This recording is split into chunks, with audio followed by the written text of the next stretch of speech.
Leon stood outside the inn room, IOU in hand. Miss Foster, last year you borrowed 100 thalers from the church. According to the agreement, including the donation fee, you are required to repay 9 thalers each month. You already missed last month's payment, so this time, no matter what, you must. Before he could finish, a soft sob interrupted him. Leon paused and looked up at the woman standing in the doorway. Miss Foster, are you listening? The young woman wiped the corners of her eyes with a handkerchief. Sir Delegate Officer, I truly feel ashamed for owing the church money. But right now, I really can't pay. Her voice trembled as she continued. My mother is seriously ill back home. My father gambled away all our money. My younger brother is only 12, and he finally got into the parish school in town, but we can't afford his food and lodging. The priest there has a terrible reputation. They say he mistreats children who can't pay. She lowered her head, tears gathering in her eyes. I've been working myself to exhaustion, borrowing wherever I can, just to keep my family alive. Last month, more creditors came to our door, so I had no choice but to send all my money home. Please, show me mercy. Give me one more extension. Next time, I swear I'll pay. When she finished, she lifted her tearful eyes and carefully watched Leon's reaction. But Leon's expression did not change. He only nodded calmly. Oh, continue. I'm listening. The woman froze. You don't believe me? Your story is pitiful, Leon said. But there is one thing I don't understand. If you're really that desperate for money, why are you renting a room that costs 10 thalers a month? His gaze moved past her shoulder and into the room. The room at Dream Moon Inn was elegant. Fine furniture stood by the window, and fresh flowers were placed in a vase. Among long-term inns in Hamiltown, this was clearly an expensive one. 10 thalers a month was not a small amount. Some laborers barely earned that much after working for an entire month. In other words, this woman's living conditions were already better than most people in town. Well, Miss Foster quickly brushed her hair behind her ear. The cheaper places are in the slums. I'm a single woman. How could I live somewhere like that? I have to think about my safety. I never said you should live in the slums, Leon replied.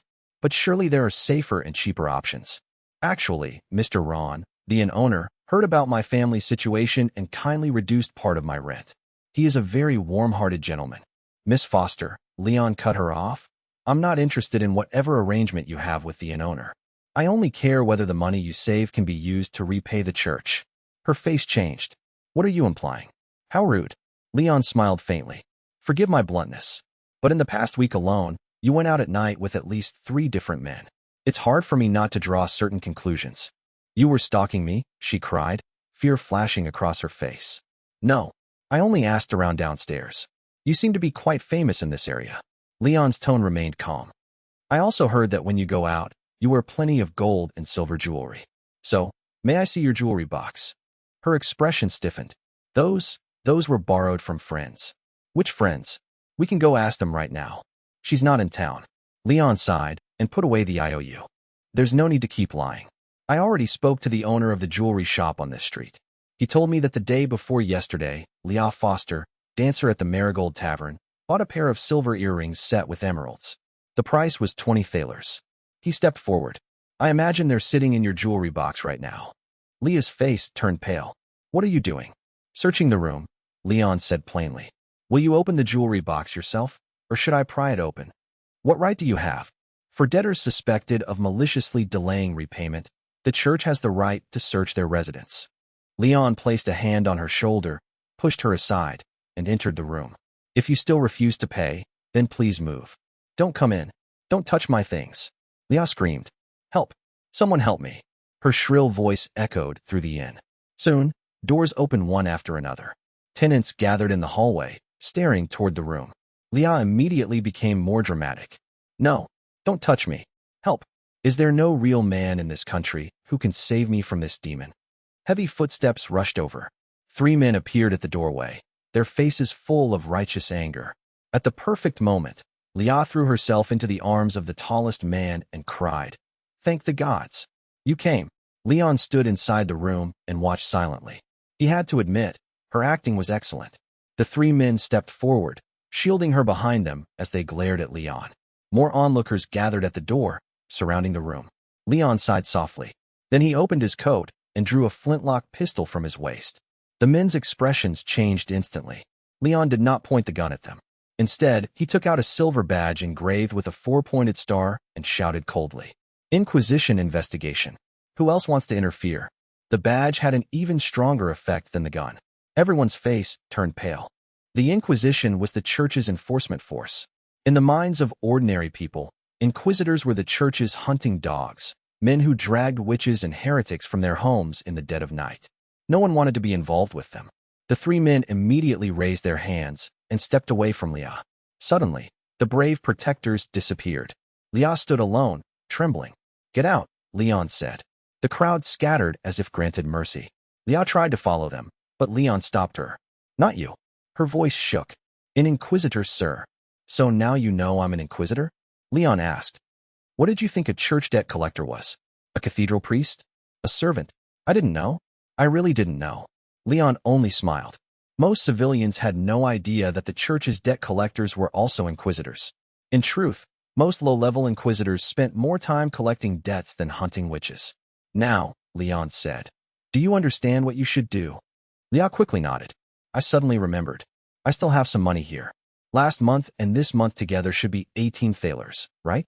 I'll get it now." 36 thalers, Leon corrected coldly. Leah froze. "What?" "According to church regulations, malicious delay requires a penalty equal to the unpaid amount. You delayed 2 months of repayment and tried to falsely accuse an enforcement officer. Repayment plus penalty totals 36 thalers." Leah forced a smile. "That was only a misunderstanding. Surely it doesn't need to be so serious? You tried to frame a church inquisitor as a criminal and have people attack me. Also, you could avoid repayment. I'm only asking for money. That is already mercy." Leon reached into his pocket and took out a small obsidian figurine. It was carved into the shape of a woman wrapped in gauze and thorns, with a broken spear piercing her chest. "Do you know what this is?" Leah shook her head. "This is an idol of Moira, the primordial witch, the greatest heretic of the 4 churches. Every witch who worships her carries one." Leon looked directly into Leah's eyes. "And now, Miss Foster, this idol was found in your room." Leah's face went white. "You're framing me. You clearly took that out yourself." "No," Leon said with a smile. "It was found here. You just said it was confiscated from a witch. That witch could be you." Leah stopped breathing. "You have 2 choices," Leon continued. "Either you pay 36 thalers now, or you come with me to the Inquisition dungeon for suspected blasphemy." His smile deepened. "If you're lucky, you won't be executed. You may only spend the rest of your life in St. Rosalia prison. Though I should warn you, it is also a research facility for witches." Leah's face turned ashen. "So," Leon asked gently, "can you now understand the mercy of the gods?" 2 minutes later, Leon left the room with a pouch of gold and silver coins. Behind him came Leah's bitter crying, followed by curses of robber that only began after he had walked far away. Leon turned into an alley and checked the pouch. Inside were 3 gold coins stamped with a shield, each worth 10 thalers, and 6 silver wolf coins worth 1 thaler each. He took 2 silver coins from his own pocket, placed them into the pouch, then removed 2 gold shields and slipped them into his clothes. The church did have a penalty system for malicious debtors, but if Leon chose not to report the extra money, then naturally, no one would know. Everything he had said to Leah was mostly a bluff. The old days when someone could plant a heretical object and have a person dragged away were long gone. The church's laws had changed. Witch trials were major cases requiring strict review and complete evidence. If Leon truly framed her, and she accused him in return, he would be the one in trouble. But how would a woman like Leon know that? To ordinary civilians, the Inquisition was terrifying enough, and fear was useful. 18 thalers. That was a huge gain.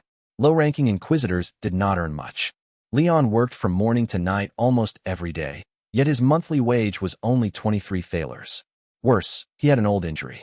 During an investigation into a gang smuggling magical beast materials, Leon had been grazed by a poisoned crossbow bolt. The church saved his life, but the poison left behind a purple scar on his upper arm. Whenever it flared up, it itched deep into the bone. If untreated, the itch became unbearable pain. The church only paid for emergency treatment. The after-effects were his own problem. Every month, Leon had to spend a third of his salary buying expensive holy water just to control the symptoms. That was when he understood. Working honestly for a rotten church would only get him squeezed dry. If the church did not care about him, then why should he care about the church? He was not paid enough to risk his life. Pocketing some extra money was not greed. It was survival. Sigh, Leon thought. What's the point of transmigrating without a cheat? He tossed a gold coin once, caught it, and slipped it into his inner pocket. Then he returned to the Inquisition to report. By the time he finished collecting debts across town, the sky had already darkened. Leon hurried through the corridor toward the submission office. Just as he turned a corner, two tall, armored men walked toward him. The crest on their armor made Leon's eyes narrow. Before he could move, one knight shoved him aside. Move. Leon said nothing and stepped obediently against the wall. They were official church knights, elites blessed by the four gods. Their status was far above ordinary inquisitors. But the real reason Leon kept silent was the person walking behind them. His superior, Director Karen Esso of the Hamiltown Inquisition, was following a short old man in red priestly robes with a deeply respectful smile. The old man's robe bore the four-pointed star emblem of the Creator Church. A high-ranking bishop. Behind them walked a young nun in pure white. She was tall, with glossy black hair braided beneath a white veil. Her left fringe covered one eye, and she held a thick book in her arms. She looked like a secretary, but her attitude was far too casual. She did not listen to the old man's conversation. Instead, she looked around with a cold, indifferent expression. A major figure had come to inspect the Inquisition. Leon and the other inquisitors in the corridor lowered their heads respectfully. As the group passed, Leon did not notice that the young nun turned her head and studied him several times. Only after the important guests disappeared around the corner did everyone breathe again. Then an older inquisitor, Leon's captain, noticed him and beckoned sharply. Leon, come with me. Quickly. Leon followed him upstairs in confusion. When they reached the director's office, the captain glanced around, took out a key, and opened the door. Leon's heart tightened. The captain rushed inside and quickly came out carrying a bulging black cloth sack. He shoved it into Leon's arms. Listen carefully. Take this out immediately. Deliver it to Snake Mouth Alley in the East District. At the deepest part of the alley, there's an old junk shop with an owl painted on the door. Leon's expression changed slightly. He reached to open the sack. The captain snapped, Don't look. Don't open it before you arrive. This is the contraband confiscated from this morning's prisoner, isn't it? Leon asked quietly. Don't ask. Just do it. Earlier that morning, the Inquisition had caught a smuggler selling magical beast materials. They had seized several processed corpses and a small piece of mana. The church strictly banned all magical beast trade, especially mana. But on the black market, mana was worth a fortune. It could slow aging, fuel alchemy, and help ordinary people create magical tools. Naturally, smugglers were not the only ones tempted by such profits. Director Karen was one of them. He had been secretly reselling seized goods for a long time. Compared to him, Leon pocketing a little fine money was nothing. Who came today? Leon asked. Archbishop Rogers of the Creator Church, the captain whispered impatiently. He may soon run for Cardinal. The woman is Bishop Weiss, the current saintess of the Creator Church. Stop asking questions and hurry. Leon's stomach sank. These were truly important figures. If church knights were patrolling outside today and caught him with this sack, he would be finished. This is inconvenient for me, Leon said carefully. Consider it a favor. I owe you one. The captain gripped Leon's shoulder. I'm on duty and can't leave. Bring back the money at 7. I'll pay you. Money. Leon hesitated. He needed money desperately.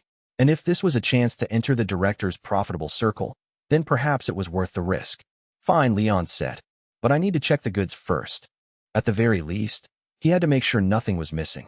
Otherwise, if something went wrong, he would be blamed. The captain clicked his tongue, but nodded. Be quick. Leon opened the sack and confirmed that it contained the seized magical beast materials and mana. The quantity matched what had been taken that morning. He tied the sack closed again. Remember, the captain warned, don't touch a single coin. The amount has already been counted. Leave through the side door. Don't let anyone see you. Leon nodded and carried the sack downstairs. It was too large to hide, so he forced himself to walk naturally, as if he were simply taking out trash. The corridor was quiet. He met no one. When the side door finally appeared ahead, Leon slowly relaxed. Since Director Karen had sent the captain to remove the goods, he would surely keep the important guests busy somewhere else. There was no need to be nervous. Then, from behind him, a cool voice suddenly spoke. Wait a moment. Leon's body stiffened. His heart began pounding. Damn it. Could he really be this unlucky? He slowly turned around. The saintess in pure white stood behind him, alone. Hey everyone, I sincerely appreciate your support. If you enjoy my audiobooks, I would be truly grateful if you could subscribe to the channel. And if you'd like to support even further, you're welcome to become a Patreon member, where you can access audiobooks of novels as long as they are freely available on the internet. Your kindness and support mean so much. Thank you. At this moment, Leon felt completely numb truly. Whatever he feared most would always come true. He glanced around and saw no one else. This saintess had actually appeared here alone. Forget escorting knights, she had not even brought along an Inquisitor to lead the way. Why was she suddenly wandering around the Inquisition by herself? Did she want to use the restroom? Although he had been frightened into breaking out in a cold sweat, Leon still reacted quickly. Following church etiquette, he placed a hand over his chest and bowed, saying, "Esteemed Bishop, is there anything I can assist you with? Please hurry up, ask where the restroom is, and then leave." Leon prayed silently in his heart. "What is in that bag you're holding?" Weiss asked, pointing at the bag in Leon's hand. This saintess was really deadly. She went straight for that the moment she opened her mouth. Fortunately, Leon had rehearsed an answer to this question several times in his mind. He immediately gave the prepared response. "Some junk cleared out from the storage room. I was planning to sell it at the old junk shop. It's very dusty, Bishop. You're wearing the church's sacred white robes, so you really shouldn't let them get brushed by it." Important figures like her surely would not be interested in opening a bag of junk and getting a face full of dust. Since it was just a bag of odds and ends, it was not strange to take it to an old junk shop. Even if he were stopped midway and questioned, such an answer would be logically sound. "I see." Why seemed to have asked only casually. She soon shifted her attention away from the bag and looked at Leon's face instead. "Actually, I noticed you just now." "Me?" Leon froze, not understanding what merit he could possibly have to draw the attention of someone of such status. "Yes, there's a sin on you that I'm very familiar with."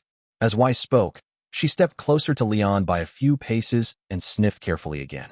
This turn of events left Leon a bit dizzy. All he could see before him was Weiss's exquisitely doll-like face, fair skin, vivid lips. It had to be said that the Creator Church's aesthetic standards were indeed on point. The saintess chosen as their public face possessed both appearance and bearing. Even when she examined others with a blank expression, she gave off a holy, ice-cold beauty. A church saintess, someone with such a story-laden identity, suddenly paying attention to him, made Leon inevitably begin to wonder whether this transmigrator was finally about to get his lucky break and enter his own main storyline. But the saintess's next sentence immediately dragged him back to reality. "This medicinal scent UV used holy water number 7. Leon snapped back to his senses. Holy water number 7 was precisely the secret medicine he had to spend 1/3 of his monthly salary on, purchasing it from the Holy Healing Monastery to alleviate his condition. "Yes, Bishop. I'm impressed that you could recognize it." Leon instantly became fully alert. There was no main storyline at all. The saintess had simply recognized the scent of the medicine on him and stopped him to ask a few questions. If not for her sudden whim, given the gap in their statuses, they would never have had a chance to exchange words in their entire lives. "What kind of poison were you afflicted with?" Weiss continued. "I'm sorry, but I'm not very clear on that either. At the time, I was injured while carrying out a mission scratched by a crossbow bolt used by a smuggler. Only afterward did I discover that the arrow had been coated with magical beast poison," Leon answered honestly. "Was a scar left behind?" Weiss asked again. "Yes. There's a purple scar that's still there to this day," Leon replied. "Where is it? Would it be convenient for me to take a look?" Weiss continued. "This woman, could she be serving in the Holy Healing Monastery?" Leon's heart stirred.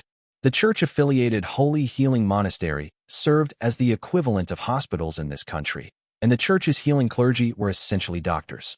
Doctors naturally varied in skill. In a small place like Hamiltown, the level of the clergy was not something one could have high expectations for. If Bishop Weiss came from the Holy Healing Monastery, then wouldn't this be equivalent to getting an expert consultation on the spot? Perhaps there was a chance to get his lingering after-effects properly treated. With this thought, Leon immediately rolled up his sleeve and showed Weiss the purple scar on his upper arm. "Here." Weiss reached out at once to touch it, feeling along it as she asked, "What symptoms do you usually experience?" "When it flares up, it itches extremely itchy. No amount of scratching helps. If I don't apply holy water, after 2 days it becomes very painful, like being burned by fire," Leon answered truthfully. Having his arm touched repeatedly by such a beautiful woman did not stir even the slightest improper thoughts in Leon. Weiss's expression and tone were both serious. She was completely the image of a professional doctor. Do you experience joint stiffness? Weiss asked again. Yes. When it's cold and I get chilled, moving my shoulders and elbows becomes as difficult as if they were rusted. Leon felt a surge of delight upon hearing this. Bishop Weiss's level was truly different from that of the small-town clergy. When he had first sought treatment, the clergy had not mentioned this at all. When symptoms appeared in winter and he brought it up again, they had simply brushed him off with a line about using more holy water. How do you usually take the medicine, and how effective is it? Weiss continued to inquire. 2 small bottles a month, applied about once every 5 days. The first 3 days after applying it are fine. Starting on the 4th day, it begins to itch, like being bitten by mosquitoes, but overall it's manageable, Leon answered. It should be a compound poison. In addition to some common toxins, it was mixed with cockatrice venom. Fortunately, it wasn't activated, so the toxicity isn't strong. Weiss arrived at a conclusion. Not strong? My arm has never healed no matter how much it's treated, Leon said casually. Cockatrice venom can cause full-body necrosis and petrification. If the extracted venom is activated with mana, even a trace amount can cause necrosis in this arm of yours. A direct hit would be instantly fatal, with absolutely no chance of rescue, Weiss replied calmly. So I was pretty lucky then? Leon said self-mockingly. The principles behind this poison are rather complex. Relying solely on holy water number 7 isn't sufficient. You should combine it with holy water number 2, applying it once every 3 days at the recommended dosage, Weiss said. Hearing a more professional treatment plan from an expert, hope ignited in Leon's heart. In that case, when can I recover completely? Weiss fell silent for a brief moment before answering. This will allow your symptoms to be better controlled. If your condition isn't restrained, the joint stiffness will worsen year by year. In roughly 10 to 20 years, your joints will completely harden. Your arm and fingers will become unable to bend. If necrosis occurs, amputation will be required. In addition, this location is relatively close to the heart. In such cases, there have been instances of induced angina, which can be fatal. Leon immediately felt as if a bucket of cold water had been poured over him. There's no way to cure it completely. He had always believed that even if this after effect followed him for life, it would be nothing more than spending some money on medicine to get by. He had never imagined it could become so severe. This is currently the best treatment plan. Continuous medication can at least ensure that you live a normal life, Bishop Weiss said in an utterly unruffled tone. Leon thought bitterly, you make it sound so easy. The holy water provided by the Holy Healing Monastery was never cheap. Using 2 kinds together, and at the recommended dosage of once every 3 days. Even if he didn't eat or drink, his salary might not cover the cost of the medicine. How was he supposed to live normally like that? What about the future? As the church continues its research, they should be able to find a cure, right? Leon asked, unwilling to give up. Of course, that possibility cannot be ruled out. But, Weiss paused here. But, Leon sensed that this turn of phrase was not a good sign. It's best not to hold too much hope. With the therapeutic effects that current holy water can achieve, the church's evaluation is that it is already acceptable. For a very long time, the church likely won't have research plans in this direction, Weiss replied. Leon's heart sank. After a moment, he asked, Bishop, forgive my boldness, but might you be serving in the Holy Healing Monastery? No. I work as an apothecary at the St. Rosalia Research Institute. Most of the holy water formulas used by the Holy Healing Monastery are our work, Weiss said. The St. Rosalia Research Institute was the church's research and development organization. In addition to developing holy water for treating illness and injuries, it also designed various weapons and tools for the church. At the same time, beneath the institute was St. Rosalia Prison, the largest church prison within the empire, used specifically to detain witches who had been blessed by primordial witch Moira. When Leon had frightened Leah Foster earlier that day, he had mentioned the widespread rumor that St. Rosalia Prison conducted experiments on witches. Whether it was true or not, Leon himself did not know. After all, he was just a low-ranking Inquisitor. But regardless, if Weiss truly was an apothecary who developed holy water, then her statements carried considerable authority. Thank you for telling me all this, Bishop. Leon bowed to Weiss once more. While diagnosing and explaining his condition, Weiss's expression and tone had been cold and detached, as though she was merely studying this case. with little interest in his personal plight. Yet her professional diagnosis undeniably allowed him to understand his condition far more clearly. The help she had given was immeasurable otherwise. If his condition worsened in the future, he might die without ever understanding why. Weiss nodded silently. Watching Leon's dejected figure turn to leave, she suddenly, on an inexplicable impulse, added, "If you truly want to be cured at all costs." Leon turned his head back, his face full of surprise. He had just been pronounced incurable by Weiss. Yet her words now seemed to suggest that it wasn't entirely without hope. "In the future, if you ever have the chance to capture a real witch, perhaps you could try interrogating her," Weiss said. "Do you mean that those witches have an antidote?" Leon asked cautiously. "I'm only saying that there's such a possibility. The powers of magical beasts and witches share the same origin. When it comes to countering magical beast toxins, some witches do indeed possess secret formulas that the church does not," Weiss replied. "But using potions prepared by witches isn't." Leon began instinctively. According to church regulations, even purchasing and using magical beast materials was a crime, let alone knowingly using potions prepared by witches. Even if the amount was small, it would still count as a minor offense. However, Leon quickly thought it through. If it could truly cure a condition that might plague him for his entire life, then even being discovered by the church, losing his job, and being imprisoned for 10 days or half a month would be worth it. There was nothing to weigh at all. After all, if magical potions really could cure illness, what justification did the church truly have for banning them? "I can only say this much. As for what I just said, treat it as if you never heard it." "Understood," Weiss said. After finishing this sentence, she said nothing more. Leon looked at Weiss and bowed deeply once again. "I understand, Bishop. I truly have no words to express my gratitude." In the end, Bishop Weiss had shown him an extra measure of kindness. Those hints just now, if overheard by someone with ulterior motives, could have brought her trouble. Weiss nodded and turned to leave. "There are Inquisitors here who are reselling confiscated goods," Weiss thought to herself. In truth, she had already vaguely sensed the presence of mana in the bag held by that low-ranking Inquisitor. She had simply chosen not to expose it on the spot. She was only interested in research. Whatever small schemes the local Inquisition engaged in were none of her concern. As for that low-ranking Inquisitor she had met by chance, she instead felt a faint sense of guilt. Regarding cockatrice venom, she actually had the ability to prepare an antidote, but she could not say so, nor could she provide it. After all, whether it was sensing mana or preparing antidotes using magical beast materials, those were things only witches could do. She soon cast the matter aside. Given the disparity in status between her and that nameless low-ranking Inquisitor, they would probably never have any further intersection in their lives. Meanwhile, after leaving the Inquisition, Leon was also pondering over Weiss's words. In his personal judgment, the credibility of what the saintess had told him was quite high.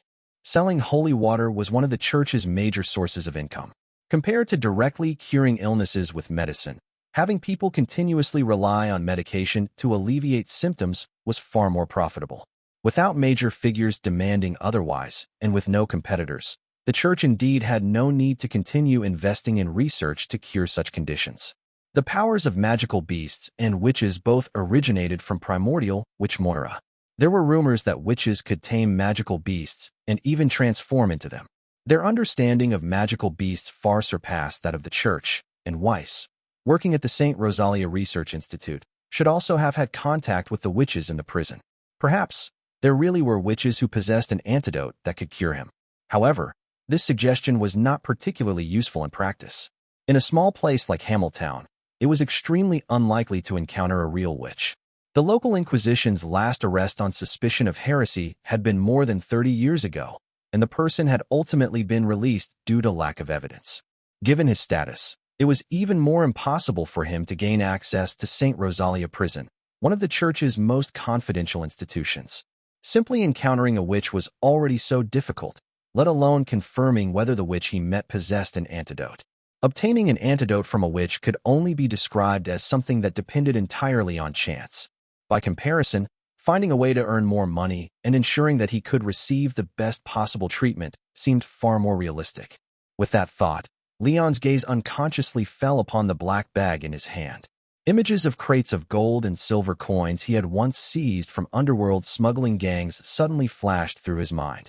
If not for the mandatory body searches after every case, he would definitely have been unable to resist pocketing some. The church prohibited the trade of mana and other magical beast materials, but the enormous profits involved still drove countless people toward it. These confiscated goods, just how much could they be sold for? On Bourbon Street in Hamiltown, inside Snake Mouth Alley, Leon finally found that old junk shop. There was no signboard and no shop name, only a huge word, recycling, painted on the outer wall of a shack built from wooden planks. It looked extremely crude. The only thing that looked half decent was the shop door, a red-brown solid wooden door with a small window. As the captain had said, an owl relief was carved above the door panel. Judging by appearances, even this door was probably a recycled item from the shop itself, perhaps pried off from some vacant house in town. This block was the largest slum in Hamiltown. Public order couldn't be called so bad that you'd get stabbed the moment you walked in, but filth and hidden crimes were always present. The shops here existed to fence stolen goods for pickpockets. Passing peddlers often tried to sell you suspicious items. In underground gambling dens, old hustlers skilled at cheating were always on the lookout for easy marks. In small taverns, women who took the initiative to strike up conversations with strangers always had burly men watching from behind, ready to cooperate in a honey trap. To avoid being targeted while carrying a big black sack, the moment Leon entered Snake Mouth Alley, he deliberately placed his sidearm in plain sight. He pushed open the well-crafted solid wooden door, and the bell behind it rang crisply. As soon as he stepped inside, he nearly tripped over a stack of old books by the door. The shop was piled high with clutter. Old furniture was casually stacked against the walls. Even the windows were blocked, making the interior especially dim. Faded dresses were crumpled inside an old wardrobe for customers to rummage through. Boots, candlesticks, kettles, tableware, all kinds of miscellaneous secondhand goods were arranged haphazardly on the shelves. Broken scrap metal was piled into small heaps in the corners. The air was filled with a mixture of dust and the musty smell of rotting wood. At a glance, Leon knew this was the kind of place perfect for hiding illegal items. Conducting a search in such a place would be absolutely miserable. The shop owner the captain had mentioned was behind the counter at the moment, fully absorbed in tinkering with an old pocket watch. Just as the captain had said, he was a skinny, sharp-featured old man who looked to be around 60. Seeing a customer arrive, he merely lifted his head to glance at Leon, then jerked his chin toward the small table beside him, signaling Leon to take out whatever he wanted to sell for appraisal. Roddy introduced me. Leon spoke the password. The shop owner's hands paused. He raised his head and carefully examined Leon again, then looked at the cloth bag in Leon's hand. Suddenly, with an agility unimaginable for his age, he sprang up and darted to the door. He opened the small window on it and looked around, then shut the window, locked the door, returned to the small table, and beckoned Leon with a solemn expression. "Come." Leon understood and stepped forward, placing the cloth bag on the small table and opening it. The shop owner took a look first, then fetched a pair of specially made gloves and put them on. With nimble movements, he first pulled out a large string of simply processed rabbit carcasses, untied the rope binding them, and began carefully counting the number. At first glance, they looked like ordinary rabbits. A skilled hunter with a few hounds could easily catch such a string in half a day on the grasslands. But on closer inspection, one would notice an extra retractable blade-shaped bone spur growing from each rabbit's hind legs. Examining the mouths more carefully, one could see sharp carnivore fangs. These were small magical beasts known as headhunting rabbits. They specialized in swarming prey much larger than themselves. Using agile leaps, they slashed the prey's carotid artery with the blade on their hind legs. Even the slightest wound inflicted by a headhunting rabbit would bleed relentlessly. They would wait until the prey collapsed from blood loss before devouring it. Leon had heard that the blades on a headhunting rabbit's hind legs, when mounted onto daggers, had the same effect of preventing wounds from clotting, making them murderous weapons ideal for bloodletting. Correspondingly, to prevent injury from themselves or their own kind, the fur of headhunting rabbits was extremely tough. Made into clothing, it could resist cuts from blades and swords. Made into gloves, it allowed one to directly grip blades. The gloves the shop owner was wearing appeared to be made from this very material. After counting the number of headhunting rabbit carcasses, the shop owner took out a sealed ceramic jar from the bag and opened it. Inside was a pale blue semi-fluid gel-processed slime gel. The shop owner lit a candlestick, examined the quality by the light, then placed the entire jar on a scale to weigh it. From the files Leon had read during a period at the Inquisition, this classic low-level magical beast that resembled slime was the most common in magical beast smuggling cases.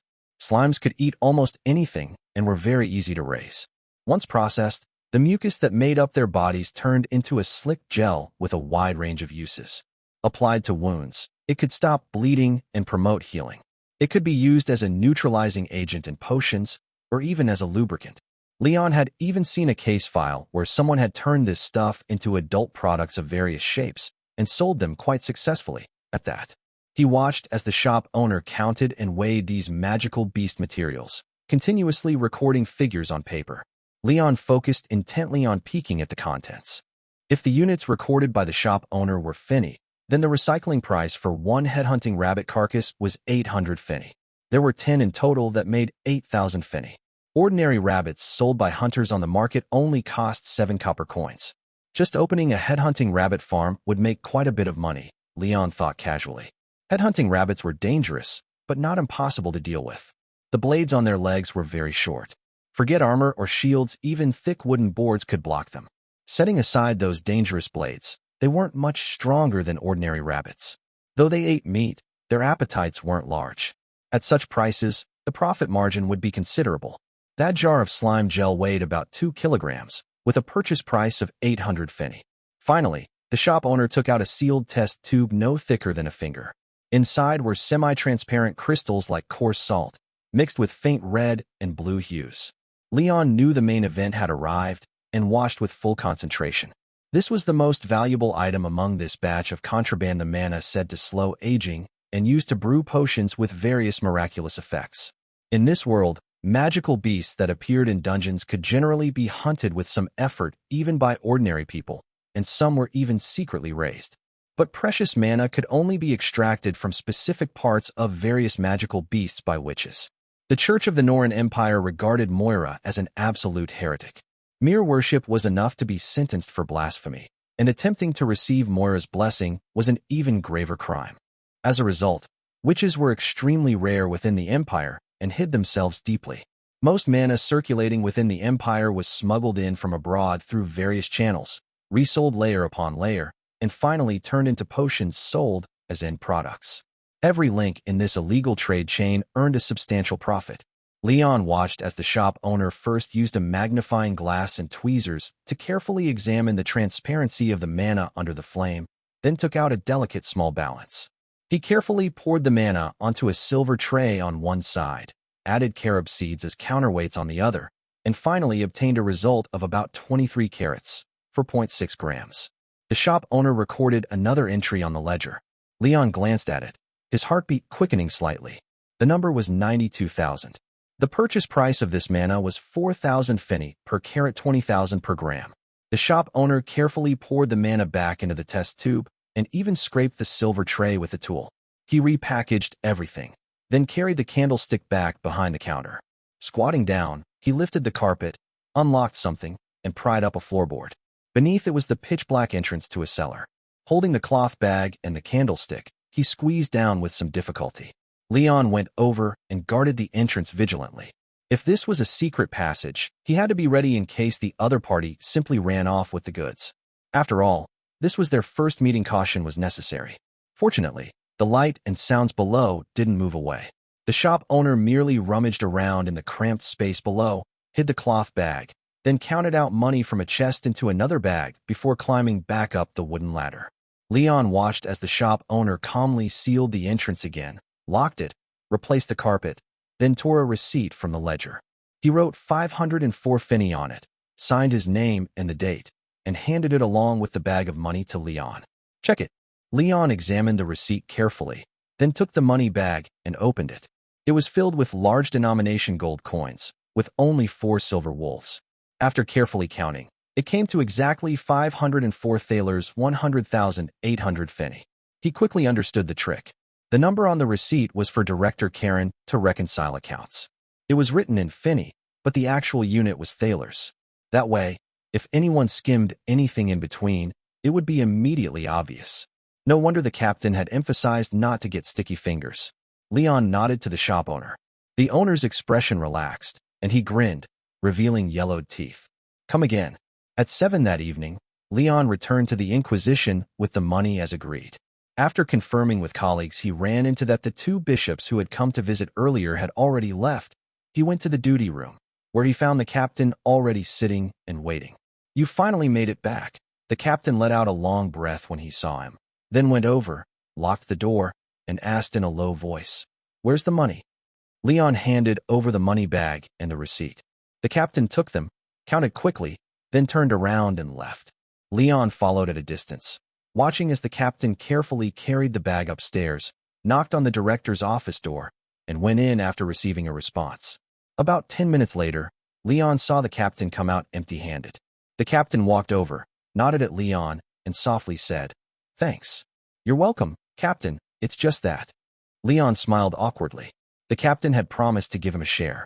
This money wasn't something he could refuse after all. He had risked being arrested for dereliction of duty to transport and sell off the evidence. "All right, you worked hard. Here, take this." The captain immediately understood, fumbled in his pocket, and took out a thaler's silver coin, handing it to Leon. Leon stared at the silver wolf in silence, then looked at the captain in astonishment without taking it. Risking dismissal and detention, only to get 200 as a delivery fee. Was this a joke? Seeing Leon's reaction, the captain sighed. He simply took out his money pouch, poured out 5 copper coins of 10 penny each, and handed them over together with the silver coin. "This is all I've got on me." Leon looked at the total of 250 penny in the captain's hand and remained silent. If he didn't know that this number had no special meaning in this world, he would have suspected he'd somehow offended the captain before. "Can you stop looking at me like that?" the captain said helplessly under Leon's gaze, lowering his voice. "I know you think it's too little, but do you know how much I got? Nothing. Not a single penny. I swear on my parents' names the director didn't give me a single extra coin in this matter. The money I'm giving you now is out of my own pocket." Leon looked at the captain in shock. The captain shook his head with a bitter smile. "You've been at this for 3 years, don't you understand the director yet? When have we ever gotten overtime pay? Even the bonuses for cracking major cases, even the compensation for fallen brothers, he's skimmed from all of it. His rank was equivalent to that of a fully appointed knight. He came from a noble family, the youngest son of a baron. Though he had no chance of inheriting the title, his family background was still enough to secure him a rank position within the church. In terms of background and status, the director lived in a completely different world from them. In Hamiltown, with the director's power, he could easily crush them. If they tried to report him, they'd likely only drag themselves down with him. Today I really had no choice. I won't trouble you again in the future. Take the money for now. Next time I'll treat you to a drink. I'll just have the owner put it on my tab," the captain said apologetically. Leon took the money, thought for a moment, then asked, "Captain, can you really accept this?" Doing this job, they worked themselves to the bone only to have their hard-earned pay docked from above. Even when selling off seized goods, the ones above ate their fill while they bore the risk. "What choice do I have? For my position, I can't refuse the director. If he makes things difficult for me, I won't be able to survive here at all. I've got a whole family to support," the captain said gloomily, patting Leon on the shoulder. "Don't think too much about it. It's almost shift change. Let's go drink." Leon looked at the captain in front of him. The man was only a little over 30, yet already looked prematurely aged, his hair thinning by the day. In Leon's eyes, the captain was a decent person and worked hard, perhaps because he had no choice but to. Only now did Leon suddenly realize, wasn't this exactly the kind of middle-aged man from his previous life, shackled by family and manipulated by the workplace? And that was probably his own future in this workplace. No, considering the injuries he carried, even if he never started a family, his future would still be far bleaker than the captain's. He didn't even have the qualifications to pity him. With his mind full of thoughts, Leon followed the captain downstairs in silence, heading to the duty room to change shifts. As they passed near the main entrance, he saw an elderly woman in shackles being led out by a colleague. The Inquisitor removed her shackles and waved at her. "All right, you can go." Leon looked at the old woman. He knew her. He had personally escorted her in earlier that morning during field duty. Mrs. Hannah Weislawn, a local who lived in Rivermouth Village on the outskirts of Hamiltown. She usually pushed a cart into town to sell vegetables, but secretly, no one knew through what channels, she had been dealing in magical beast materials. This time, while entering town, she accidentally collided with a convoy from the guard unit. Her cart overturned, exposing her goods and leading to her arrest. The batch of goods worth over 100,000 that had been found today was taken from her cart. Compared to other smugglers, her background was very simple. Investigating her upstream sources and sales routes shouldn't have taken much effort. Yet in the end, she was simply released. After all, the stolen goods had already disappeared. Most likely, once the director decided to swallow the goods, he had already had someone reach a secret agreement with her during interrogation. That was exactly what she wanted as well. If the files hadn't mentioned that witches blessed by Moira could maintain youth and beauty, then merely possessing mana would have been enough to make her suspected as a witch. Where did she get her supply from? Leon thought. If her cart hadn't overturned, this ordinary-looking vegetable-selling old woman could have sold off that batch of goods and obtained around 100,000. Leon himself had borne the risk today and successfully delivered that batch of goods to the buyer, yet he had only gotten 250. At that thought, a crazy idea flashed through Leon's mind. Since I already dared to bear that kind of risk, why don't I just do it myself? Captain, I won't go drinking after all. Looking at Mrs. Wiseland's retreating back as she headed for the main door, the words slipped out of his mouth. Huh. The captain turned back in surprise. I just remembered there are some things at home I need to deal with. I should head back early, Leon continued calmly. 3 days later, early in the morning, at a small diner in estuary village of Hamiltown. 1 bread, double fried eggs, tomato soup. After taking his seat, Leon ordered an ordinary breakfast, his gaze flicking to the side. At a table 3 rows away from him, the elderly woman Hannah Wiseland was sitting alone, enjoying her breakfast, completely unaware of Leon's glance. This was the 4th day Leon had been tailing Mrs. Wiseland alone. Every morning, she ate breakfast at this small diner by the village entrance. Hannah Wiseland's background was not complicated. She was a native of Estuary Village. Her husband had died 15 years ago. She had 2 sons. During the Empire's maritime conquest war launched 10 years ago, both sons were conscripted. The elder son died in battle, while the younger was injured and lost 1 leg. According to what Leon had learned while asking around the village, the elder son had already been married and left behind a son. At Mrs. Wiseland's request, the wife had taken the child and remarried the younger son. Now, because of his disability, Mrs. Wiseland's younger son had limited ability to work and made a living as a leatherworker in the village, earning very little. The household had long relied on Mrs. Wiseland's support. Leon flipped through his notebook. If her goal was to ensure that her son and grandson could have a comfortable life in the future, then Mrs. Wiseland's situation certainly required money. Relying solely on an elderly woman farming and selling vegetables was far from sufficient. She had motive to profit from dealings in magical beasts. Low-tier magical beast materials were not uncommon on the black market. Even now, many hunters still illegally entered labyrinths to hunt and secretly sell magical beasts, and some underworld gangs also raised magical beasts for profit. As long as Mrs. Wiseland happened to know the right people, she could have had a chance to handle such goods. The problem was that test tube of extracted mana. Smuggling mana from outside the borders was not something just anyone could manage. In fact, among those dealing in magical beast materials, fewer than 20% ever had the opportunity to handle mana.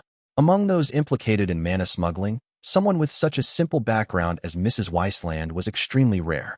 This made Leon feel that it was a valuable opportunity. If he could follow the trail back to her supplier, then with the disposal channels he already controlled, he could start making money from it. Based on his experience, criminals who had once been caught but had luckily escaped judgment generally fell into 2 categories. One type was cautious, becoming extremely alert after being caught. They would avoid all contact with anything related to crime for a short period of time, even disappearing entirely until the heat died down.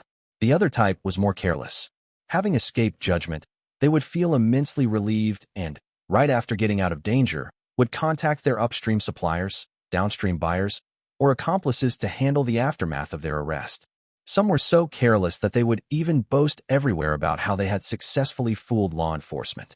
If Mrs. Wiseland belonged to the latter type, then continuing to tail her for a period of time after she went out would give him a very good chance of figuring out her supply and distribution channels.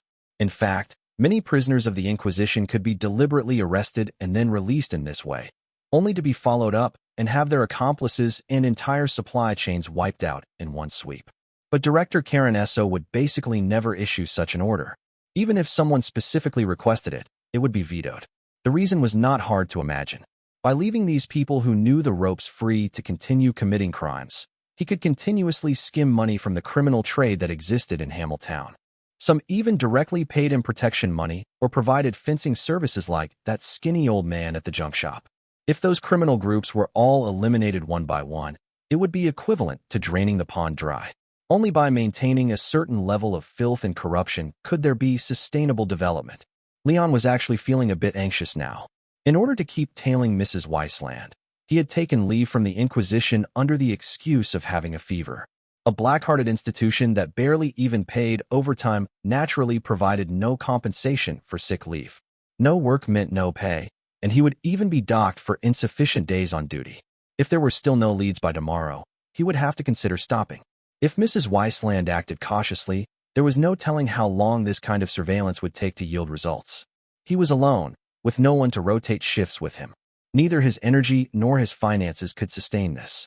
Over the past 3 days, he had slept only 4 hours a day, and in the middle of it all had been forced to make a trip to the holy healing monastery to buy medicine. During that time, it was entirely possible he had already missed something. Moreover, Mrs. Weisland had not gone into the city to sell vegetables these past few days. She had only been working her fields and staying active within the village. Leon was an unfamiliar face here. If he lingered around Mrs. Weisland for too long, even if the old woman herself did not notice, someone in the village would sooner or later become suspicious of him, especially since he had asked around about her. It would not be long before he alerted the wrong people. In order to match Mrs. Weisland's eating pace, Leon also ate very slowly. Over more than 20 minutes, aside from the proprietress, 2 villagers approached Mrs. Weisland one after another. But they only exchanged greetings and a few pleasantries, no physical contact, no exchange of items, and the conversation was simple, with no discernible code words. Just as breakfast was about to end, a faint touch of pale red drifted into the corner of Leon's vision. At the same time, he caught a barely perceptible scent of mint. He instinctively glanced to the side. A petite girl wearing a red hooded vest, carrying a food basket, walked briskly past his table and went straight to Mrs. Weisland's table, sitting down across from her. Leon's attention snapped into focus. Although the red hood concealed part of her, from that fleeting glimpse he could still tell that the girl had long chestnut hair. Based on his previous surveillance and inquiries, there had been no such person in Mrs. Weisland's social circle. After sitting down, the girl looked around. Leon immediately withdrew his gaze nonchalantly, lowering his head to focus on eating. Only after a moment did he cautiously glance back over. Once the girl sat down, Mrs. Weisland began speaking to her with an earnest expression, her voice lowered. From here, Leon could not hear a single word. Although he heard nothing, Leon's nerves were already taut. Mrs. Weisland had always spoken loudly in the village. Suddenly whispering so furtively with someone was extremely abnormal. Leon's intuition told him that he might have finally encountered the person he had been waiting for. After a short while, he saw the red-hooded girl nod, take out a small coin pouch, place it on the table, and push it toward Mrs. Weisland. Mrs. Weisland nodded repeatedly with an expression of deep gratitude and accepted it. Leon felt puzzled. When the pouch was set on the table, there was a faint sound of metal clinking inside. It should have contained coins. If she was giving Mrs. Weisland money, could it be that this woman was actually a downstream buyer working under Mrs. Weisland? But all of Mrs. Weisland's goods had been seized by the Inquisition, including her cart and the vegetables on it. What reason would her buyer have to pay her now? From what Leon had investigated, Mrs. Weisland also did not rent out any rooms in her house. While he was still thinking, the two exchanged a few more quiet words. Then the red-hooded girl stood up, lifted her basket, and briskly left without ordering anything. Watching the girl pass by his table again, Leon glanced at Mrs. Weisland, who was still seated, then looked back at the red-hooded girl heading out the diner's door. He made a split-second decision, stood up, left the breakfast money on the table, and followed that red silhouette outside. Late that night, in the back mountain of Estuary Village, Leon sat within a patch of shrubs, staring unblinkingly at a small cabin in the forest by moonlight. He had been tailing the red-hooded girl for almost an entire day now, but the total time he had actually seen her amounted to less than an hour and a half. The rest of the time, he had only been watching this cabin.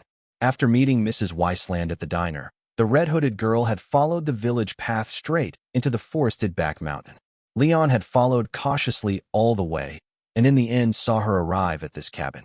She went down through a cellar entrance behind the house and did not reappear for a full 13 hours. Leon lifted his water flask and carefully took a small sip, holding the water in his mouth before swallowing slowly to moisten his parched throat. Driven by hunger, his stomach churned again, issuing a protest. Leon felt somewhat helpless. That morning, he had not anticipated the sudden need to switch surveillance targets and pursue someone deep into the mountains outside the village, nor that he would be stuck there for most of the day. He had only brought a small bag of crushed oat cakes as rations. Beyond hunger, the fatigue brought on by lack of sleep was even harder to endure. Coupled with the harassment of mosquitoes in the forest, he no longer knew how many bites he had accumulated. From another perspective, however, the fact that this girl lived alone in a cabin far from the village and stayed in the cellar for over 10 hours without coming out was itself highly suspicious. This location also had significance. This mountain on the outskirts of Hamiltown had once been the site of a labyrinth. Labyrinths, also called abysses or dungeons, were the birthplace of magical beasts. According to church scriptures, the primordial witch Moira, out of hatred for humanity, had been sealed underground by the four gods of origin.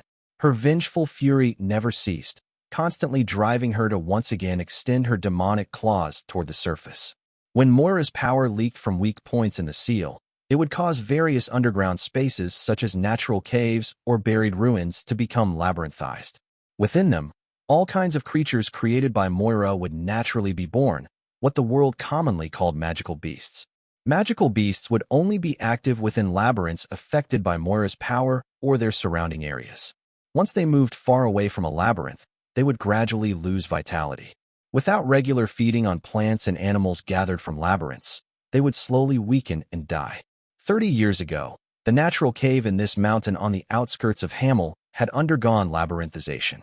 It was discovered early, after which the church dispatched a night order to purge and purify the labyrinth, reinforce the underlying seal, and seal off the cave. Since then, no magical beasts had appeared here. However, even after a labyrinth was purified, the residual magical power would not completely disappear. Depending on the scale of the labyrinth, it could persist for years or even decades before gradually dissipating. So in theory, this mountain still had the conditions necessary to raise magical beasts. But suspicious as it was, merely observing that she stayed in the cellar for over 10 hours was still not enough to confirm that this girl was connected to the mana Mrs. Weisland had sold. Without sufficient certainty, Leon did not dare to rashly approach her. Leon hoped to find an opportunity to investigate the cellar, but for now he could only wait patiently. From sunset onward, the cabin remained completely dark, with no movement at all. There should not have been anyone else inside. The girl likely would not sleep in the cellar when she had a perfectly good house. At that moment, the cellar door finally made a sound. Leon's spirits lifted.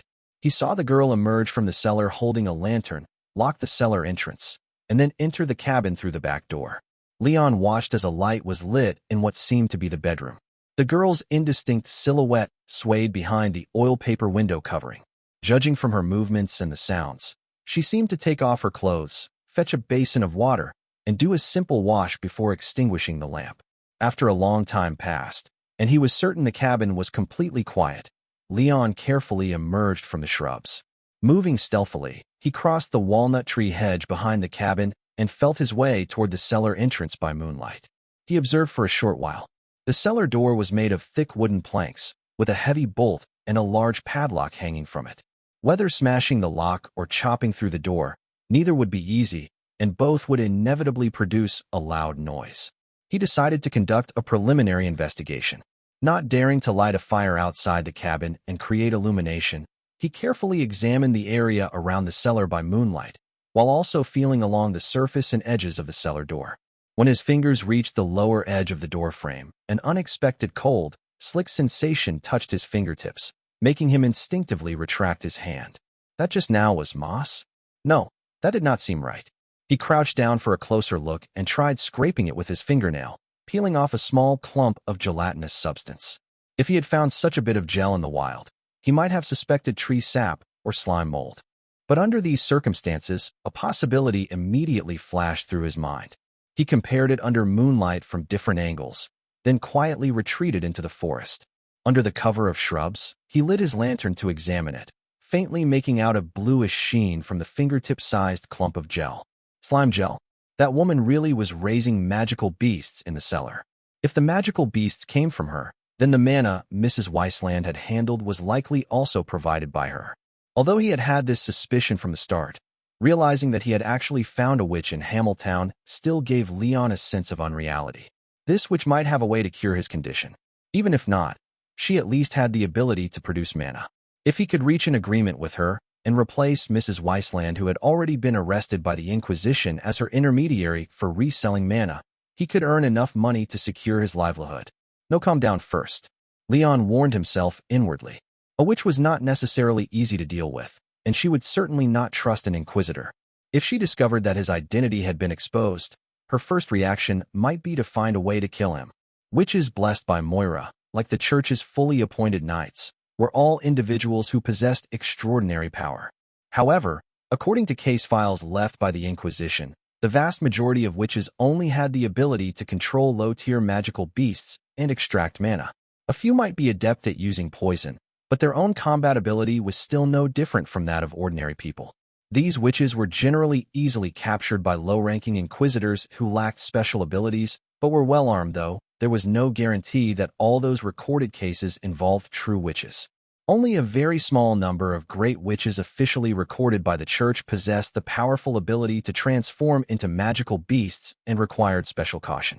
A rural witch who raised low-tier magical beasts and relied on an unprofessional ordinary person like Mrs. Weisland to resell contraband hardly looked like that kind of great witch. Leon quickly made his decision. He had to seize the initiative the very first time he made contact with this witch.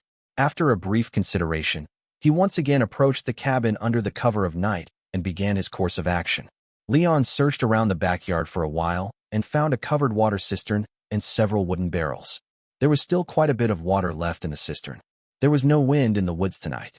He rummaged up some firewood from another corner of the backyard and placed it a short distance away from the cellar entrance.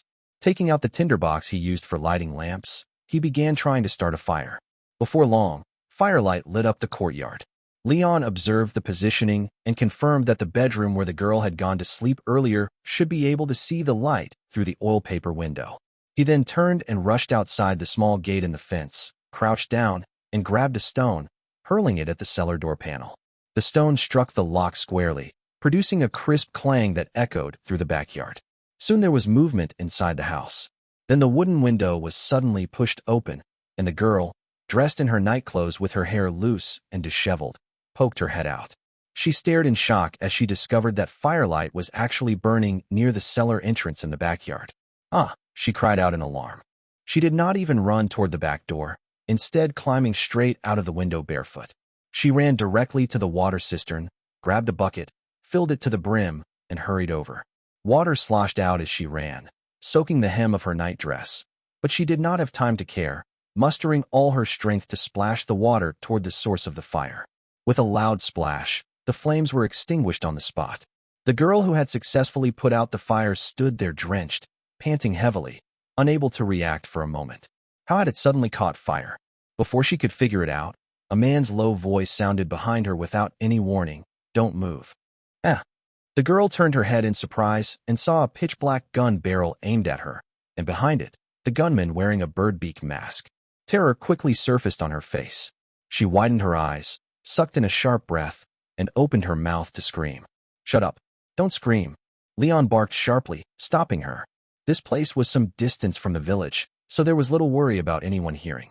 A fire had broken out outside, yet only this girl had jumped out to put it out. It seemed there really was no one else inside the house. Still, Leon did not want to invite unnecessary trouble. If someone happened to be camping in the mountains, they might hear the noise and come running. His threat worked, at least for the moment. The girl shuddered from fright at his voice and forcibly swallowed her scream. When people saw their own home catch fire, they usually panicked and rushed to put it out.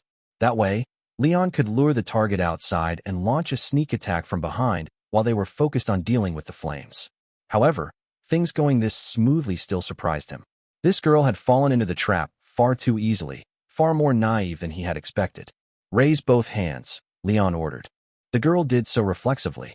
Leon slowly moved closer, taking the lantern from behind his back with his other hand and holding it up high, carefully observing the trembling girl. The girl's chestnut-colored long curly hair was messily draped over her shoulders. Her face still carried traces of youth, and her wide emerald green eyes were filled with terror, tears welling up in their sockets. Leon frowned. During the daytime, the girl had been wearing that somewhat faded red hooded shawl. Leon had only given her a cursory glance. While following her, he had carefully maintained his distance, seeing mostly her back, so he had never clearly seen her full appearance. When he judged her to be a witch, Leon's mind had naturally begun to fill in the image on its own. According to legend, the blessing of primordial witch Moira granted witches eternal youth and beauty, giving them extraordinary powers of seduction. Only now, after carefully observing her from the front, did he realize that the girl was not just small in stature, her facial features also made her look far younger than he had imagined. She did not even look 16. She was practically just a minor little girl. The young girl before him could indeed be called pretty, with delicate and proper features, but not to the point of being breathtakingly beautiful. At most, she could be considered the village beauty, still worlds apart from the alluring, captivating which Leon had imagined. Was this really the witch he was looking for? Name? Leon asked. The girl did not react at first, as if she had been frightened senseless. I asked for your name, Leon urged. The girl finally came back to her senses and replied in a trembling voice. Rena Lothark. All right, Miss Rena. I am an Inquisitor affiliated with the Hamiltown Inquisition. I hope you will cooperate with me in an investigation. Leon stated his identity, carefully observing her reaction. Well, just hearing the words Inquisition made an uncontrollable whimper escape Rena's throat, her expression rapidly deepening from terror into despair. That was it. This reaction made Leon immediately certain of his suspicion. It seems you already understand why I found you. Hannah Weislon has already been captured by us, and she has fully confessed everything about you.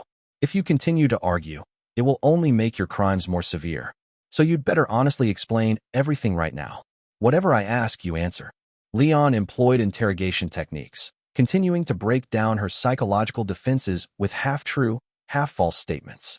However, before he could finish, he was interrupted by the sound of sobbing. Sniff. Rena began sobbing non-stop, her voice growing louder and louder, until she completely broke down into loud wailing. Wah! Stop crying and answer my questions first, Leon shouted in a commanding tone, trying to make her stop. However, Rena's crying did not lessen in the slightest, as if she could not hear him at all. I told you to stop crying. Stop crying. Hey! Leon was completely thrown off by this. Her emotions had totally collapsed, making it impossible to continue the conversation. If she truly was just an inexperienced young girl suddenly arrested for a grave crime, breaking down on the spot was not abnormal. This was also Leon's first time apprehending someone who was still a minor. Even so, Leon did not dare lower the gun aimed at her head. Her actions could very well be an act. Waiting for the moment, he let his guard down to counterattack and kill him. But the incessant crying was unbearably irritating. In the end, unable to take it any longer, he covered it with a loud roar of his own. Stop wailing. I'm not here to arrest you. Hearing this, Rena's crying finally stopped. With tear-filled eyes, she looked over at him, her gaze seeming to seek confirmation of whether it was true. When someone heard such words at the depths of despair, no matter how unbelievable they sounded, they would cling to them as a lifeline. Seeing this, Leon let out a long breath and spoke the sentence that would change the course of both their lives. Miss Witch, are you interested in making a deal with me? Transaction? What transaction? Rena grew confused when she heard that word. It sounded like this Inquisitor wanted her to offer some kind of benefit before he would let her go. I need to confirm a few things with you first. You answer honestly. Do you understand? Leon did not answer right away. Instead, he fixed his gaze on Rena and began questioning her. There were still quite a few matters he needed to verify. Rena swallowed, then nodded silently. The headhunting rabbit corpses, slime gel, and the extracted mana that Hannah Weislon was selling, all of them came from you. That's correct, right? Leon said. Why, yes. Rena replied in a small voice. So you are a real witch? Rena hesitated at that question. When she had become a witch, her teacher had told her that if an Inquisitor ever found out, she would be sent to the stake. Even though this Inquisitor seemed to already know, she was still reluctant to admit it out loud. If you are, then say you are. If you aren't, then say you aren't. Is it that hard to answer? Leon's voice suddenly turned severe. Though his tone sounded aggressive, he was not actually angry. This was merely an interrogation technique. Yes, I am. Rena shrank her neck in fright. Then let me ask you this. Do you know how to cure cockatrice venom? Leon asked. That. I've never studied it. Rena shook her head repeatedly. Really? I was once poisoned by a toxin made from cockatrice venom, and it left some aftereffects. If you have a way to help me resolve it, I can let you go just like that. I give you my word, Leon said seriously. I really don't know how.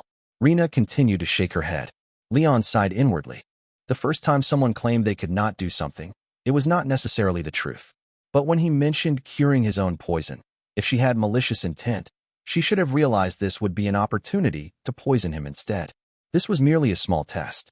If Rena suddenly claimed she could cure it the second time, that would not necessarily be true either. He would not rashly trust her with detoxifying him. But if she denied it again, then she truly had no way to help him solve this problem. As expected, it was not so easy to resolve.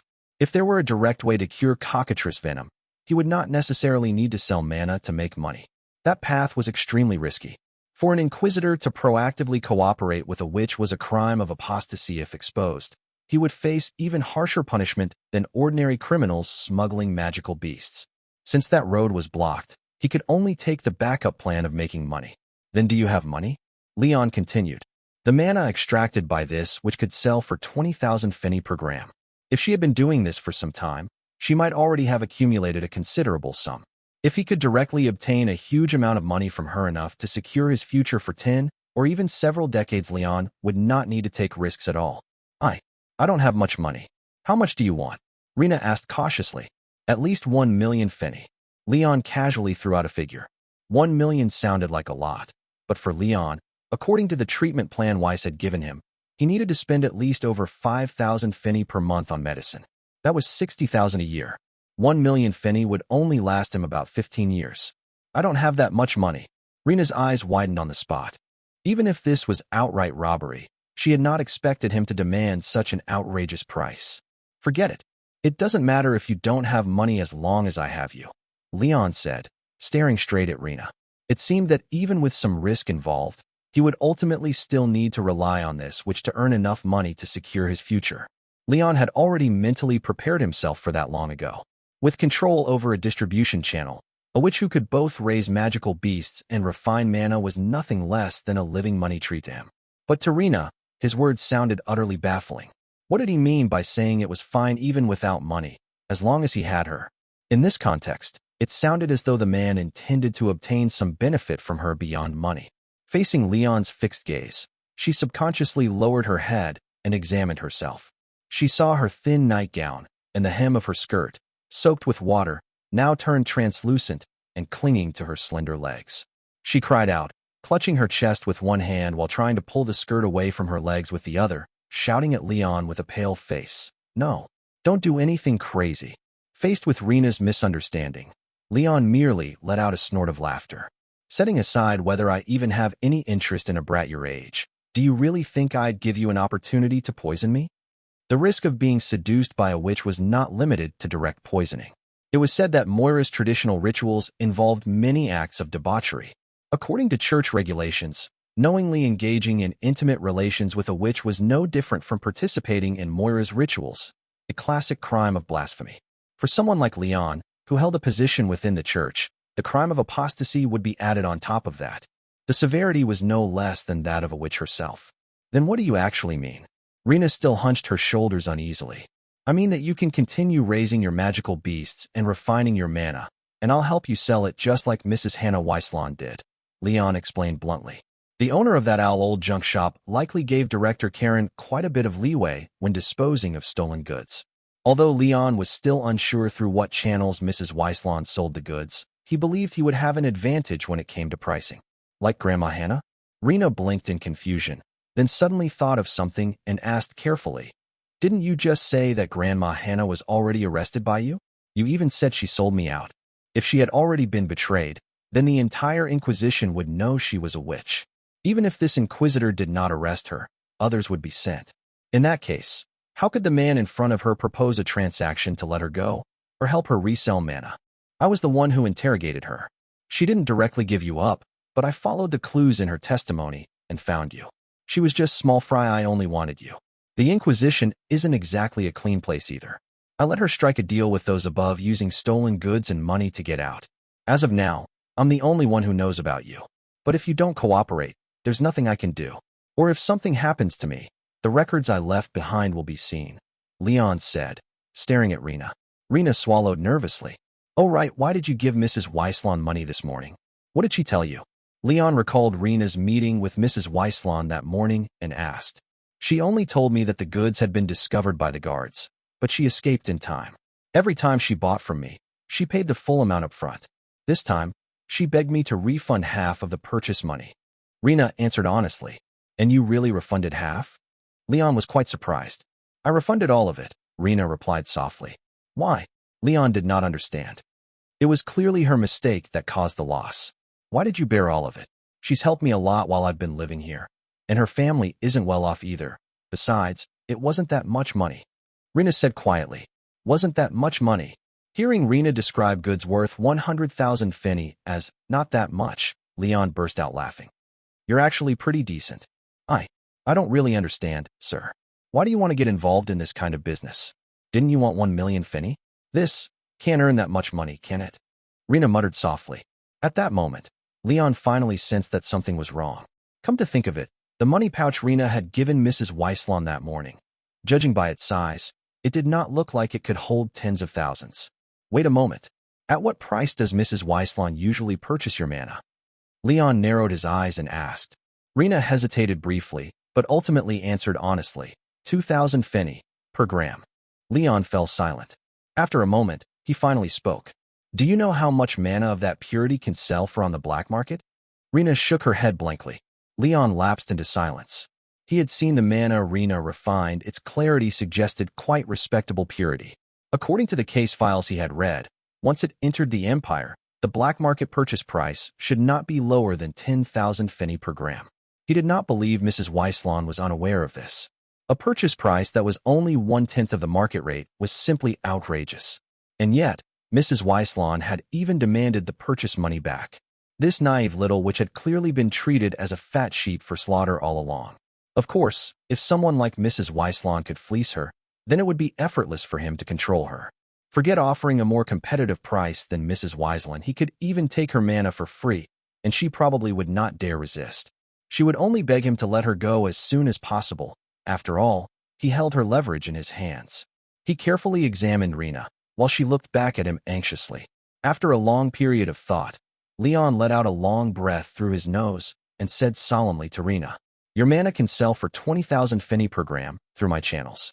You supply the goods, I help you sell them. We split the profits 50-50. How about it? In the end, Leon still gave the other party the real price and also proposed a 50-50 split. He had his own considerations. Since he was going to shoulder such a huge risk, he had to earn enough for his future medicine expenses, ideally securing a further guarantee that he would never lack food or clothing. He needed to earn at least 2 million. No, 3 million Finny. With a goal this large, he had to prepare himself mentally for long-term cooperation with this little witch no matter what. And since it was going to be long-term cooperation, it was naturally best to make the other party genuinely willing. Treating her like a fat sheep to be slaughtered the way Mrs. Hannah Weisslon did, or even squeezing her dry without giving her a single share, would greatly increase the probability of being stabbed in the back. Leon himself was a living example. If director Karen Esso had not been so greedy, if he had at least let a little slip through his fingers to benefit the brothers under him, Leon might not have thought of going out on his own to find suppliers and sell goods. In this line of work, being sold out by someone was deadly. Mrs. Hannah Weisslon seemed to have some degree of friendship with Rena, so Leon had to offer overwhelmingly superior terms here, terms that would both win in bidding and make Rena understand just how much advantage Mrs. Hannah Weisslon had taken of her, pushing her to completely side with him. T20,000. Rena widened her eyes in shock, just as he had expected. The mana circulating within the Empire never goes for less than 10,000 per gram. That old woman has been deceiving you this whole time, you know? Leon stared at Rena and said seriously, If you cooperate with me, you'll get 10,000 Finny for every gram you sell. That's 5 times your original income. As for other magical beast materials, I should also be able to help you secure better prices. These terms aren't bad, are they? Since you're selling these things, you must need money too, right? Rena did not respond right away, looking somewhat at a loss. What's there to hesitate about? Mrs. Hannah Weisslon has already been arrested once and is registered in the Inquisition. If you keep relying on her to sell goods, She could be arrested again at any time and you'd be implicated as well. If I can trace you through her, others can too. If I were you, I wouldn't have anything more to do with her. If you cooperate with me, I'll not only give you better profit-sharing terms, but as an Inquisitor, I can also provide you with a certain degree of protection.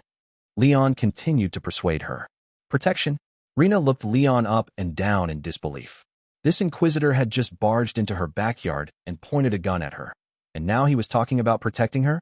You entrusted someone like Mrs. Hannah Wiseland, an amateur, to sell your goods, and you still got cheated by an old woman like that. With how naive you are, getting caught is only a matter of time, you know. But if you have me as an insider within the Inquisition, you'll be much safer. As long as you provide me with profit, I'll keep acting as your umbrella of protection. You can understand that, right? Leon said. Rena looked at the flintlock pistol in Leon's hand, which was still aimed at her. She remained doubtful about his claim that he would protect her and cautiously spoke up. Then what if? I can't bring you any profit? For example, if I say right now that I don't want to do this anymore, what would you do? After being caught like this once, she had personally experienced the enormous risks of this line of work. The man before her, who radiated a dangerous aura, spoke of providing protection, yet he himself might be the greatest danger of all. Rena vaguely sensed that perhaps stopping here was the most correct choice for her. I advise you to reconsider. Discovering a witch and not arresting her is serious dereliction of duty. If you have no value to me, what choice do I have other than sending you to the Inquisition? Leon replied coldly.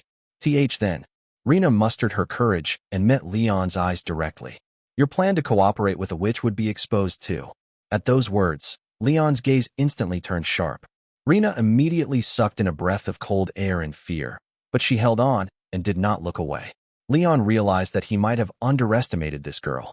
Rena was quite calm and had not been dazzled by the price he offered. On the surface, she was timid and honest, but deep down she still retained a bit of courage to resist. Useless. Do you think there are few witches who try to bite back at an Inquisitor after being caught? If you accuse me, no one will believe you. Of course, if you really want to do that, I won't give you the chance a dead which still counts as a great merit. Leon sneered. Those words were partly meant to bluff. He was not truly intent on killing this little witch at the moment. He simply had to firmly seize Rena, this money tree, and make her understand that cooperation with him was her only option. Rena shuddered and fell into a long silence. Leon waited for a while, but in the end could not help urging her. So, what's your answer? I understand. I'll cooperate with you. Rena lowered her gaze as if she had given up, replying helplessly. Very good. Leon finally let out a sigh of relief inwardly. Thus, at least verbally, their cooperative relationship was established. But I don't have what you want right now. The latest batch was already taken by you people from Grandma Hannah, Rena said softly. I know. I'm planning on long-term cooperation, so there's no rush, Leon said, glancing toward the entrance of the cellar. Are you raising magical beasts in the cellar? Yes. The mixing room for extracting mana is also down there, Rena answered honestly. Can you take me for a look? Leon felt that as the sales side, it was necessary to confirm the production environment of the goods. All right. Rena had no way to refuse and could only agree. Just as she was about to go inside to get the key, she suddenly noticed that her skirt hem was still dripping wet, along with the thin nightclothes she was wearing. A flush rose to her face. Could you let me go change clothes first? She asked in a tentative tone. Fine, go inside. Leon nodded, pointing the gun toward the back door to signal for Rena to walk ahead. As soon as Rena saw that he was about to follow her inside, her expression changed. She stammered, Why, you're not going to watch me change, are you? Leon was taken aback and realized that this indeed would not be appropriate. After thinking for a moment, he pointed at the open oil paper window and said, Go in directly through the window, light the lamp, and after closing the window, change clothes by the window so I can see your silhouette. Once you're done, open the window and come out. Don't let me lose sight of you. In this era, most civilian homes in the Empire still used translucent oil paper windows. Glass windows were something only the city hall, churches, and the mansions of the wealthy could afford. You won't secretly poke through the oil paper to peek, will you? Rena was still a little uneasy. If I really wanted to peek, I should have done it earlier. Hurry up, Leon urged impatiently. Candlelight dispelled the darkness of the cellar as Rena carefully descended the steps with a candlestick in hand. She had changed into a plain dress, tied a leather apron around her waist, and put on that red hooded shawl again. After coming down, She lit an oil lamp, then finally turned around. Leon followed her down, still holding the flintlock pistol in his hand, the muzzle continuously trained on her. Hey, we've already started cooperating. Do you really need to keep pointing a gun at me? Rena tried to protest to Leon. Having reached a cooperative relationship, she was no longer that worried that Leon would suddenly shoot her for no reason. What she feared was an accidental discharge. Stop talking nonsense. Leon ignored her protest, did not put the gun away, and even cautiously looked up at the ceiling. In a place where magical beasts were kept, he especially needed to stay alert. Low-ranking witches did not have much combat power, but it was said they could manipulate magical beasts to fight on their behalf. Slimes and headhunting rabbits were both low-level magical beasts that even ordinary people could easily kill, but headhunting rabbits could slice open a person's artery in a single strike, causing them to bleed to death. Slimes, on the other hand, could ambush from the ceiling and suddenly drop down, completely enveloping a person's face and drilling into their mouth and nose to block the airway, suffocating them alive. Neither of the two was completely without danger. This cellar where magical beasts were raised was the true home ground of the witch in front of him. If her earlier compliance had only been an act, she would very likely try to find a chance here to counter-kill him. Naturally, he could not help but be extra cautious. However, upon first entering the cellar, he did not immediately see any traces of magical beasts. There were only various miscellaneous items piled on the ground, with a workbench placed on each side. One of the workbenches was piled full of tools for preparing potions, such as mortars, balances, test tubes, and measuring cups. Many small tin bottles were neatly stacked beside it, all sealed, seemingly filled with finished potions. The air was permeated with a strong herbal scent, the most prominent being a fragrance similar to mint. The other side looked both like an operating table and an altar. Several candles were placed on it, and tools such as scalpels, forceps, and scissors were neatly arranged. Faintly, dried bloodstains could be seen along the edges. This was likely a surgical experiment table used for slaughtering and processing magical beasts. Where are the magical beasts kept? Leon asked. Here. Down here is the breeding pit. All the magical beasts are raised inside. As Rena spoke, she somewhat laboriously pushed the experimental table on the right aside, revealing a vertical shaft beneath it, sealed with an iron-grated cover. From a distance, Leon peered inside. The candlelight could not reach the bottom of the shaft, but he could vaguely see specks of red light flickering intermittently in the darkness, which looked rather eerie. That red light is? Leon asked. It's the reflection of the headhunting rabbit's eyes in the dark, Rena explained. How many are there? There are 6 adults and 6 juveniles, Rena answered. And where are the slimes kept? They're in there as well. Right now, there are 8 of them, big and small. Keeping 2 kinds of magical beasts together in such a small space? Won't they fight each other? Leon was somewhat surprised. As long as I mix a small amount of my blood into the feed, they become very obedient. They won't attack each other, and they won't attack me either. Moreover, raising the 2 kinds together is more convenient. The meat scraps and waste left behind by the headhunting rabbits are taken care of by the slimes, which keeps the breeding pit clean, Rena replied. A witch's blood pact. Leon confirmed with Rena. It was said that some witches could control a large number of low-level magical beasts at once as long as they had consumed the witch's blood. This ability was called a blood pact, and not every blessed witch possessed it. Yes. Rena simply acknowledged it. Hearing this, Leon felt a bit pleased inside. A witch with the blood pact talent had an innate advantage in raising magical beasts. This time, he could be said to have picked up a real treasure. Is it just these 2 kinds of magical beasts?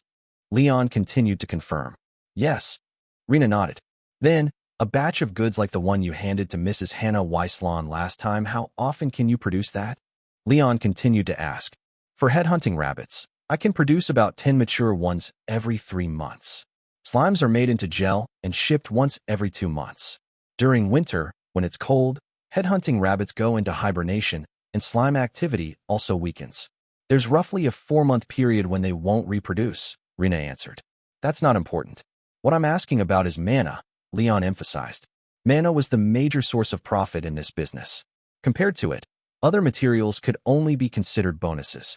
What Grandma Hannah took away this time was the accumulated amount from 4 months, Rena answered honestly. 4 months' worth? You mean you only ship 3 times a year, with only about 5 grams each time? Leon confirmed. No, Just as I said earlier, magical beasts stop growing and reproducing in winter. So in reality, it's only twice a year. Rena shook her head and corrected him. Leon immediately frowned upon hearing this.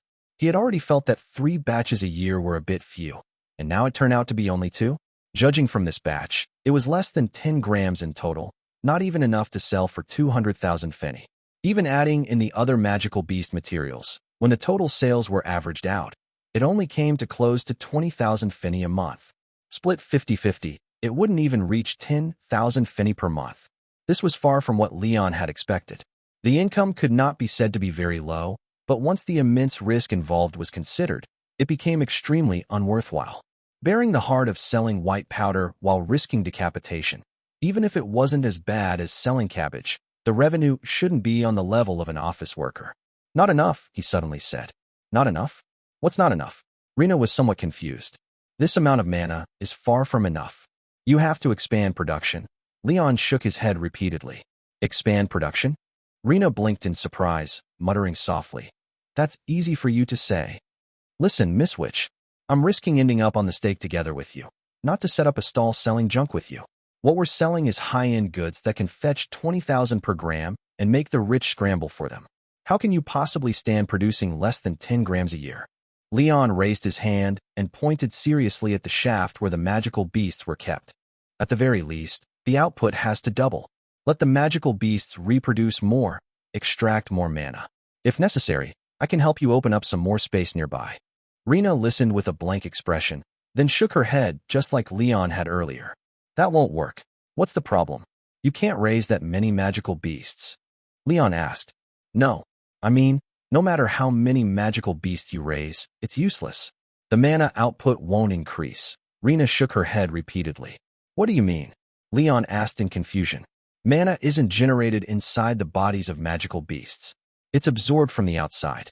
Mana is produced in the labyrinth. There used to be a labyrinth in this mountain. Beneath this cellar, there just happens to be a fissure right inside this breeding pit.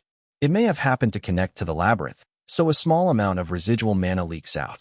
That's why it's possible to raise magical beasts here. How much mana the magical beasts raised here can contain is completely determined by how much leaks out from that fissure. If the number of magical beasts increases, the amount of mana each individual can hold will decrease. The total amount won't change much. If too many are raised, they might even weaken and die from not getting enough mana. Instead, I have to deliberately control their numbers, Rena explained earnestly. Leon suddenly fell silent. His gaze unconsciously lowered as he sank into thought. Inquisitor, there's really nothing that can be done about this. Rena thought Leon had been dealt too heavy a blow and tried to console him. In fact, the problem wasn't just that mana output wouldn't increase with expanded production. After a labyrinth was sealed, its mana concentration would decay year by year, and mana output would also gradually decline. But at this moment, Leon suddenly looked back up. The light in his eyes did not dim. Instead, it shone even more brilliantly. Then from another angle, as long as we move to a place with a higher mana concentration like inside the labyrinth, the output can increase drastically, right? Well, Rena was caught off guard by his burning gaze. Theoretically, yes. But if you're an Inquisitor, you should also know that the labyrinth in this mountain was purified by the Night Order more than 30 years ago. All entrances were blown up and sealed. There's simply no way in. Who says there's no way in? Leon curled his lips beneath the mask. About an hour later, Leon carried a bag of tools on his back and arrived at a spot halfway up the mountain side by side with Rena. Rena once again glanced uneasily at the shovel and axe sticking out of Leon's shoulder strap. They had all been taken from her house. The whole scene looked disturbingly like someone was about to be taken into the mountains, killed to silence them, and buried on the spot. Is there really a path into the labyrinth? Rena asked softly. Keep quiet. Leon held up the lantern and climbed a short distance up a gentle slope along a narrow path carved into the mountainside. He kept pushing aside the grass on the slope to inspect it, and finally discovered a small pit filled with loose gravel behind a clump of weeds. He set down the bag, picked up the shovel, and began digging. After about 6 or 7 minutes, the sound of the shovel striking something hollow echoed out. He lifted his foot and kicked forward, and the remaining 3 stones collapsed with a clatter, revealing a pitch-black opening. Here, come up. Leon waved to Rena, who was waiting below. Rena lifted her skirt, tied it up briefly, and then climbed up after Leon. You go in first. Leon handed the lantern to Rena. This is the entrance? Will there be something inside? Rena asked uneasily as she stared at the dark opening. Relax. There won't be any danger, Leon urged. With no other choice, Rena took the lantern and bent over to crawl into the cave, which was barely over 1 meter tall. She felt her way forward step by step, with Leon following closely behind. The inside of the cave was damp, and the occasional sound of dripping water could be heard. After walking bent over for a short distance, the space suddenly opened up. Rena saw scattered points of faint light. Looking more closely, she realized that many plants and mushrooms were growing on the stone walls of the cavern, some of them emitting blue or green bioluminescence. From time to time, insect chirps could also be heard coming from the undergrowth. So this really is a labyrinth. Rena raised the lantern and looked around curiously. Places like this, completely devoid of sunlight, normally would not be so full of life. However, the labyrinth was an exception. The power of the primordial witch Moalai allowed all kinds of vegetation to grow out of nothing in the dark underground space, which in turn attracted animals and formed a self-sustaining ecosystem, providing breeding grounds for the magical beasts she created. Although she was a witch, this was still the first time Rena had ever seen a real labyrinth. Before she could look around any further, the lantern was taken from her hands by Leon. Leon walked deeper into the cavern. The lantern light illuminated a rusted iron-barred gate embedded in the rock wall, its surface completely tangled with vines. He set down the bag, pulled out the axe, and began smashing the chain on the iron gate with brute force. The chain had originally been extremely thick, something no ordinary firewood axe could cut through. However, after decades of corrosion in this damp environment, it had long since become brittle. Leon quickly shattered it, pulled the broken chain aside, and forced open the barred gate. Why did you know there was a labyrinth entrance here? Rena asked. After the church's night orders seal a labyrinth, they don't immediately block off every entrance. They always leave a concealed entrance for inspections to prevent incomplete handling that could let the labyrinth revive. The inspection work is usually handled by the local Inquisition, so the location of that entrance is marked in the Inquisition's memorandum archives. I saw it before, Leon said as he gestured for Rena to follow. After the labyrinth had been sealed, nothing had gone wrong for a full 10 years, so the Inquisition had only sealed this entrance in a perfunctory manner. Given the atmosphere of the Hamel Inquisition, no one would be conscientious enough to regularly trek into the remote mountains to inspect an entrance that had been blocked for over 20 years. After passing through the iron gate, the two walked a short distance along the tunnel.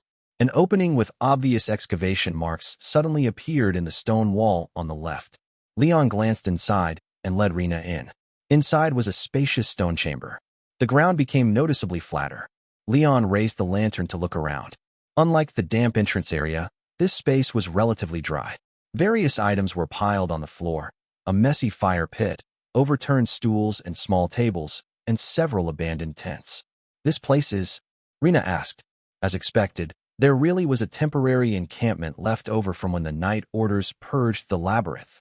Leon surveyed the area with satisfaction and nodded, then walked around to inspect it again. Very good. We'll raise magical beasts here from now on. This will be your new workshop. You really intend to do this? Rena hesitated. What else? Did you think I brought you into the mountains for an hour just to go on a date? Leon shot her a glance, then gestured toward the empty stone chamber. We'll plan this place out. Make a list later of what you need, and I'll prepare it. Once the new workshop is set up, we'll move your magical beasts over here to be raised. Hearing this request, Rena imagined a massive amount of extra work appearing out of nowhere, along with the risk of being discovered. She couldn't help but let out a long sigh. Did you just sigh? Leon's sharp gaze swept over her. And no, I didn't. Rena stiffened and hurriedly shook her head in denial. I'm starting to think you don't seem very enthusiastic about cooperating with me, Leon said as he carefully scrutinized Rena. Mr. Inquisitor, may I offer a small reminder?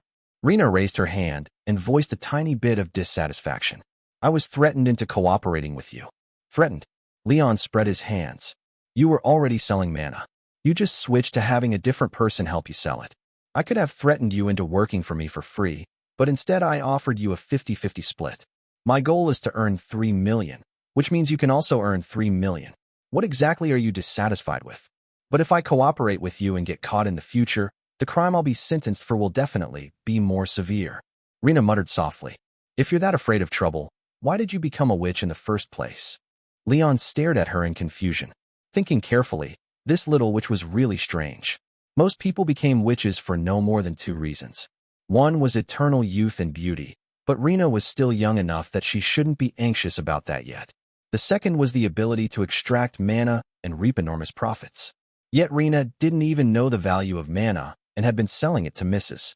Hannah Weislan at 1/10 of the market price, apparently living in poverty the whole time. In that case, why had she become a witch? After all, once a witch was caught, even if the sentence wasn't death, she would never again have the chance to obtain anything resembling true freedom. That has nothing to do with you. Rena clearly didn't want to discuss this topic with Leon. You should look at it from another angle. The moment you became a witch, you'd already committed a grave crime. What difference does a little more or less make? Do you know? I've seen witches in the archives who accumulated tens of millions in assets by selling mana, and others who married nobles, poisoned them, and seized their property. Each one of them went big, Leon said, then spread his hands toward Reno again. And then look at you. What about me? Reno was suddenly pointed at and became flustered. You actually let some countryside old woman treat you like a cash cow and slaughter you. You're truly the most pathetic witch I've ever seen.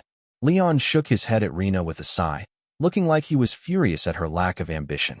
Compared to the cases in the Inquisition's files, Rena's behavior really was an embarrassment to the witch community. I don't want to be successful in that kind of thing, okay? Being judged like this, Rena protested angrily. Aren't all the witches you mentioned caught in the end? What happened to them in the end? Say it. Burned to death. After a brief silence, Leon answered. You see, none of them ended well, did they? Rena finally found something to seize on. But at least they enjoyed life while they were alive. You're already bearing the risk of being a witch, then you should at least strive for benefits worthy of that risk. Make good use of a witch's abilities to live well for a few more days. That way, even if you get caught, you won't regret it too much. Leon was still trying to coax her patiently. What kind of twisted logic is that? Rena did not let herself be led astray. You do realize you can no longer rely on Mrs. Hannah Weisland to sell mana, right? Other than that, do you have any other source of income? Leon suddenly asked. Rena was momentarily left speechless. Mrs. Hannah Weisland had always purchased her goods at a low price. In truth, her income had been very small, with hardly any savings. Now that her income source had suddenly been cut off, even eating normally in the future might become a problem. I'm guessing you've been living pretty frugally, huh? Your clothes are worn down like this, and that red shawl is almost faded into rags, yet you still won't throw it away. Seeing that this tactic worked, Leon said casually, What does that have to do with you? My grandmother made this for me. Rena suddenly became unusually forceful, gripping the shawl on her shoulders that had already faded to a pale red. She glared at Leon, her voice rising. Leon froze for a moment, then suddenly realized that this item held special meaning for Rena. The moment she finished shouting, Rena calmed down and was instead seized by fear, worried that her attitude might anger this Inquisitor who, in practical terms, held her life and death in his hands. That was my slip of the tongue. I'm sorry. Leon apologized immediately. This time it was Rena who was stunned. She had not expected him to take the initiative to apologize to her, let alone so decisively. This Inquisitor actually showed her a minimum level of respect? All right, maybe you don't value profits that much, but I need money desperately. No matter what, I have to earn at least 3 million. If you want to get rid of me sooner, then cooperate with me to achieve this goal as quickly as possible. We must expand production. On this point, I will not back down. Leon gave up on trying to motivate her indirectly and stated his demands bluntly. Why do you want money so badly? Rena asked, then immediately realized something. Is it to treat the after effects of the cockatrice venom you mentioned before? Yes, I need money for medical treatment. Money is too important. As he spoke, Leon looked off into the distance with a trace of melancholy. With money, you can secure your livelihood. You don't have to swallow your pride just to scrape together a meal. Money isn't omnipotent, but without money, you absolutely can't survive. With money, at least you don't have to worry about things that money can solve. Isn't that right? Rena studied Leon for a moment, lowered her head to think, then let out a long breath. Breeding pool. What? Leon did not understand at first. We need to find a place and dig a larger breeding pool, then add 2 layers of breathable covers on top to prevent the magical beasts from escaping, like here, for example. Rena walked back and forth around the camp, stepping on a patch of soft soil. As for the workbench, the table left here could be raised a bit and should barely be usable. It's best to buy a new set of tools. I'll give you a list later. With such a large space, we also need to solve the lighting issue. And whether this labyrinth is safe, I hope you can help me carefully confirm that deeper inside. Leon was surprised by Rena's sudden cooperation, but since she was willing to work more closely with him, it was naturally exactly what he wanted. All right. Anything else? Leon nodded. Since we're going to be partners from now on, you can't keep interacting with me like this. Can you, Inquisitor? Rena looked at Leon and pointed at her cheek with a finger, signaling him to remove his mask. At least tell me your name? Leon thought for a moment, then raised his hand and removed the mask, revealing his true face. The poison-proof capability of this bird beak mask was actually not very good. It mainly served as physical protection, preventing the face from being splashed directly with dangerous substances like acidic liquids or lime. Leon said. Leon reported his name. Using the lantern light, Rena examined Leon's face and gave her assessment. You're younger than I imagined. Judging by your voice, I thought you were some middle-aged man. Do I really sound that old? Leon frowned slightly and deliberately extended his gloved hand. Then can we consider our cooperation officially established now? Rena hesitated for a moment, but in the end still reached out and carefully shook Leon's hand. Then there's no time to lose. Leon turned around and picked up the shovel. Let's get to work right now. Over the next 2 days, Leon shuttled back and forth between Hamiltown and the back mountain of Estuary Village, carrying out construction for the new workshop inside the labyrinth and purchasing the items Rena needed. By the 3rd day, after handling most of the physically demanding labor, he left part of the organizing work to Rena and returned to the Inquisition to resume work. He had been absent for far too long, and if he kept skipping, he might not even be able to keep his job. Hey, look who's back. 5 whole days without a word. I thought you were going to die of illness. The captain greeted him as soon as he saw him in the duty room. Still looking that pale? You didn't go fooling around with women in back alleys and catch something, did you? If I had that kind of spare money, that'd be nice. Leon brushed off the joke. Considering I just recovered from a serious illness, go easy on me with the workload, Captain. In your dreams, have you thought about who's been covering your shifts while you were gone? Today you're making up every bit of the work you missed. As he spoke, the captain pulled out a stack of IOUs and slapped them onto the table. These were all debt collection assignments issued by the church to the Inquisition. Looks like this day of field work is going to last until night. Leon forced a bitter smile at the thickness of the IOUs. Here, this one was supposed to be collected 2 days ago. I saved it especially for you. Don't say I didn't look after you. The captain took out the top IOU and handed it to Leon. Leon froze when he saw it. On the signature and seal section of the IOU was a name he was very familiar with, Melissa Hesh. As for the amount owed, principal plus interest had already exceeded 800 thaler silver coins, nearly 170,000 fenny. Among this stack of IOUs, amounts this large were rare. For an ordinary household, this was already an enormous sum. Leon, sympathy is sympathy, but you have to tell her she can't delay it this time. At the very least, she has to pay the interest, the captain said earnestly. Otherwise, next time I won't be able to leave it to you to handle. Thank you, Captain. Leon carefully put away the IOUs, inwardly glad that he had returned to work in time to deal with this. I'll get to work now. Go on. The captain waved him off. After leaving the Inquisition, Leon quickly arrived at the destination of the first IOUA modest residence located in an alley near the cathedral. He let out a long breath. Instead of knocking, he took out a key and directly opened the door. Someone inside clearly heard the sound of the door opening. Light footsteps sounded in the stairwell, and a girl's still youthful voice greeted him. Brother Leon? I'm back. Leon replied softly as he stepped into the house and closed the door behind him. You were gone for such a long time this time. You didn't come back at all, and I started getting worried. The landlady's daughter, Melissa, walked down the narrow staircase leading to the attic, holding a bowl with a spoon inside. Melissa was 13 this year, an age that should have been full of youthful vitality, but she was very thin, her complexion pale, with the unmistakable look of malnourishment. Even the smile that should have been lively on her face carried a distinct gloom. Her hair had grown almost to her waist and had clearly not been tended to for a long time. Though it was tied up with a thin hemp rope, it still looked somewhat messy. Only her bangs and side hair had been cut by herself, and the cuts were far from neat. She was even wearing her mother's old clothes and apron, loose and ill-fitting on her small frame. Yeah, I was handling a case and worked overtime for a few extra days, Leon replied casually, making up an excuse. Were you upstairs just now? Feeding my mother, Melissa answered in her usual tone. Leon noticed the small wooden bowl in her hands. It had probably contained a little porridge before, but it had been scraped completely clean. Melissa's mother, Leon's landlord and name Mrs. Hesh, had been bedridden for a long time. Melissa had always been the one taking care of her. Then are you back from overtime to take compensatory rest today? Do you need me to make you some lunch? There's still some of the oat flour and beans you bought last time, Melissa suggested.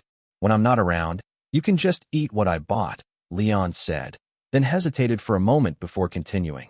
This kind of weather makes it easy for bugs to grow. But I didn't come back to rest this time. I came for work. Melissa noticed the rolled-up stack of parchment Leon was holding in his hand, and her gaze immediately went blank. The Hesh family, who owed the church more than 100,000, were precisely Leon's landlords. Although he was on good terms with Mrs. Hesh and little Melissa, work was work. Debts that had to be collected still had to be collected. If anything, it was precisely because Leon had always been the one handling the debt collection for their family that he had been able to give them as much leniency and care as possible. Brother Leon, I won't be able to get money from Mrs. Kate and the shop until the week after next. Could you? Melissa clutched her apron and spoke cautiously. I'm sorry, Melissa. Not today. Leon sighed. You need to at least pay 2 months' worth of interest, or penalties will be added. Then how much is it? Melissa asked uneasily. Leon spread open the copy of the debt note and took a look before saying, about 21 thaler. The actual amount even included some odd change, 4,240 fenny in total. Even Leon himself felt that the number was absurd when he said it aloud. That sum was almost equal to his entire monthly salary. Yet for Melissa, it was only interest. Even if she managed to produce that much money, her family's debt would not decrease in the slightest. They would merely gain another 2 months of grace. Leon clearly saw the suffocating sense of embarrassment appear on Melissa's face. It was obvious that she could not come up with such a sum right now. Leon opened his mouth, but in the end said nothing. There was nothing he could do to help Melissa at this point. He had been renting here for 2 years, and this situation was not happening for the first time. In fact, under the pretense of paying rent in advance, Leon had lent Melissa money several times already. By now, he had effectively covered a full half-year of rent in advance. He had done all he reasonably could. Over the past several days, he had not gone to work and had been staying outside, incurring expenses for food and lodging. He had also purchased medicine once. After reaching a partnership with Rena, he had additionally paid out of pocket to buy things for setting up a new workshop. The 18 thaler he had extorted earlier were almost completely spent.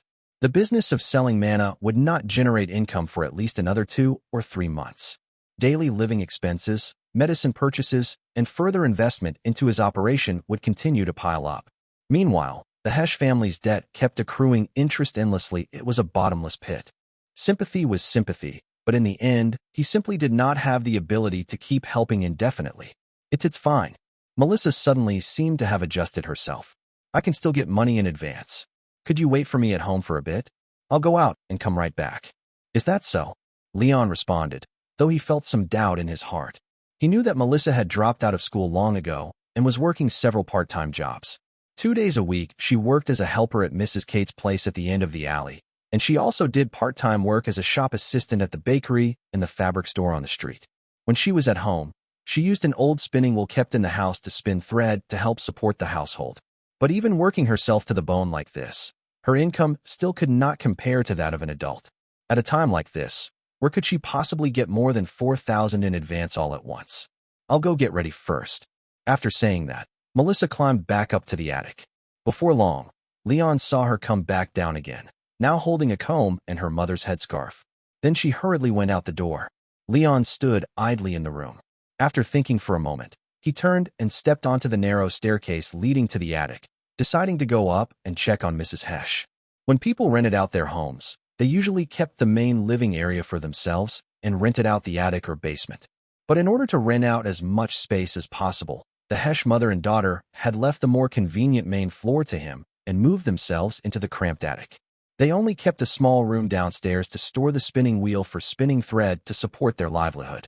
Leon paid them 4 thaler in rent every month. For the Hesh mother and daughter in their current situation, this was an extremely important source of income. Leon would occasionally buy daily necessities and food to share with them. When he was at home, Melissa would help him cook and wash his clothes. The floorboards creaked as Leon climbed the steps and reached the attic. The space was small. There was a bed, and Melissa's mother, Sally Hesh, lay on it on her side with her back facing Leon. Beside the head of the bed was a rolled-up floor mattress that belonged to Melissa. In its usual place now stood a small table. When Melissa fed her mother, gave her medicine, or wiped her down, she would place the tableware and wash basin there. At the foot of the bed stood an old wardrobe, with Melissa's and her mother's clothes mixed together inside. The small attic window was open to allow ventilation and remove odors. Sunlight shone onto the foot of the bed, dust motes continuously dancing within the beam of light. Seeing Sally breathing evenly with her back turned, Leon thought she might still be taking her afternoon rest and did not want to disturb her. Just as he was about to turn around, he heard her weak voice call out to him. "Mr. Leon?" "Mrs. Hesh," Leon replied. "Sorry, did I wake you?" "No, I wasn't asleep. I was just looking out the window to pass the time.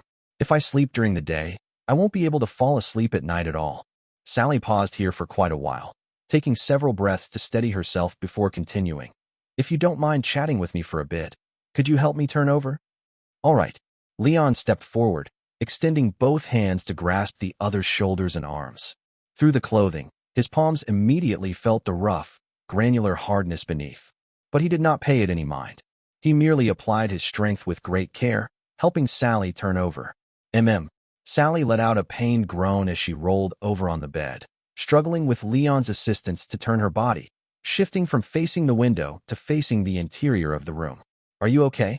Leon asked softly, observing Sally's condition as he spoke. Sally Hesh had once been the star actress of a small theater troupe. In a small town like this, she had been a rare beauty. Now, however, she lay on her side on the bed, haggard and emaciated, like a withered rose trembling on the verge of collapse. At the corners of her eyes and along her cheeks were crystal-like formations, as though fragments of crushed diamonds were stuck to her skin. In truth, these crystals covered her entire body, with large crystal masses even forming at her joints. Saltification disease, also known as crystal syndrome, an extremely rare illness Leon had only ever seen in this world. Patients would begin to precipitate clear crystals starting from their legs, while their joints and muscles gradually stiffened. The condition would then spread upward, leaving the patient effectively paralyzed.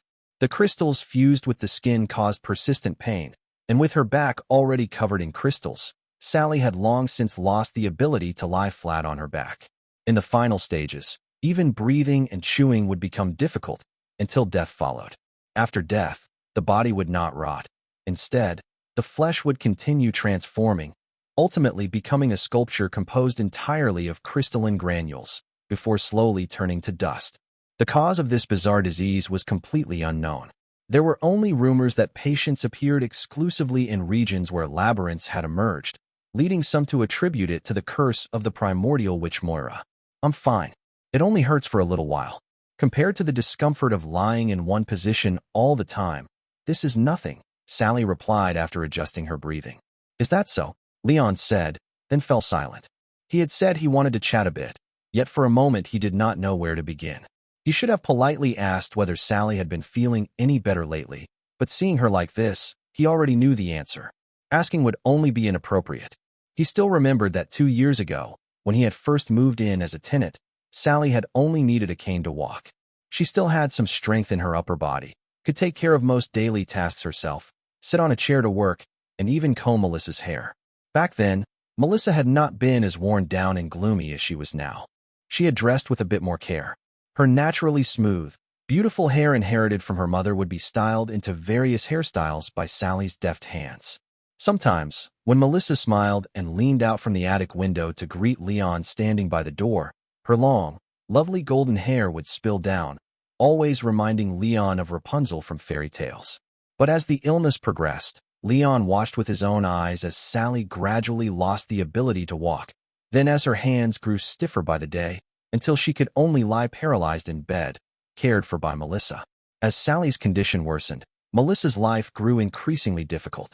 She had to work to repay debts while also caring for her mother, and the smiles and hope on her face dwindled with each passing day. In the end, it was Sally who spoke first. "Mr. Leon, tell me, What is the point of living, really? Leon's heart jolted, but he still spoke to comfort her. Please don't say things like that. It seemed that Mrs. Hesh was in a low emotional state today, something that could already be considered normal for her. My biggest regret is that I didn't kill myself the moment I fell ill. In the end, I caused my husband's death and dragged Melissa down with me. As Sally spoke, tears rolled from the corners of her eyes. You being alive is very important to that child. Being able to live together with you again is her hope. Carrying that hope together with her is something only you can do, Leon said, offering hollow comfort as he took a towel from the side and wiped away Sally's tears. In this era, saltification disease was a clearly incurable illness. The Holy Healing Monastery's current research progress amounted to nothing more than discovering that medicines made by mixing certain holy waters could slightly slow the disease's progression. Most patient families chose to give up treatment altogether. Yet there were also people like Melissa who clung to the hope that perhaps one day the church would develop a miracle cure, and so continued borrowing money to buy medicine to prolong her mother's life. But Leon had always known that this hope was exceedingly slim. Especially after his last conversation with Bishop Weiss, he had become even more certain of it. In this country and this era, the St. Rosalia Research Institute and the Holy Healing Monastery were essentially like pharmaceutical companies, and hospitals both operated with profit motives. Even for relatively common magical beast toxins such as cockatrice venom, the church had no direction toward developing a miracle cure. Saltification disease was an extremely rare illness. Developing a specific cure to sell would make it difficult to recoup research costs through sales volume alone, making the likelihood of investment even lower unless some highly powerful and influential figure suddenly contracted this strange disease. But Melissa was stubbornly persistent about this matter, and Leon, as an outsider, was not really in a position to say much. I'm already like this. There's no possibility anymore. I'm begging you, please help me persuade Melissa. Sally looked at him with pleading eyes. This was not the first time Sally had begged Leon to convince Melissa to give up on treatment for her, or even to let her starve to death. Sally had once refused to take medicine and even gone on hunger strikes, but in the end she could never withstand Melissa kneeling by the bedside, crying and begging her. Leon lowered his gaze, thought for a moment, then looked at Sally seriously. But even if you die, Melissa's situation won't improve. Do you really think that if you leave without leaving her even a shred of hope, she'll be able to go on living? Sally could not answer, and only began crying again. Don't overthink it. Get some good rest, Leon said, wiping away her tears once more and offering a few simple words of comfort.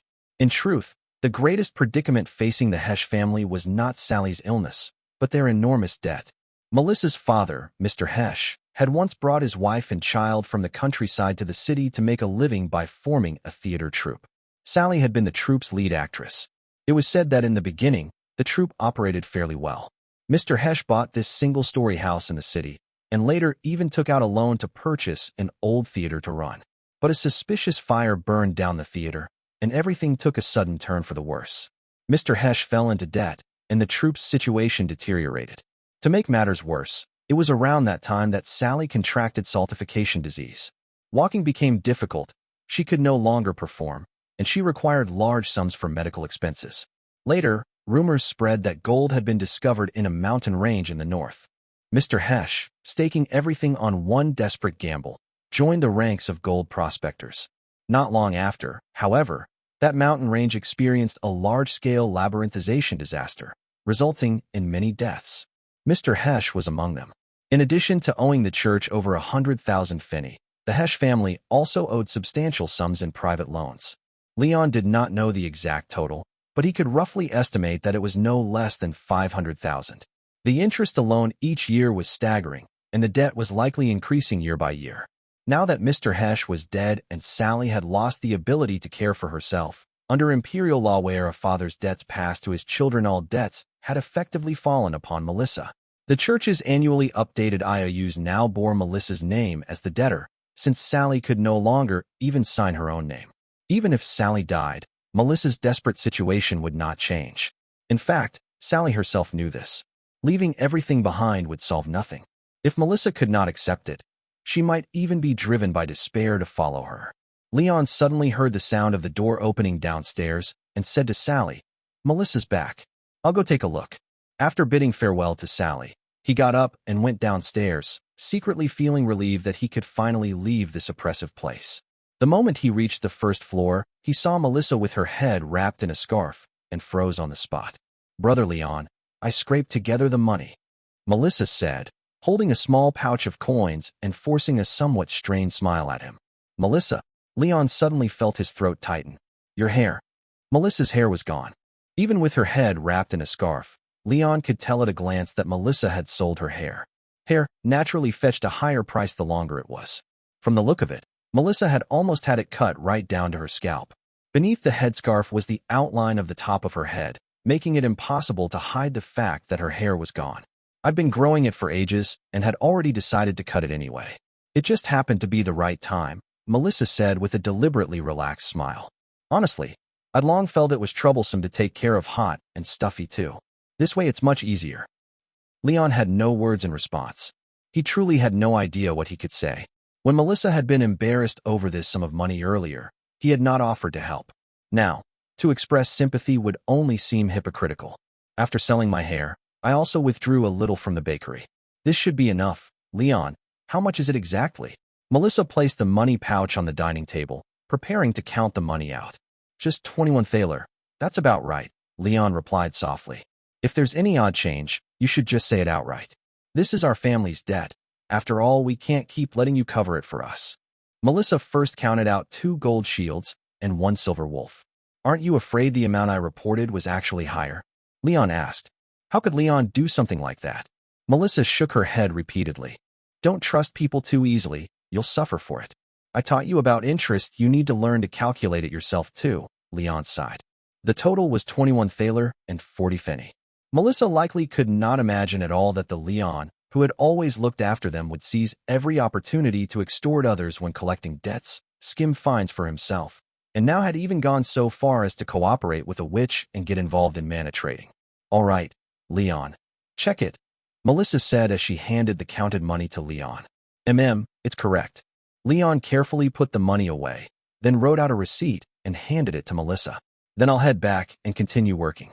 "Leon," Melissa suddenly called out to him. "What is it?" Leon turned back. "Will you come back for dinner tonight?" Melissa looked up at Leon and asked. "No, I've been a bit busy lately. I'm afraid I'll be coming back very late," Leon replied. From now on, aside from handling the Inquisition's work, he also had to make time to continue setting up the mana production business. This period was bound to be the busiest. A flash of disappointment passed through Melissa's eyes, then she quickly hid it deep down. "Oh, I see. Then take care of your health. Don't get so busy that you forget." Taking care of a seriously ill and depressed mother alone at home, it was inevitable to feel stifled. At times like that, even having one more person in the house to exchange a few words with would make the atmosphere very different. During these days when Leon did not come back, Melissa still felt quite lonely. "You're the one who needs to take care of yourself. Remember to eat properly. I'll find some time this afternoon to buy a few things and bring them back," Leon said as he patted Melissa's thin shoulder. He decided inwardly to buy some eggs and put them in the kitchen. After saying goodbye to Melissa, Leon returned to the street and continued running around for today's debt collection work.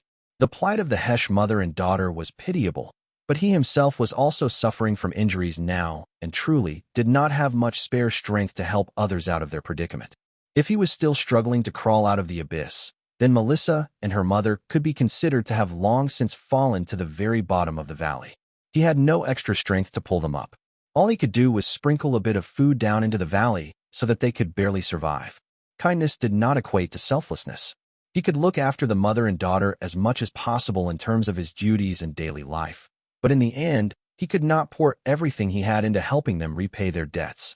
However, if he truly accumulated several million or even tens of millions in enormous wealth, and had a stable means of obtaining such wealth, such that taking out a few $100,000 to help them break free of their debts would be no great loss, then he would not mind lending a hand. But for Sally and Melissa, money alone was not enough. The saltification disease was, after all, an incurable illness. At that moment, he suddenly thought of what Bishop Weiss had once said to him: witches sometimes possessed secret formulas that the church did not have. Since saltification disease was called Moilai's curse, could it be that some witch held a method to treat saltification disease? Leon did not think that a young witch like Rena, who clearly lacked seniority at a glance, would have such a formula or any related clues, but he might as well ask without holding out much hope. That night, at the temporary encampment of the original church night orders in the Hamel region labyrinth, Leon struggled to set down a huge ceramic jar tightly bound with rope, panting heavily from exhaustion. 8 slimes are actually this heavy, he said as he wiped his sweat. Inside the large ceramic jar were the slimes that were being prepared for transfer into the labyrinth for breeding. Several fire pits he had installed along the walls burned fiercely, illuminating the empty space. Just last night, they had finally finished setting up the workshop in the labyrinth more or less. Leon had dug out a breeding pool here, about the size of a small swimming pool. That very night, Rena had used her ability under cover of darkness to relocate the headhunting rabbits from her home's cellar into the labyrinth. But slimes crawled far too slowly, so they could only be transported using containers. All right, that takes care of transferring all the magical beasts. Next, we'll observe them for a period of time. Remember to deliver the required food according to the list every day, Rena said without turning her head, busy mixing potions at the newly set-up workbench. What have you been mixing all this time? Magical potions? Leon asked after watching for a while. He noticed that whenever Rena had free time, she would tinker with those chemistry-like instruments, using materials collected from the headhunting rabbits and slimes, along with a few herbs, to concoct potions. As she worked, she also recorded things down, looking exactly like a graduate student rushing to finish a thesis project. That has nothing to do with you, does it? You only need to care about the mana that will make you money, Rena replied coldly. How could it have nothing to do with me? What if you're brewing poison to kill me? Leon probed half-jokingly. If I were to brew something like that, I'd definitely do it somewhere you couldn't see. Rena snapped irritably. Leon shrugged and said nothing. Although they had reached a basic cooperation, his relationship with Rena had not actually eased much. Facing him, a strange man who had suddenly barged into her space, Rena merely handled the magical beast breeding matters in a strictly businesslike manner. For anything beyond that, she mostly ignored casual conversation, clearly maintaining a sense of distance from him, evidently waiting for Leon to earn a satisfactory amount before cutting ties with him cleanly. Leon did not really mind this. As long as Rena handled her part of the work properly and allowed him to make money, that was enough. Carrying a lantern, Leon strolled over to the breeding pool. He removed an iron-barred gate that the night orders had installed nearby and covered the breeding pool with it, pressing it down with heavy objects so that the headhunting rabbits would have difficulty escaping. Although slimes could crawl along smooth walls, according to Rena, as long as a circle of salt was sprinkled around the edge of the breeding pool, the slimes would not leave it. A salt concentration that was too high would make their bodies difficult to maintain form, so slimes disliked salt. At the moment, only headhunting rabbits were in the breeding pool. Leon took a glance and was somewhat surprised to find that there were precisely 2 pairs of adult headhunting rabbits mating inside, with the male rabbits constantly trying to climb onto the females. Rena, come take a look at this. The headhunting rabbits seemed to have started mating already. Leon turned his head and called out to Rena with some delight. Rena stared at Leon in disbelief when she heard that, then immediately blushed and frowned. Vulgar. What do you mean by asking me to watch this kind of thing with you? Copulation means they've started reproducing. The faster they reproduce, the closer we are to profit. What else could I mean? Leon raised his eyebrows. You're the one in charge of breeding. Isn't this something you should be used to? It's not like I was teasing you just because I mentioned it once, right? Rena was left completely speechless. After a moment, she cleared her throat and deliberately changed the subject, pretending to be calm. Well, I already noticed it yesterday. The headhunting rabbits started showing signs of going into heat again as soon as they were moved here much earlier than before. Does that mean the entire reproductive cycle will shorten? I've seen in some materials that magical beasts have more active life functions inside labyrinths, Leon asked, confirming with Rena. That still needs to be observed for a while before we can draw any conclusions. After saying that, Rena lowered her head again and returned to compounding her potions. Oh right, Rena. Have you ever heard of saltification disease? Leon abruptly changed the topic, bringing up a thought that had flashed through his mind that morning. Rena's hands suddenly froze mid-motion as she mixed the potion. She turned to Leon with a look of astonishment. Do you have any secret formula for treating or alleviating that disease? Leon asked casually, without much hope. How did you? Rena stared blankly at Leon. How did you know that I'm researching this? You're researching what? Saltification disease. Leon looked at Rena in surprise, then suddenly thought of something and widened his eyes. Don't tell me all these potions you've been preparing are meant to treat saltification disease. Rena hesitated for a moment, then silently nodded. You have medicine for it? These can cure saltification disease. That's an incurable illness. Leon found it hard to believe. At present, I'm only experimenting on animals. It has some effect, at best, but it's still far from a cure. Rena gently shook her head. Could it be that you became a witch in order to research magical potions to cure saltification disease for someone? Leon had always been puzzled about Rena's reason for becoming a witch. Now, he felt that he had finally found the answer. It was my grandmother. Rena fell silent for a while before answering softly. Then Leon asked instinctively. He had always been certain that Rena lived alone in that wooden cabin. Could it be that her grandmother had been bedridden inside, like Mrs. Hesh? She passed away 3 years ago, Rena replied gloomily. At that time, I hadn't managed to produce any decent results yet. And you've continued this research ever since? Leon asked. This is an incurable illness. I personally witnessed the suffering my grandmother went through, and I personally experienced that kind of powerless despair. So I thought, since I've already become a witch, I might as well continue this research. Maybe one day, I'll be able to completely eradicate this disease. Rena spoke slowly. From what you're saying, does that mean the medicine you've compounded now counts as having achieved results? Leon asked tentatively. At least it has some effect on the mice I use for experiments. As long as you feed mice food mixed with saltification disease crystals over a long period of time, there's a certain probability of inducing saltification disease. I then use those diseased mice as test subjects. The most effective formula so far can alleviate joint stiffening symptoms and restore mobility to the affected individuals. Rena explained to Leon. Leon listened in a daze. He hadn't expected that Rena could actually provide a secret formula for treating saltification disease. Once he came back to his senses, he immediately proposed. Then do you want to try it on a human? You? Rena scrutinized Leon carefully. Do you have a family member who has this disease? It's my landlady. She's already reached the point where she's completely bedridden and unable to move. Besides her, there's only her 13-year-old daughter left in the family. Because of this illness, they've accumulated a huge debt and are living very hard lives. Leon sighed involuntarily as he spoke, then continued persuading her. If you're really researching a specific medicine for saltification disease, then testing it on patients is also a very important step, right? It's rare to have such an opportunity. Why not? Try using your medicine. Well, Rena hesitated a little at this point. Would they be willing to use a witch's medicine? And I've never used my potions on humans before. I'm not sure if something might go wrong. Their situation can't get any more miserable than it already is. If it works, what's wrong with using a witch's medicine? That lady has long been seeking death as a release. Relying only on the church's holy water just slightly prolongs the suffering. It's already completely hopeless. Your medicine could at least give them a glimmer of hope, right? Leon tried his best to persuade her. Rena was somewhat moved. Testing medicine on humans was unsettling, but it was an inevitable step in developing a specific cure. Still, she had her concerns. If I'm going to prepare medicine for a person, it would be safer to diagnose them in person first.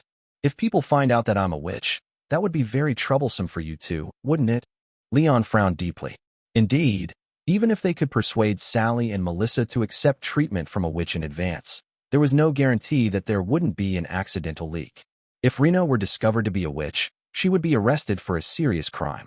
It was normal for her to be concerned about such a risk, and Leon, who was currently pinning all his hopes of making money on her naturally, didn't want anything to happen to her either.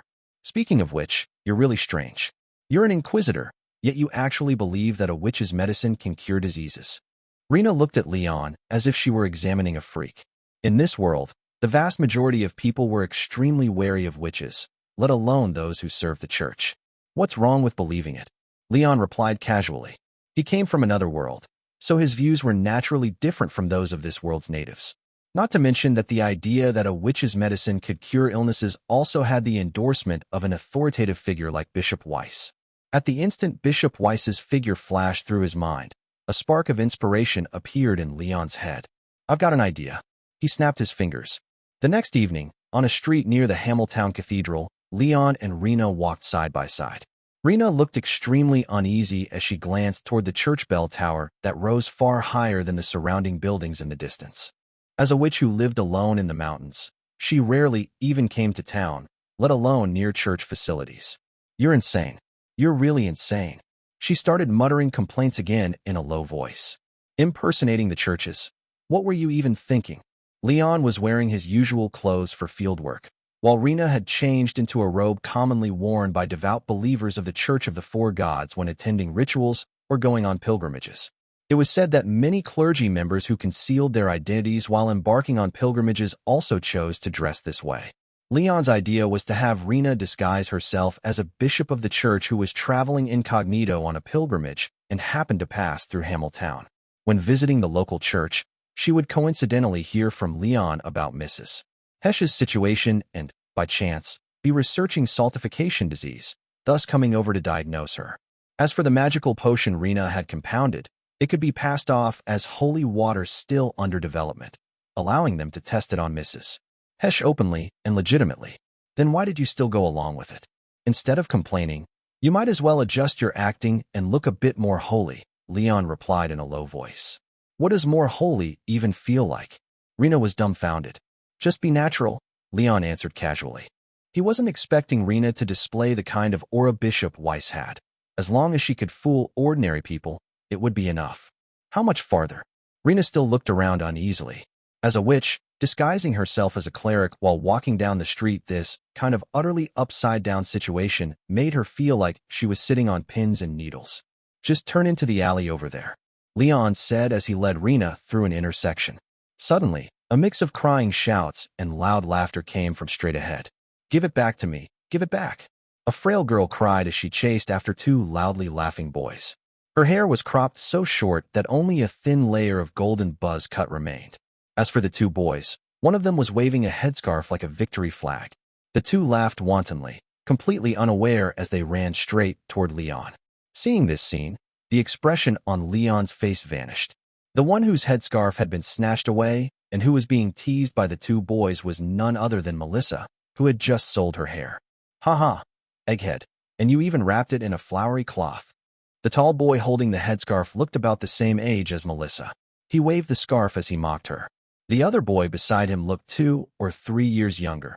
After running a few steps, he turned back toward Melissa, twisting his body and making an ugly face to provoke her. The two looked alike, most likely brothers. Leon did not immediately alert them. Without making a sound, he slightly quickened his pace and continued walking straight toward the oncoming boys. Melissa noticed Leon appearing from around the corner and froze on the spot. Rena took a couple more glances before realizing what was happening. Just as she was about to scold the two boys, they happened to be about to collide with Leon, who was walking ahead. With surprising coordination, they split left and right, brushing past him. At that moment, Leon finally took action. With lightning speed, he shot both hands out, gripping their hair tightly like eagle talons. Ah! The two boys were nearly yanked off their feet and cried out in pain at the same time. Leon, his face dark, dragged them back and forced their heads down. Hey, what are you playing at? Count me in. Let go, damn it. Do I even know you?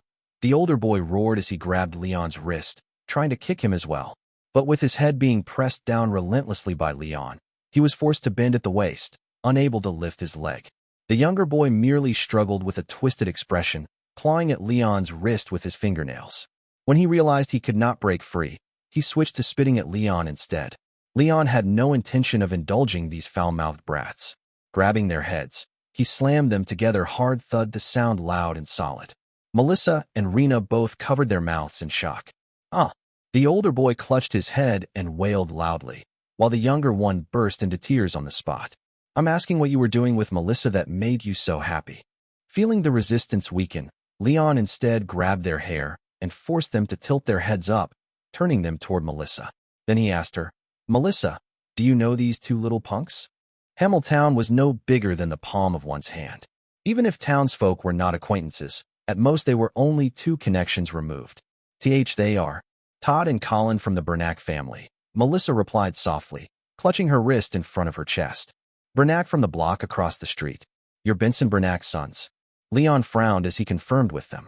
Realizing that Leon knew his father's name, the older boy, Todd, covered his forehead and threatened viciously. If you know my dad, then let go. He's got a bunch of brothers out there. I'll have him come for you, dash. Thud. Leon did not wait for him to finish and slammed the brothers' heads together again, even louder than before. Wah! This time, even Todd cried out in pain. Benson Bernack, who owes the church 30 thaler silver coins. A useless old hooligan who loiters in casinos all day dares to challenge me. When I go to collect his debts, your father calls me sir every other sentence. You know that. Leon sneered, then turned back to Melissa. Do these two little punks bully you often? He really should have realized it earlier. A child without a father, with a bedridden mother and no one to stand up for her, was very likely to be bullied in town, and Melissa did not necessarily tell him everything. Melissa did not dare answer for a moment. Don't worry, I'm here. Leon looked at Melissa with firm resolve. They threw stones at me, and Melissa hesitated, then continued, they took my money. They took your money. Leon grew even angrier upon hearing this, and smashed the two brats' heads together twice more. The brothers cried even louder. Stealing Melissa's money, there truly was no bottom line. Even if the two brats did not necessarily understand her family's situation clearly, Leon still found it hard to suppress his fury. How much did they take? Leon pressed. 5 pfennig, Melissa answered after a moment of silence. In truth, it had only happened once, when she was returning from buying groceries and the brothers had demanded the loose change in her hand. The brothers were actually younger than her, but having grown up influenced by their hooligan father, they had become extremely unruly, famous as the little kings of this street. No matter how little, it's still robbery. Leon still did not let go. Pulling the two sobbing boys closer, he leaned in and said into their ears, You two little bastards, listen carefully. Go back and tell your gambling addict father this. The Melissa you bullied, her brother is an Inquisitor, the same delegate officer who comes to your house to collect debts. Tonight, I'll pay your place of visit myself. When that happens, I'll take a good look at how he disciplines his sons. And if Melissa has any problems in the future, I'll peel off every single one of your fingernails. After saying that, he threw the two boys to the ground like trash. Get lost. Todd dropped the headscarf and ran off crying loudly. Colin also cried as he scrambled to his feet and followed after his brother. Leon dusted off his hands, deciding that tonight he would go back, change into his uniform, and have a proper talk with the Bernack family. Naturally, the money the two brats had stolen would have to be returned as well. He knew Benson well enough, just a hooligan with a few unsavory friends. He had probably boasted too much outside, leading his sons to truly believe he was some kind of underworld figure. Melissa stood there blankly, staring at the scene, taking a long while to recover. Rena looked at Leon's back in surprise for a moment. Then she reacted, walked over to pick up the headscarf from the ground, carefully patted off the dust, and went over to put it back on Melissa's head, gently comforting her. Here, it's all right now. Thank you. Melissa replied timidly. If someone bullies you next time, tell me and I'll deal with it for you. Don't be embarrassed to say anything, Leon said, letting out a long breath as he looked at Melissa. Melissa answered absent-mindedly. Heading home, Leon asked. Melissa nodded lightly. Then let's go back together. I brought a guest, Leon said, turning to Rena and introducing her with solemn formality. This is the daughter of my landlady, little Melissa. Ah. Melissa looked at Rena in surprise, then at Leon, only then noticing that the two of them had appeared together. Hello. Rena greeted Melissa with a kind expression. Melissa's expression wavered noticeably. She looked back and forth between the two of them, then cautiously asked Leon. Brother Leon, could this be, your girlfriend? For someone her age, the most likely relationship she could imagine for a young lady accompanying a man alone to his home was that of lovers. At those words, both Leon and Rena froze. Then Rena waved her hands repeatedly in denial. No. How could that be? How could she possibly have that kind of relationship with a man who had once pointed a gun at her head? Even if the sky fell, it would be impossible. She would have to think twice even to pretend. Hearing that answer, Melissa quietly let out a sigh of relief. Leon cleared his throat, put on a serious tone, lowered his voice, and delivered the script he had prepared long ago. Melissa, this kind of misunderstanding is far too disrespectful to this lady. Though she looks young, this is Bishop Leona of the Creator Church. She is secretly traveling from the north on an incognito pilgrimage to St. Jura Church, and just happened to pass through Hamiltown. Be Bishop? Melissa's face turned pale at once. Even at her age, she understood that anyone who bore the title of bishop was an extraordinary figure. She hurriedly bowed again and again. I'm sorry. I actually said something so disrespectful. It's fine. Don't worry about it. Let's keep our voices down first, all right? Rena was even more flustered than Melissa. As she comforted her, she also watched the surrounding pedestrians, afraid that someone might hear their conversation clearly. All right, Melissa. This time, the bishop is traveling incognito, so it's not convenient for too many people to know. Don't spread it around, Leon said, making a shushing gesture. Melissa nodded with lingering fear. Then she suddenly realized another problem. But, Brother Leon, our home. Their shabby little house really had nothing to offer a distinguished guest of such status. It's all right. Bishop Leona came this time at my invitation to treat your mother's illness, Leon said with a smile. To treat Mom's. Melissa murmured, her amber eyes lighting up. Her illness. The setting sun filtered through the cracks of the window into the narrow attic. Rena, dressed in a nun's robe, sat at the bedside and carefully examined Sally, who lay on the bed, while Melissa stood nervously on the other side, watching. Leon waited alone downstairs. Rena's examination required Sally to remove her clothes and bare her skin, so he naturally had to avoid the scene. Moreover, that tiny attic simply had no space for a fourth person. Rena carefully observed the crystals precipitated on Sally's body, occasionally asking about the various symptoms that had appeared since the onset of her illness. Throughout the process, her expression remained grave, making Melissa's heart twist with anxiety. After finishing her examination of the crystal distribution on Sally's body and the condition of the joints in different areas, Rena leaned closer to listen to her heartbeat once more, then meticulously recorded everything with the paper and pen she had brought. It took her a full 10 minutes to write down every detail. This was her first time in many years encountering a genuine patient with saltification disease, and for her, it was an exceptionally precious research experience. Once she finished recording, she began flipping through her past experimental notes, comparing them in her mind while thinking about how to administer the medication. After Sally and Melissa endured 5 minutes of this unbearable silence, Melissa finally could not hold back any longer and spoke cautiously, as if treading on thin ice. Bishop. Rena did not respond immediately. Bishop? Melissa called softly again. What is it? Rena snapped back to her senses. She still had not fully adapted to this form of address. Is it very serious? Melissa asked uneasily, twisting the corner of her clothes. Rena realized that her prolonged examination and serious expression had only added to their worries. She wanted to comfort them, but felt it would be inappropriate. Sally's condition truly could not be called mild. The long course of the illness and the church's holy water were not entirely ineffective, but they were far from enough to completely halt its progression. I've seen worse, Rena said after a moment of silence, offering only that answer. She had personally witnessed her grandmother's condition deteriorate until crystals covered her entire body, all the way to her death. That pain, steeped in despair, affected not only the patient but also the accompanying family. There are some things I must make clear to you first. Rena looked back and forth between Sally and Melissa and said solemnly, I have indeed studied saltification disease for some time, but so far I haven't developed a special medicine that can cure it. In animal experiments, the medicine I'm currently developing, the holy water, can only slightly alleviate some symptoms. It still cannot completely stop the progression of the disease. Then, by this point, Melissa was already desperate to ask for the medicine. Watching her mother suffer every day, constantly using expensive holy water, yet unable to halt the illness, even being able to relieve some symptoms, would be an immense luxury for them now. Let me finish. Rena gestured for Melissa to calm down. I've never tested this medicine on humans, so I can't be certain it will produce the expected effects in people, nor can I be sure there won't be serious side effects. I can't rule out the worst possible outcome. I don't know whether you can accept that. Therefore, before using it, I must obtain your consent. Melissa hesitated and cast a questioning look toward her mother on the bed. Please give me the medicine, Bishop. I'm willing to bear the consequences. Sally did not hesitate in the slightest. Her weak voice carried a note of resolve as she strained to turn her eyes toward Melissa.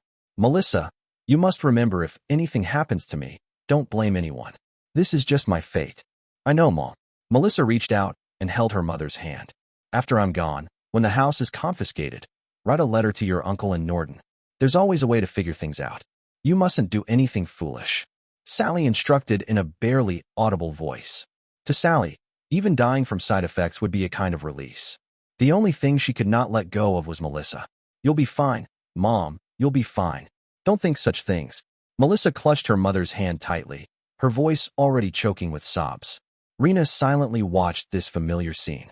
Melissa looked just like her former self, standing guard by her grandmother's bedside. I'll go prepare a full course of the medicine and hand it over to Inquisitor set to bring back. He'll tell you how to use it. I happen to be staying in Hamiltown for a while, so we'll start with the medication and observe. As Rena spoke, she stood up, preparing to leave. Bishop, Melissa suddenly thought of something and looked at Rena nervously. About the cost of the medicine. How should I pay you? This is holy water still under development, and you're taking risks to test it. How could I charge you? There's no need for money. Rena shook her head. May the benevolent gods bless you. Thank you, Bishop. Thank you. Sally thanked Rena with tears streaming down her face. However, I need you to keep this matter confidential. To be honest, privately giving you holy water under development violates regulations. If it gets out, we could all face punishment from the church. Can you swear not to tell anyone else? Rena presented the explanation she had prepared, signaling for them to keep their mouths shut. Of course, Bishop. We won't tell anyone. Melissa replied firmly. If this got out, Leon, who had introduced them, would likely be implicated as well. She resolved that even if the Inquisition came to interrogate her, she would not reveal a single thing about Bishop Leona. Sally also returned a confirming look. Then I'll head back to prepare the medicine. Rena rose and bid them farewell. Melissa also stood up and escorted Rena down the narrow staircase. Leon was already waiting at the foot of the stairs. How did it go, Bishop? Leon asked. We'll use the medicine for a period of time and see. I'll trouble you to come back with me to fetch it. By this point, Rena had slightly adapted to the identity of Bishop Leona and began to naturally use a superior's tone when speaking to Leon. Yes. Leon cooperated and gave a salute. If anything comes up, just have Inquisitor set contact me. Rena looked at Melissa and gently placed a hand on her forehead. Take good care of yourself. You treasure your mother so much, don't forget that your mother surely treasures you just as much. Thank you, Bishop, truly I. Melissa sniffed, her eyes still red. This was the first time since her mother fell ill that she had seen even a hint of hope. Let's see how effective the medicine is first. Farewell. Rena found it a bit hard to bear the hope in her eyes and turned away as she spoke. I'll escort Bishop Leona back first. I'll be back for dinner. Stay home and keep your mother company, Leon said to Melissa. Melissa nodded vigorously. Leon and Rena left the alley. Leon glanced sideways at her and lowered his voice. Let's find a place to change your clothes first. This? Rena was uncharacteristically unconcerned. Weren't you just feeling restless because of it? Leon said, somewhat surprised. I suddenly feel it suits me quite well. Bishop Leona, it's not bad if it makes you learn to speak to me more politely. Hee. Rena smiled, then looked Leon over. I've changed my impression of you a little. What kind of change? Leon asked casually. To be honest, I used to think you were just a bastard who only cared about money, Rena replied. And now? Seems like you don't only care about money after all. So the bastard part hasn't changed, huh? Leon raised an eyebrow. That's what you said yourself. Rena smiled slyly. Half a month later, in Rena's cellar, Rena stood before an altar-styled surgical experiment table and placed a basin of ruby-like, vividly translucent liquid onto the altar. Earlier, in the workshop inside the labyrinth, Leon had assisted Rena in slaughtering the headhunting rabbits and slimes, carefully extracting the headhunting rabbits' brains and hearts intact, along with the slime's cores. After washing them with lime water, they were added to a medicinal solution prepared by Rena, ground and extracted, then filtered. New reagents were added, and the mixture was heated to react, producing these red liquids. Up to this point, Leon could still help a little. He could even strictly follow the steps and complete the process independently without relying on Rena, even if he did not fully understand the principles behind it. But what came next was something only Rena could do. She was going to extract mana here. Rena placed the basin securely on the gray tabletop engraved with magic arrays, then covered it with a specially made arched glass lid. A long blowpipe extended from the side of the lid, its end connected to a tadpole-shaped glass container. A rune was carved into the tabletop directly beneath the container. This was the distillation apparatus used in alchemy in this era. Rena did not heat the container as one would in normal distillation procedures. Instead, she placed both hands on either side of the basin filled with blood-red liquid, closed her eyes, entered meditation, and began to inject her magical power. The magic array on the tabletop began to glow faintly. Bubbles continuously emerged in the basin, and the liquid inside began to boil without any heating at all. Leon stood to the side with his arms folded, watching. If the previous steps could barely be considered within the realm of chemistry, then this stage had completely entered the domain of mysticism. He recalled the excitement he had felt when he first crossed into this world and discovered the existence of supernatural forces. Since it was another world, it naturally had to come with magic, cultivation, and extraordinary powers to make things interesting. Although entering church work had involved a certain degree of coincidence, it was mainly a path he had chosen himself. In this world, extraordinary power was essentially monopolized by the four great churches that worshipped the four gods of origin. Only the church and its affiliated institutions possessed the resources that allowed people to receive divine blessings and gain transcendent power. Reality, however, quickly poured a bucket of cold water over him. As an ordinary civilian with no special connections, he did not even have the qualifications to participate in the selection for trainee knights. At most, he could start as a menial delegate officer in the church, then be selected to become an inquisitor. After diligently working for another 10 or so years, he might be promoted to captain. This was the career endpoint he could foresee. Among the inquisitors, only someone in a position like Director Caranesso could obtain an official rank within the church and thereby receive blessings. Sitting in such a position required additional recommendation, either sufficient background or the establishment of tremendous merit for the church. The former was impossible without starting over in life, while the latter was a once-in-a-lifetime opportunity that usually required gambling with one's life. By now, Leon had been tempered enough to gradually accept reality and had essentially given up on the unrealistic fantasy of becoming a transcendent. Before long, a faintly glowing mist rose from the basin Rena was holding, then spread along the glass blowpipe, beginning to fill the tadpole-shaped container at the end. After about 5 minutes, the mist inside the container reached a certain concentration, and Leon finally saw small amounts of crystallization begin to precipitate on the inner walls. Another 10 minutes passed, and the mist gradually faded until it disappeared completely. Rena opened her eyes and released her hands. The runes and magic arrays on the tabletop stopped glowing. She removed the distillation container and gently shook it. A small amount of cloudy crystallization had already formed inside. "Looks like quite a lot," Leon said. Just from the looks of it, the amount seemed comparable to the batch of mana he had sold last time, and this time they had only killed 3 male headhunting rabbits. At present, the magical beasts they were raising were still in their breeding period and had not yet reached the stage for output. However, breeding did not require that many male headhunting rabbits. Rena also needed materials to research potions and prepare medicine for Sally, so they had taken 3 adult male headhunting rabbits from the cages and slaughtered them to produce materials and mana. This is only the crude crystallization from the first extraction. The mana concentration is only 20 to 30%. The rest is useless, inert magical power crystallization. It still needs to be prepared like this for 2 more rounds of purification. The inert magical power will disappear during the process, and the final finished mana will probably only be about 1/3 of this amount. Rena explained carefully, then suddenly changed the subject. But what?" Leon asked. "But this really is much more than when I extract it myself, almost double." "Your idea was right. Raising magical beasts inside a labyrinth really can greatly increase mana output," Rena said as she had already begun the second purification of mana. "Then will the purity increase as well?" Leon continued asking. "Even a slight increase in mana purity could cause a massive difference in price. The higher the purity, the greater the profit margin. That depends on the final purification, but judging from how it looks now, there doesn't seem to be much difference in purity compared to before," Rena answered after observing the crystals. "Wouldn't purifying it more times raise the purity?" Leon said. "It's useless. There's a limit to the purity of mana each witch can extract. I can probably refine it to a little over 70%. When I'm lucky, it can reach 75. Beyond that is impossible. This should be directly linked to the extractor's magical power level," Rena replied. "By the way, you still haven't told me why it has to be brought back here for extraction," Leon asked as he looked around the cellar. "Oh, you ask so many questions." Rena clicked her tongue impatiently, but still answered. "To extract mana, it must be done on this altar that can connect to Lady Moilai's source power. The altar needs to be successfully made inside an active labyrinth. This thing is very heavy, and leaving it inside that labyrinth wouldn't be safe, so it's better to keep it here in the cellar.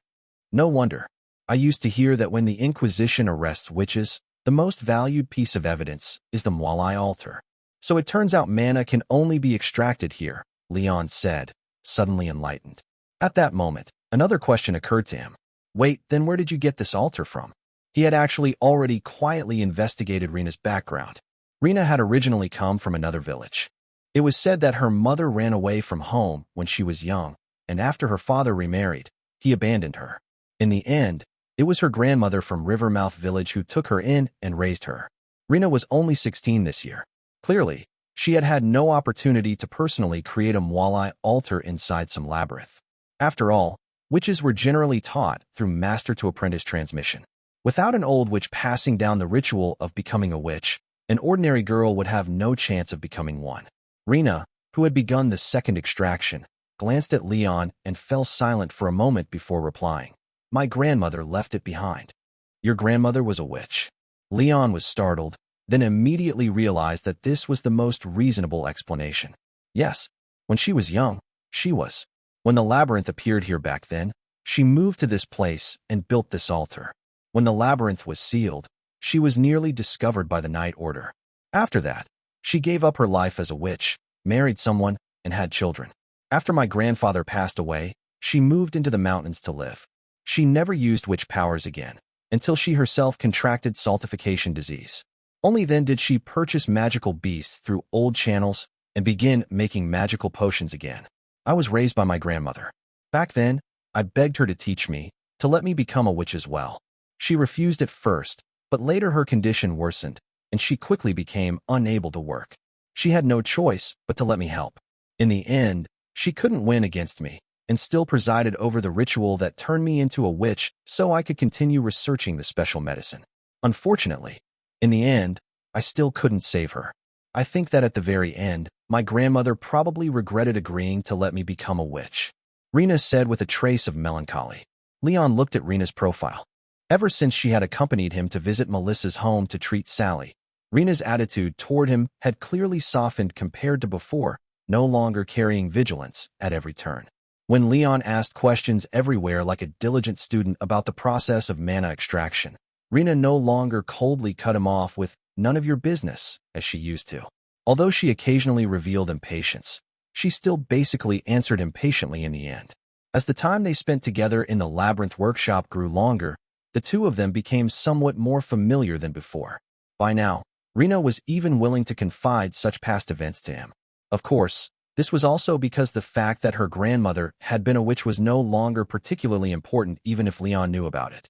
After all, she was already deceased, and there was no need to worry about being accused or having leverage held against her.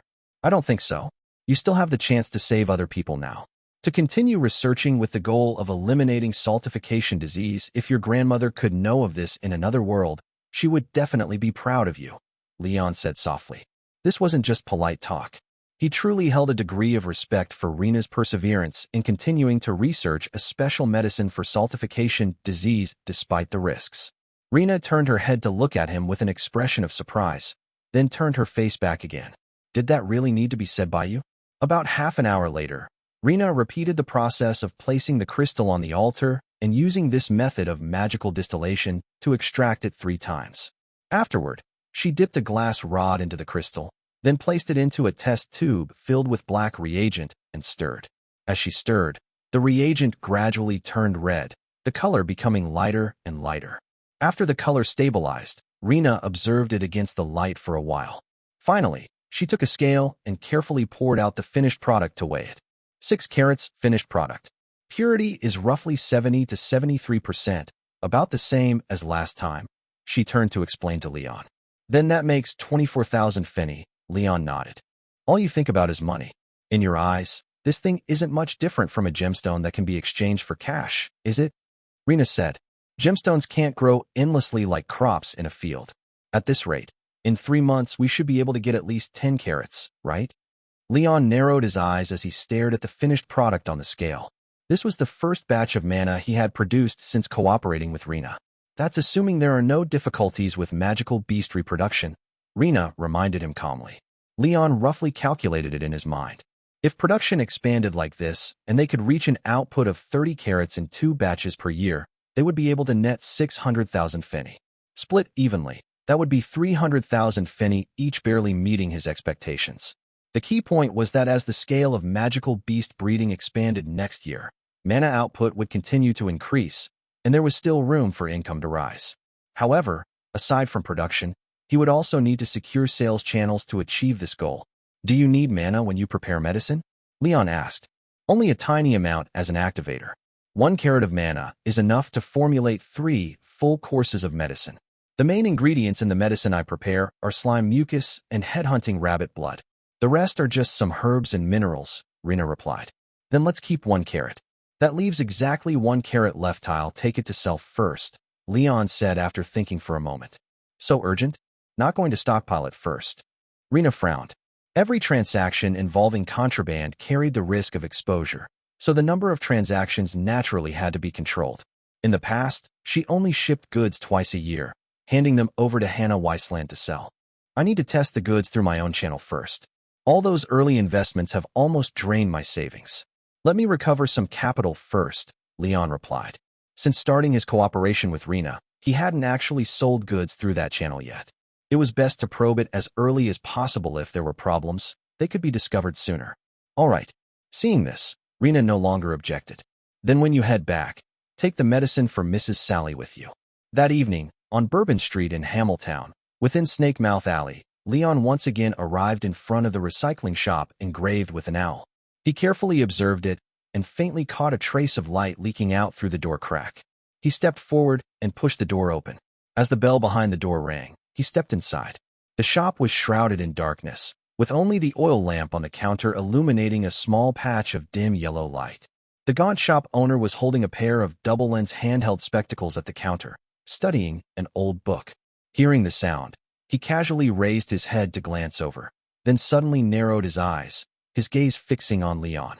Clearly, he had some impression of Leon, even if they had only met once more than half a month ago. Roddy introduced me. Leon once again reported the passphrase and shook the black bag in his hand at the shop owner. Hearing this, the shop owner stood up, went to the door, and peeked outside through the small window. He then locked the door and gestured for Leon to take the items out and place them on the small table. After Leon set the items down, the shop owner opened the bag, put on gloves, and began counting. Halfway through, he suddenly paused and began rummaging through the bag repeatedly. Seeing this, Leon felt a sense of foreboding. There were only 3 processed headhunting rabbit carcasses and 1 tube of mana in his bag. Everything was clear at a glance.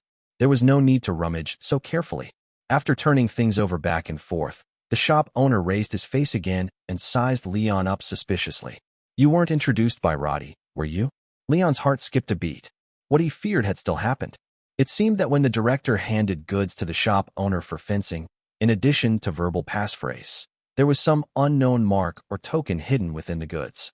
Only if it matched would the shop owner confirm that it was the director's merchandise. Trying to muddle through directly was not that easy. If it's not goods introduced by Roddy, you won't take them? Leon still maintained his composure. This situation was within his expectations. Even if it was seen through that the goods weren't fenced by the director, the transaction could still continue under certain conditions. This shop owner made his living by purchasing mana and magical beast materials. No one would refuse profit delivered to their doorstep. If you touched goods you shouldn't have touched, I advise you to hurry and return them right now. Otherwise, your end will probably be even more miserable than the worst scenario you can imagine, the old shop owner said meaningfully as he pushed the items back. Clearly, he suspected that Leon had privately hidden or possibly stolen goods seized by the Inquisition and was now selling them behind the director's back.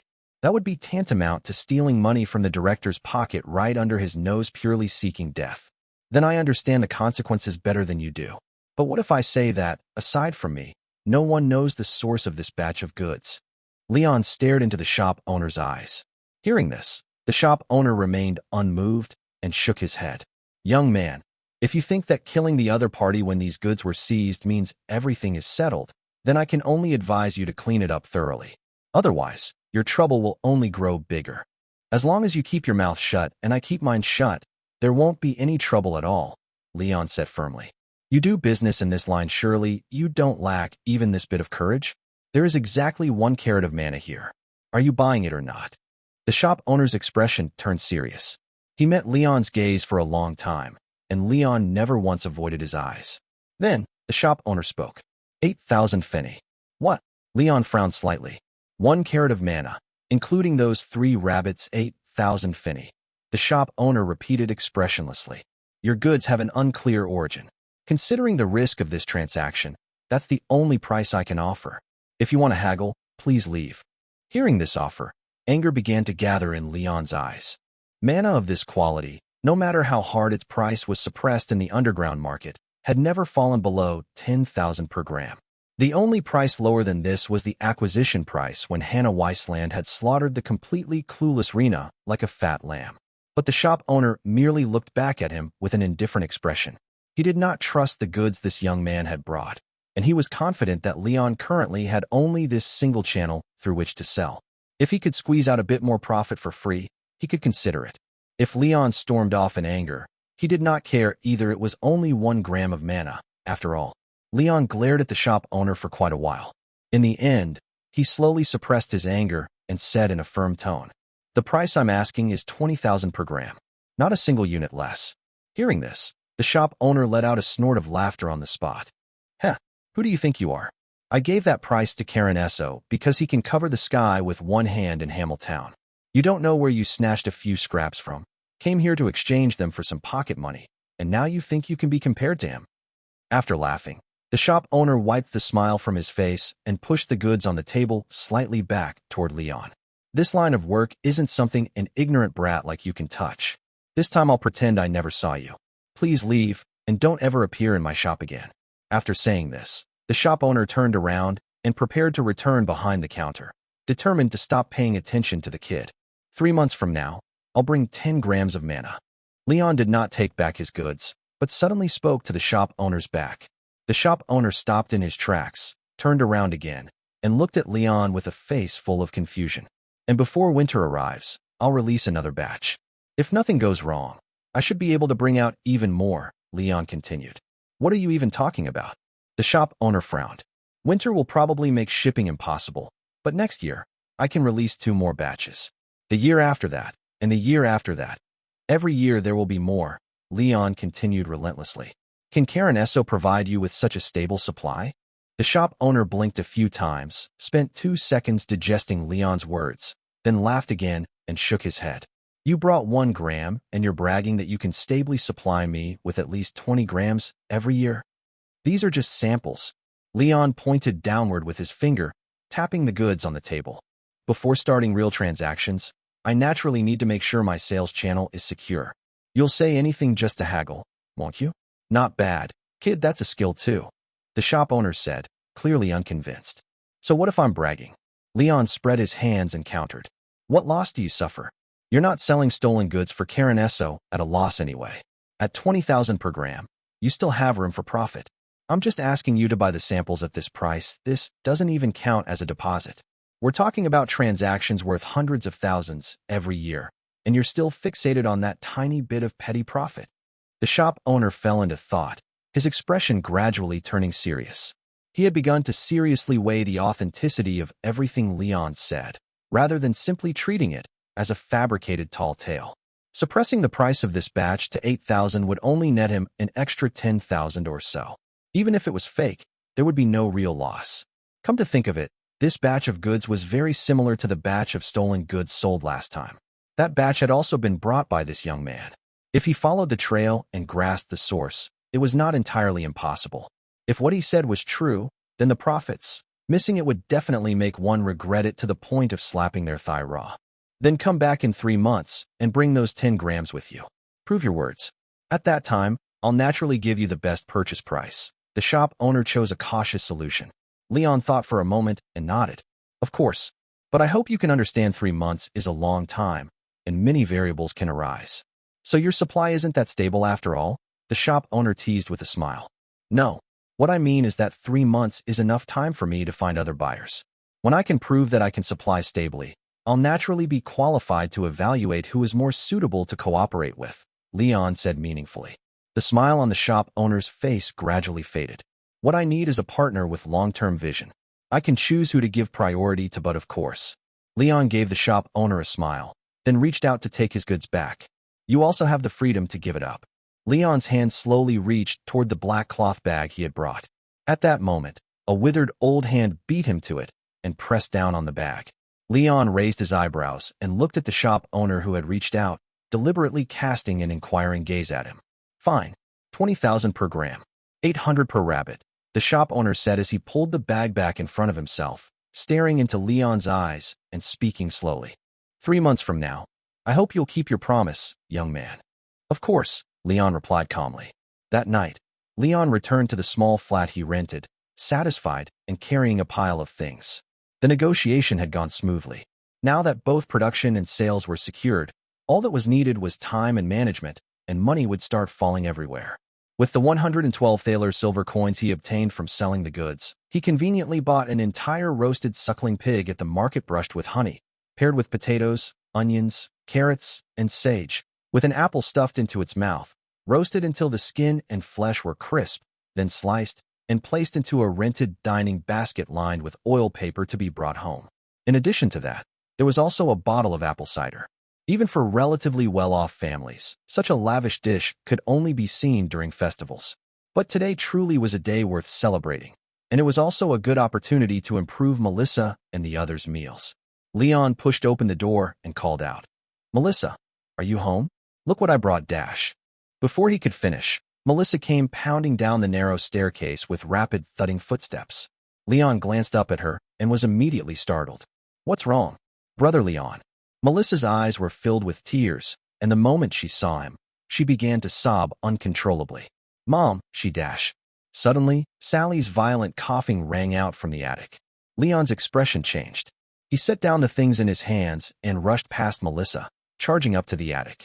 Could it be that Rena's medicine had truly triggered some dangerous side effect in the human body? When he rushed into the attic, the scene before him was Sally lying on the bed, clutching the headboard as she struggled to prop herself up, coughing desperately toward the bedside. Leon froze in place. After a moment passed, Sally seemed to finally catch her breath. With trembling hands, she brushed aside her disheveled hair, raised her face to look at Leon, and forced out a weak smile. Mr. Leon. Mrs. Hesh. Leon blinked, finally snapping back to his senses. Your hand can move again? More than an hour later, Leon brought Rena from Estuary Village to Melissa's home to conduct another diagnosis for Sally. After continuously taking the medicine for 2 full courses, Sally's symptoms had gradually improved. Just earlier that day, amid a wave of pain, strength had returned to her upper limbs, allowing her to move them again and even sit up with someone's support. But at the same time, she had suddenly started coughing. Leon could not tell whether this development was good or bad, so to be safe, he hurriedly borrowed a horse, rode out of the city, and invited Bishop Leona over.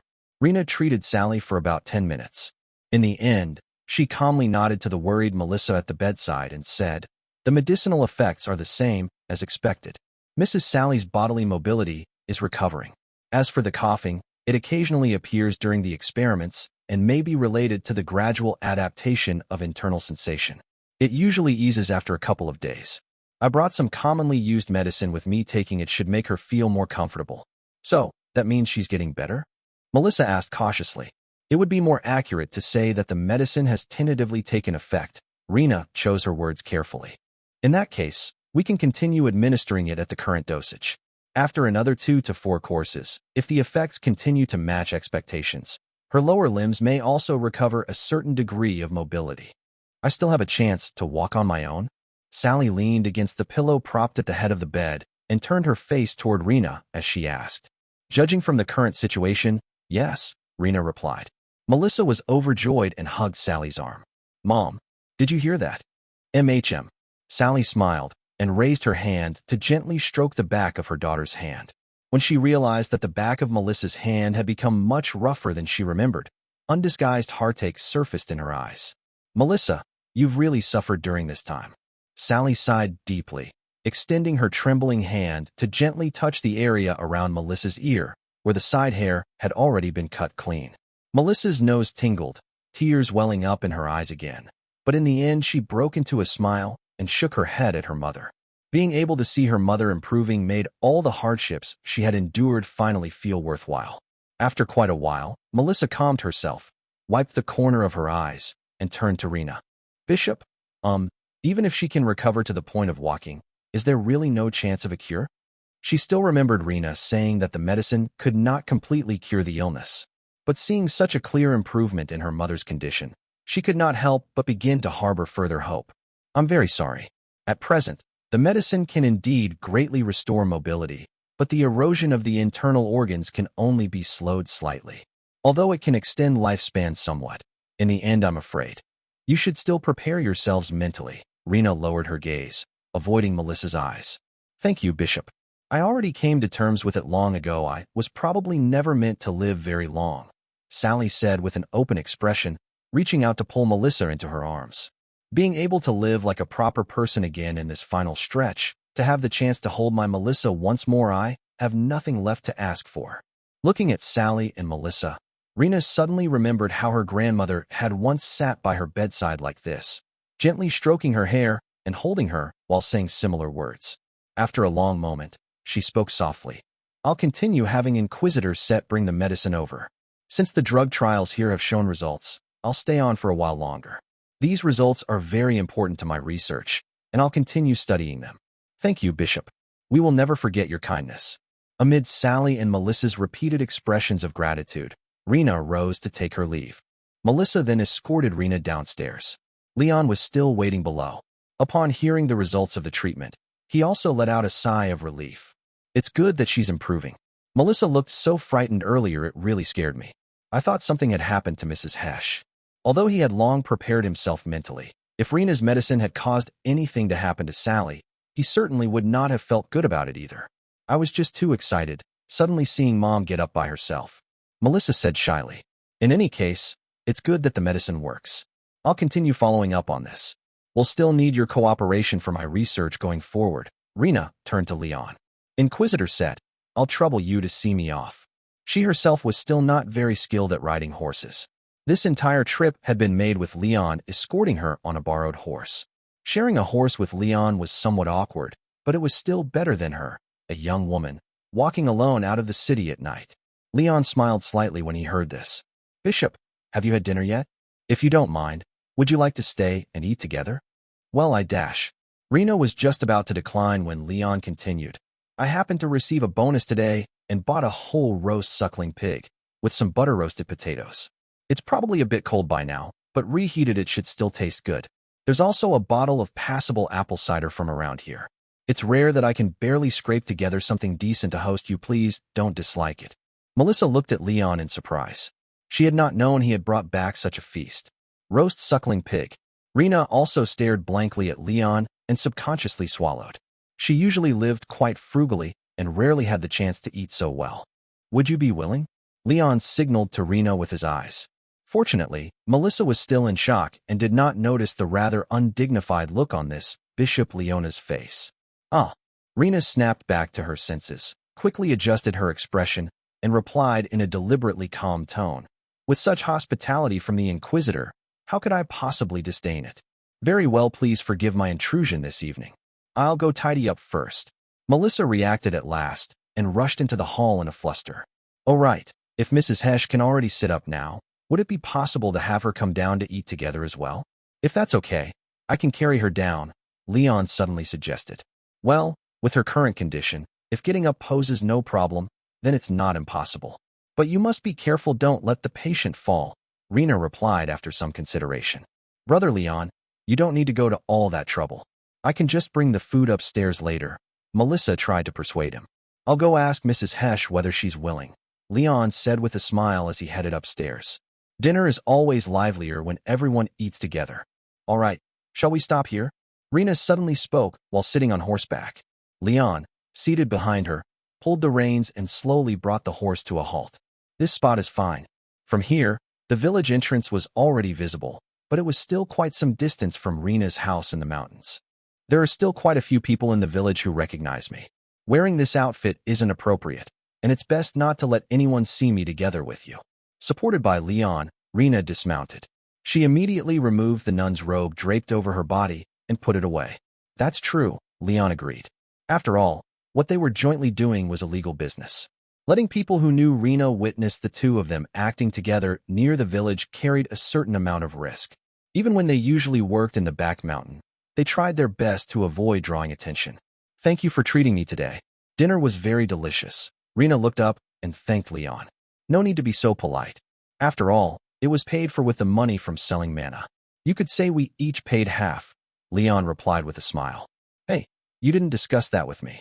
Rena protested, then relented, but, fine, I guess that works. I'm joking. Of course this meal was on me. I already split the money as soon as I got it. Just like we agreed 20,000 finny per gram of mana, 800 per headhunting rabbit. That's 22,400 finny in total. This is your half. Leon handed Rena the pre-divided money pouch. Count it. Rena took the pouch and opened it. Inside were 5 gold shields and 6 silver wolves, no more, no less. 56 thaler silver coins, which was 11,200 finny. In the past, when she accumulated 4 months' worth of goods and sold them to Hannah Weissland, she would receive about this much money. This time, she had merely killed 3 headhunting rabbits, and she had earned over 10,000. Rena stared blankly at the money in the pouch. Earlier, she had harbored some doubts about Leon's promised purchase price of 20,000 per gram, but now Leon had fulfilled his promise with real gold and silver. Thanks. Rena carefully put the pouch away. We'll earn a lot more money from here on, but be careful not to spend too extravagantly. Showing wealth easily attracts attention, Leon reminded her. That's something you should be telling yourself. Who was it that went and bought a feast the moment money came in? Rena frowned and stared at Leon. It was just a one-time celebration. Don't make it sound like you didn't eat any. You really should have looked in a mirror back then. You were practically drooling. Leon teased her. What drooling? It was only because you insisted on inviting me. Rena lowered her head shyly and muttered softly. No matter what, it was really great that you stayed to eat together. I haven't seen Mrs. Hesh and Melissa that happy in a long time. That's all thanks to you. Leon looked straight into Rena's eyes and said seriously, I was just researching my own medicine. Rena avoided Leon's gaze slightly. But no matter what, thank you. You've already thanked me, Leon reminded her. Whether it was for the meal or the money, Rena had already expressed her thanks. I'm thanking you for giving meaning to my research. All this time, I've been worried that what I was researching would end up being useless, just like back then, when I couldn't save my grandmother. Leon, meeting you might not have been entirely a bad thing, Rena said earnestly. Seeing her medicine help the Hesh mother and daughter escape the shadow of illness, even if only temporarily, somewhat made up, for Rena, the regret of not being able to save her grandmother back then. Leon stared at Rena for a while, then said, So you always thought meeting me was a bad thing before, right? What do you think? What else could it have been? Rena snorted back. Leon shrugged, then asked, By the way, I wanted to ask, at the current pace of your research, is there actually any chance that Mrs. Hesh can be cured? Rena thought seriously for a moment, then replied, I can't guarantee that. Judging from the current effects, the general direction of the formula should be correct. It's just that the medicinal effect needs to be improved. One direction is to find more effective ingredients, and the other is to use higher purity mana. Higher purity mana? Leon immediately perked up at the mention of this. Is there any way to increase mana purity? I don't know. Right now, the limit I can purify to is 75%. That's already higher than what my grandmother could achieve back then. Maybe there are more powerful witches who can extract mana of even higher purity, Rena answered. Once the next batch ships out and we have funds, maybe we can try buying some higher purity mana through underground channels to test it. If it's just for research, the cost won't be too high. But as far as I know, Hamiltown doesn't seem to circulate goods with purity higher than yours, Leon pondered. I'll ask around first. Hearing Leon say this, Rena smiled softly. Purchasing higher purity mana would be an extra expense for Leon, and he was doing it both to help Sally and Melissa and to help her research. Then I'll leave it to you. Rena smiled with narrowed eyes. Then she turned around, lifting her lantern. I'll head back now. Be careful on your way. See you tomorrow, Leon said. See you tomorrow. Rena bid Leon farewell and walked all the way to the village entrance. When she looked back, she saw Leon still standing in the distance, holding the lantern and watching her off. She laughed, raised her hand, and waved. Only then did Leon mount his horse and turn back. Hum. Rena softly hummed a little tune as she passed through the village and returned to her mountain dwelling. Her research medicine had achieved the expected results on patients, giving her a strong sense of accomplishment. Coupled with the slight buzz from 2 cups of apple cider, her mood was better than it had ever been. That was, until she saw Hannah Weisland sitting in front of her house, holding a lantern. Granny Hannah? Rena froze in place, caught completely off guard. Ah, Rena, you're finally back.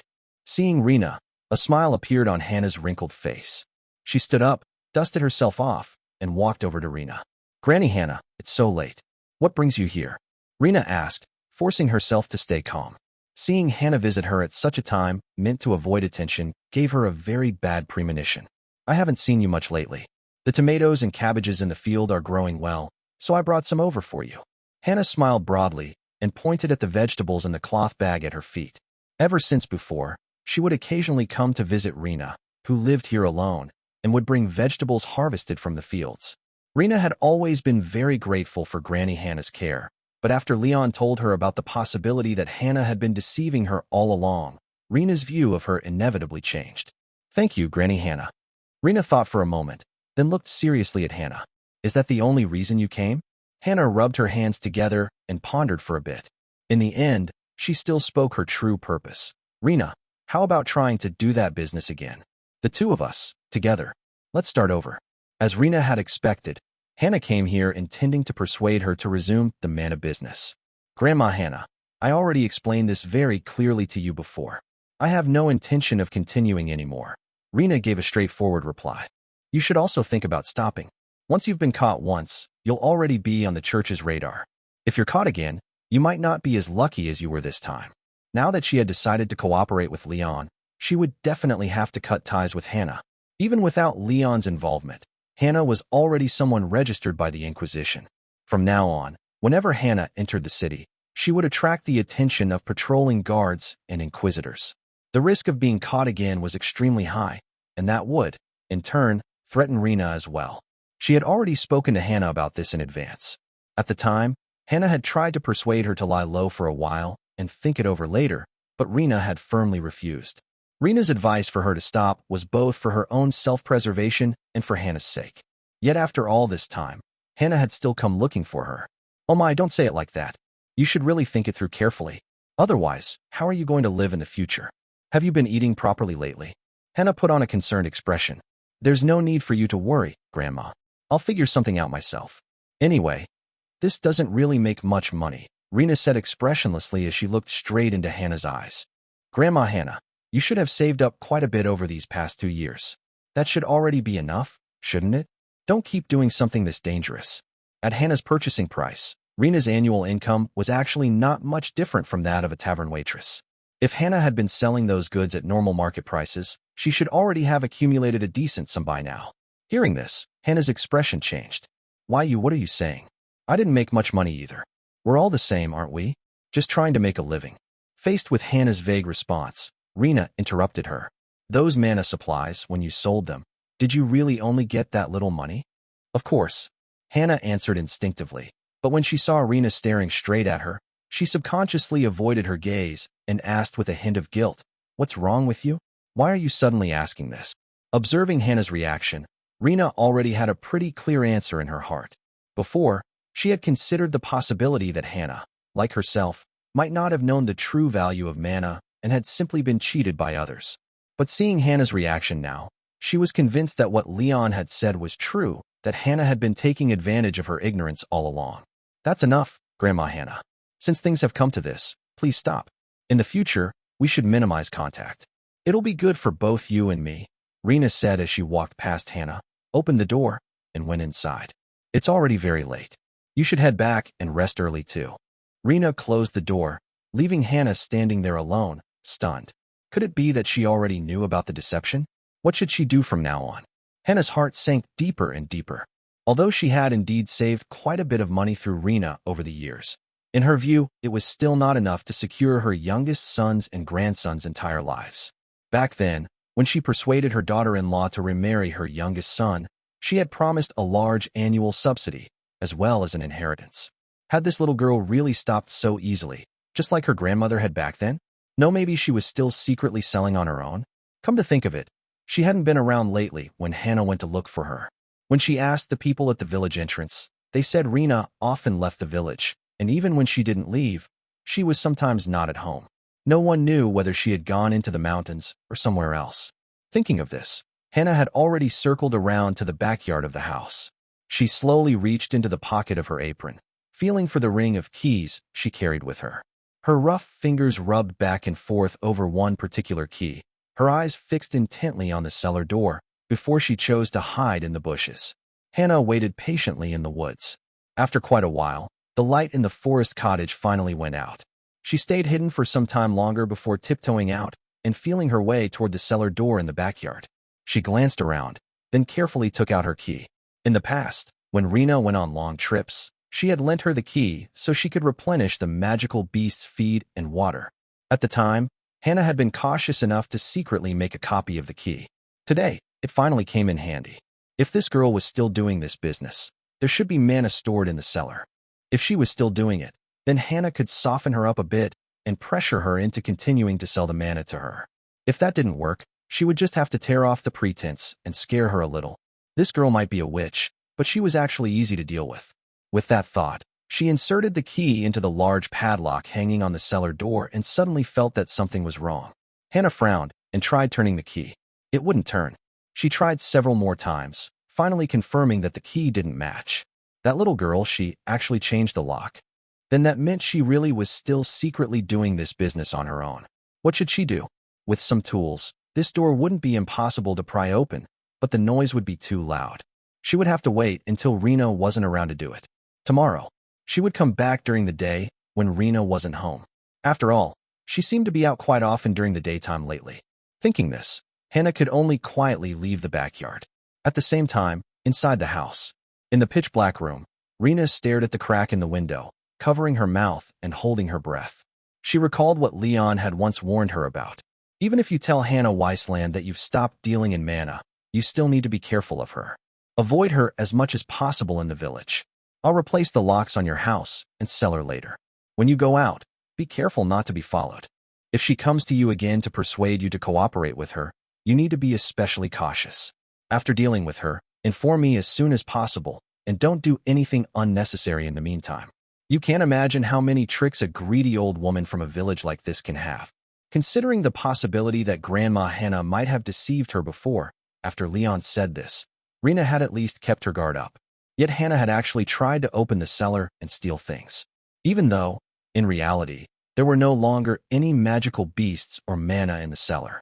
Seeing Hannah sneak out of the backyard, Rena took a deep breath and tried hard to calm herself down. She put her clothes back on and went to the door, gently opening it to observe outside. She quietly stepped out, locked the door, and then headed up the mountain path. From afar, she vaguely caught sight of Hannah's back and carefully followed her. Hannah went all the way back to the house where she lived alone in the village and went inside.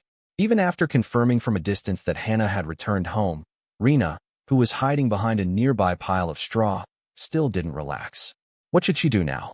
Rena thought uneasily, and in the end realized that she simply couldn't handle this matter on her own. After thinking it over again and again, she finally made a decision and quickly headed toward the station at the village entrance, where the lights were still on. Late at night, Hamiltown. Is everything you said true? Leon asked Rena for confirmation. Rena nodded vigorously. Once she was certain that Granny Hannah had ulterior motives, she did not dare delay.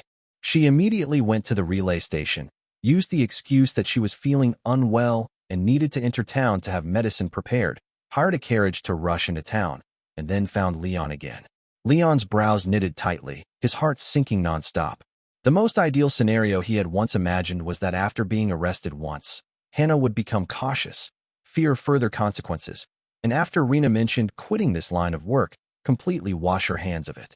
Because of this, he had kept an eye on Hannah for a period of time. During that interval, she appeared to have behaved herself. Yet he had never expected that after all this time, she would still harbor thoughts of returning to her old trade. Now that things had already happened, the problem had to be dealt with. It might even require considering certain matters he had always been unwilling to consider before. I understand. For tonight, find an inn and rest. Tomorrow, enter the mountains from the mountain path on the other side and work from there. Do not pass through the village. Leave Hannah Weisland's matter to me, Leon said expressionlessly. What are you planning to do? Rena blinked as she looked at Leon. I will handle it, Leon replied briefly. Early the next morning. Grandma, Mom, I'm going to school. Near the entrance of Rivermouth Village, A house stood where a teenage boy wearing the parish school's robe stepped out. He carried a lunch basket in one hand and a stack of books in the other. Be careful on the road. After school, come straight home. Don't wander around town. Absolutely don't go to those neighborhoods in the south of the city, especially Bourbon Street. It's full of bad people. I keep hearing about young folks getting tricked there lately. Hannah Weisland stood up and walked her grandson to the door, nagging as she reminded him. All right, I know, Grandma. You've said this 100 times already, the boy said, then turned and ran off along the small path. Has Henry gotten thinner lately? Hannah turned back into the house and looked at her daughter-in-law, who was sitting inside sewing clothes. You need to keep an eye on him and make sure he eats well. This child has always eaten little since he was young. That was ages ago, her daughter-in-law said with a smile. He eats 2 big bowls of meat porridge every meal now.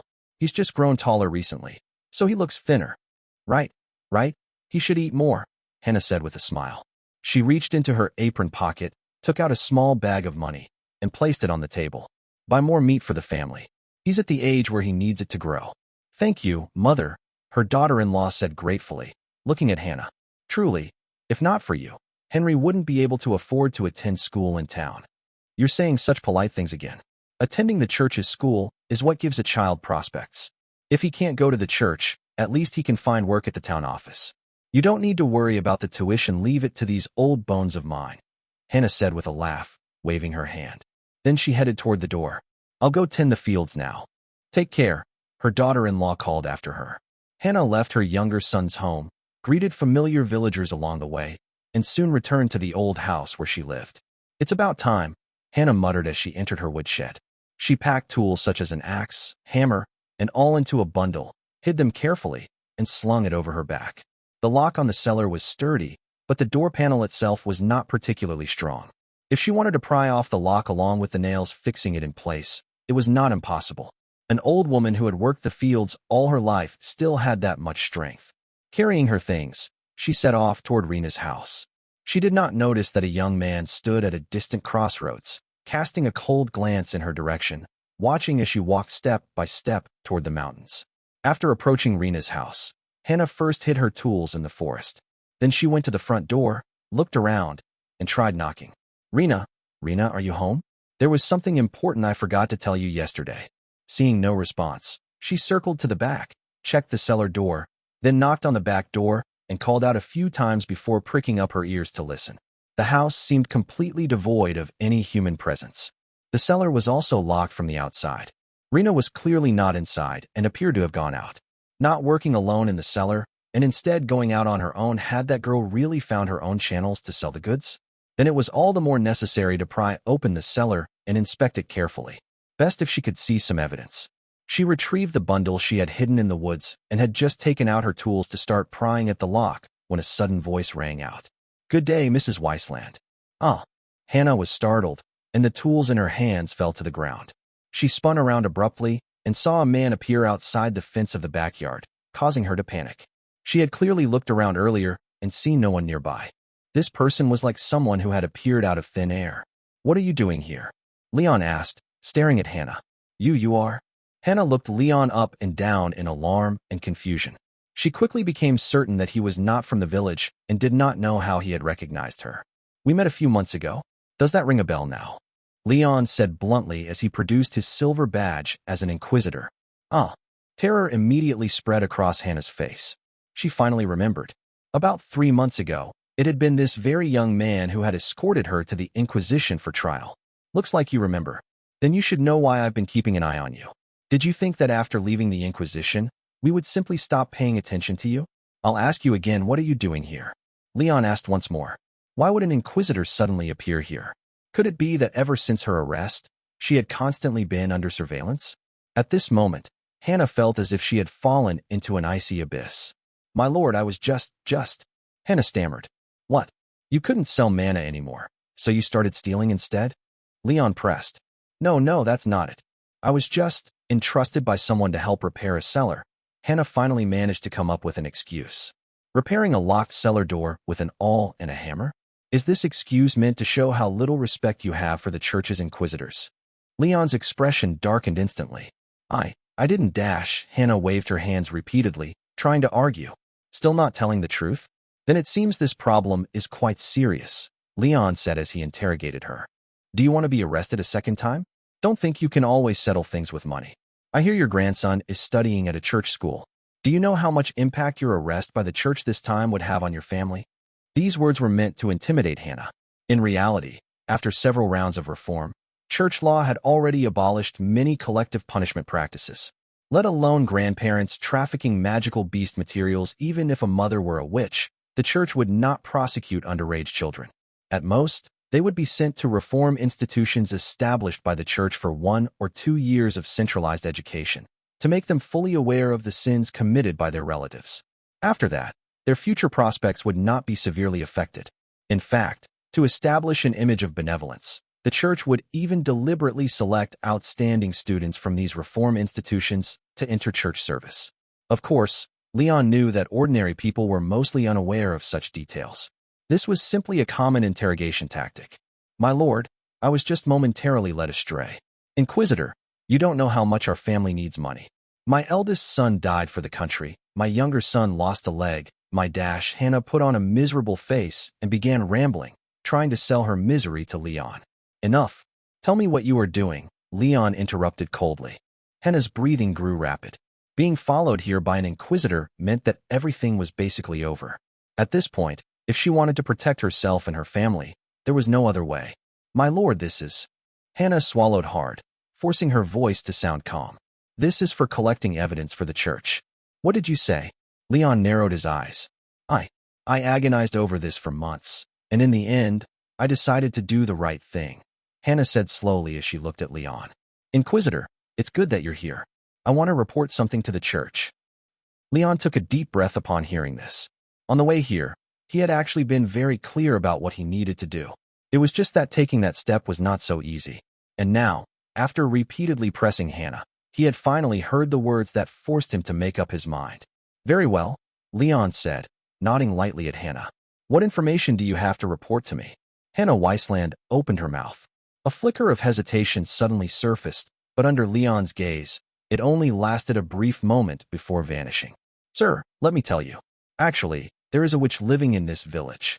Hannah spoke with a solemn expression. A witch lives here? Leon turned his head and sized up Rena's wooden house from top to bottom. Here. Yes, absolutely true. Hannah answered with firm conviction. So the things you sold before were supplied by this witch? Leon began to question her. Well, Hannah hesitated slightly at this point. Relax. There's no evidence for the money you earned in the past, so it's not easy to pursue responsibility. If your report has merit, we won't bother going after that either, Leon said, seeing through Hannah's concern. With such a guarantee, Hannah seemed to feel more at ease. Yes, they all came from her. She raised magical beasts herself and then extracted mana from them. Describe this witch to me, Leon ordered. Her name is Rena. She shares her grandmother's surname, Lothhark. She's 16 this year. She was abandoned by her parents when she was young and was raised by her grandmother. Her grandmother was a local from this village, Carol Lothhark, and she was also a witch. This house was left behind by her. 3 years ago, Carol died of saltification disease, and after that, Rena lived here alone. Hannah confessed the details on the spot. How do you know so much? And why would this witch named Rena feel at ease letting you resell goods for her? Leon asked. That's a long story. Carol was actually a distant cousin of mine. We knew each other in the village when we were young, and later we kept some contact. When she was dying from illness, I accidentally discovered that both she and her granddaughter were witches. Carol asked me to keep it a secret. I softened my heart and agreed. After all, her life was miserable, and the child was pitiful too. Carol entrusted me to look after her granddaughter, so I started helping with reselling. Hannah rambled on with her explanation. Leon sneered inwardly after hearing this. Hannah's situation was something he had already heard from Rena. The part about being relatives was true, but Hannah had not discovered it by accident. She had known long ago that Carol was a witch, which was why she had been entrusted. The reason she said it that way was probably because she feared being questioned about why she had not reported it to the church earlier. Rena's grandmother had never thought that Rena would continue researching medicine for saltification disease. She had likely worried that Rena might think of using it to make money, so she had never told Rena about the value of mana. As a result, Hannah had taken advantage of this point. There were plenty of cases in this world where relatives took advantage of one another. So now, For the sake of protecting yourself, you're reporting her on the spot. Leon bluntly exposed Hannah's motive. And no, Hannah replied awkwardly. It's just that, after being awakened by you, I finally realized my mistake. I can't keep making the same mistake over and over again. No matter how pitiful Rena is, she's still a witch. Accepting the church's punishment to cleanse her sins would be good for her. Oh, then you don't care how much the bounty is? Leon asked deliberately. A bounty? There's even a bounty. A glimmer of light appeared in Hannah's eyes. Of course, reporting a witch comes with a bounty. Depending on the severity of the witch's crimes, the size of the bounty, and how much assistance the informant provides, the reward fluctuates. It can range from tens of thousands to hundreds of thousands, Leon probed casually. Seeing Hannah's eyes light up, he suddenly changed his tone. But the premise is that you make a sufficient contribution during the process. Capturing a witch isn't as simple as you making an accusation. You have to help me provide evidence. That's what counts as a contribution. So, do you know where the altar she uses to extract mana is located? I do. It's in the cellar. Hannah exposed it without hesitation. Thankfully, that was her reaction. Leon felt relieved inwardly. After this test, he suddenly felt much lighter psychologically. Sir, she changed the lock, but I guarantee the altar is inside. Actually, I was here precisely to confirm it before reporting to the church, Hannah said with a resolute expression. This lock looks quite sturdy, Leon said. It's fine. I brought tools. It can be pried open, Hannah replied. Are you sure there's something inside? What if there isn't? Without crucial evidence, after putting on this whole farce with you and inexplicably carrying out a forced entry investigation, what if I get demoted when I go back? Who can guarantee that you're not just playing me? Leon suddenly pressed her. How would I dare do something like that? Hannah defended herself in a panic. No need to rush. She lives here anyway. After we catch her, we can search her, find the key, open the door, and catch her red-handed. That would be best. Where is she now? Do you know? Leon asked. Well, I'm not sure either. She used to handle those magical beasts in the cellar. But recently, I've had the feeling that she often goes out. Sometimes she goes into the city, and sometimes it seems like she goes into the mountains. Hannah said. Have you seen her? Followed her? Leon asked alertly. No, I haven't seen her much lately. When I do see her, she always looks sneaky, very cautious. How could these old bones of mine keep up with a young person? Hannah exaggerated as she spoke. Does anyone else know about this witch's identity? Leon confirmed in a low voice. Other than me, no one else knows. I only told you, sir. Hannah answered with certainty. Leon let out a long breath. No matter what, she'll definitely come back at night, right? Yes. You can wait here for a while, Hannah nodded. No need to just wait. Since you mentioned that she might have gone into the mountains, there's a place I'm somewhat concerned about. We might as well go check it out first. Come with me. If we find her there, we might be able to catch her red-handed directly. What place are you talking about? Hannah asked in confusion. Just come with me and see. You must properly act as the on-site witness. You want the bounty, don't you? If you do, stop talking nonsense, pack up your things, and hand them to me, Leon said, pointing at the tools on the ground. All right, I'll do as you say, sir. Hannah could only obediently pack up the things she had brought into a bundle and hand it to Leon. Leon took the bundle, inspected the tools inside with his gaze, then put it away and said to Hannah, let's go. After some time, the two ventured deep into the mountains. Hannah was walking so hard that she was panting heavily. When Leon stopped at a slope, she could not help but ask, Sir, where exactly are we going to look? Leon glanced at Hannah. Compared to dragging along a heavy dead object, it was naturally less effort to let the other party walk to the destination herself. We're already here. Up there, there's a hidden heretical ruin. Let's go up and take a look. You said she recently went into the mountains, so we need to confirm whether she's had any contact with this place, Leon said expressionlessly. You climb up first. Inside the labyrinth's workshop, Rena was burying her head in work. She was preparing feed for the magical beasts, mixing grass picked from the labyrinth with scraps of minced meat bought from the butcher. In most people's eyes, headhunting rabbits were carnivorous, but in reality, they could also eat grass. Rena usually fed them a mixture of grains, pasture grass, and a small amount of meat. As for slimes, there was never any need to worry about feeding them anything they could digest, they would eat. Whether plants or animal flesh, even bones and hair, as long as they were given enough time, they could digest everything cleanly. Now that she was raising them inside the labyrinth, she could gather wild grass and tender leaves directly from within. According to the notes her grandmother had left behind, plants in the labyrinth would also absorb a small amount of mana. When magical beasts consumed these plants, the mana would gradually accumulate within their bodies. Using labyrinth plants to feed magical beasts should, to some extent, also increase mana output. Just as she was about to pour the mixed feed into a bucket and dump it into the breeding pool, she heard footsteps. Rena subconsciously turned her head. As the footsteps drew closer, she vaguely sensed that something was off. This didn't sound like only one person. Then she saw Hannah and Leon walking in one after the other. Hannah was nervously glancing around, while Leon's face was dark and gloomy. Rena felt as if she had been struck by a heavy blow on the spot. The wooden bucket in her hands clanged to the ground, and the feed spilled everywhere. Hannah finally noticed Rena, suddenly cried out, "Ah!" pointed at her, and shouted loudly, "F found her, sir." Rena stood frozen in place, unable to react for a moment. "Is it her?" Leon asked coldly. "You'd better identify her properly if you want the bounty." "Yes, she's the witch," Hannah said without the slightest hesitation. Rena suddenly understood something and stared at Hannah in disbelief. "Granny Hannah, you dash. Why you shut up? Don't say anything." Hannah hurriedly shouted in a trembling voice, cutting Rena off. "Confess, Rena. This is for your own good." Rena shifted her gaze to Leon. As their eyes met, Leon gave her a look, then raised his right hand behind Hannah's back. In his hand, he was gripping tightly the hammer taken from Hannah's bundle.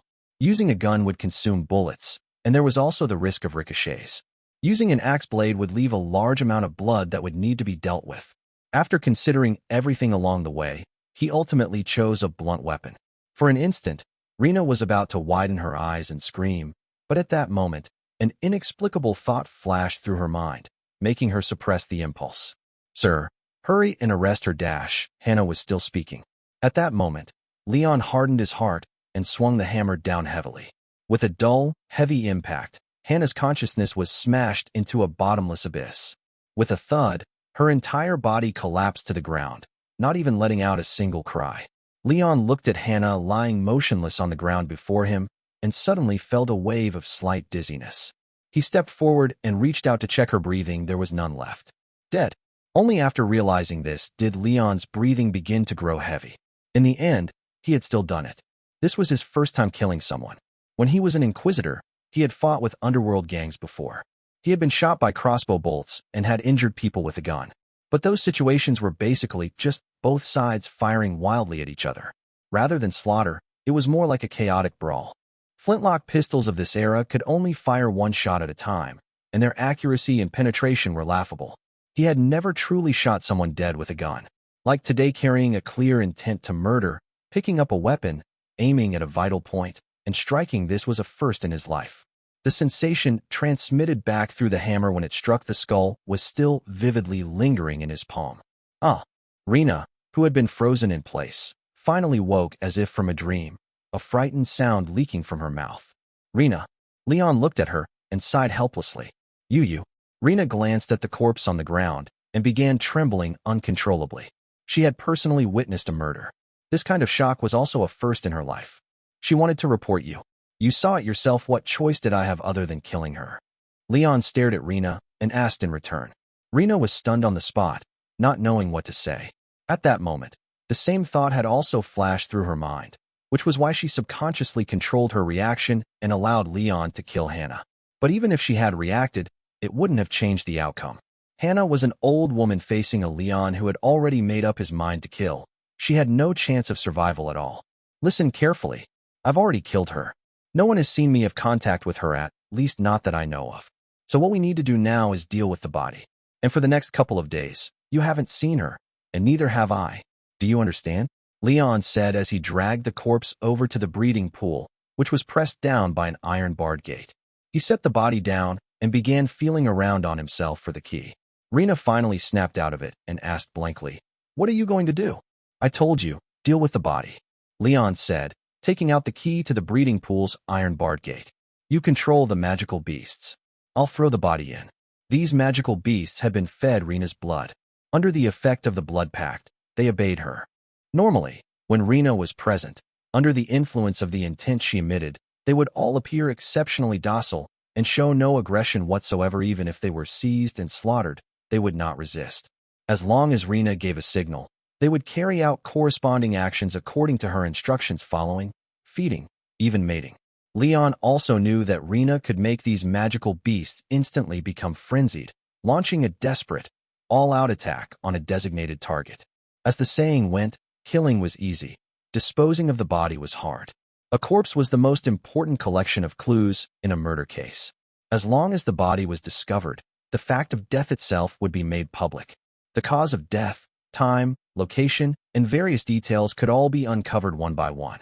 If handled improperly, even disguising it as drowning or falling off a cliff could reveal problems. If there was no way to perfectly disguise the cause of death, the best solution was to make the body disappear, to make this person vanish from the world. People would be unable to guess whether she drowned or fell, whether she was eaten by beasts or murdered, and would not even be able to determine whether she was alive or dead. The simplest method was to bury the body in the mountains. However, if it was buried too shallowly, it might be exposed by rain, erosion, or mudslides. Sometimes wild animals would smell it and dig the body out, and there were also hunters and woodcutters moving about in the mountains. Fortunately, they had a better method. You're going to let the magical beasts eat the body. Rena's eyes widened round. There's no better way to handle it than making the body completely disappear without leaving even a trace, Leon said as he opened the iron-barred gate, dragged the corpse over, and pushed it straight into the breeding pool. By now, a new generation of headhunting rabbits had already been bred in the pool, and the slimes had split and multiplied twice. Their numbers were already quite considerable.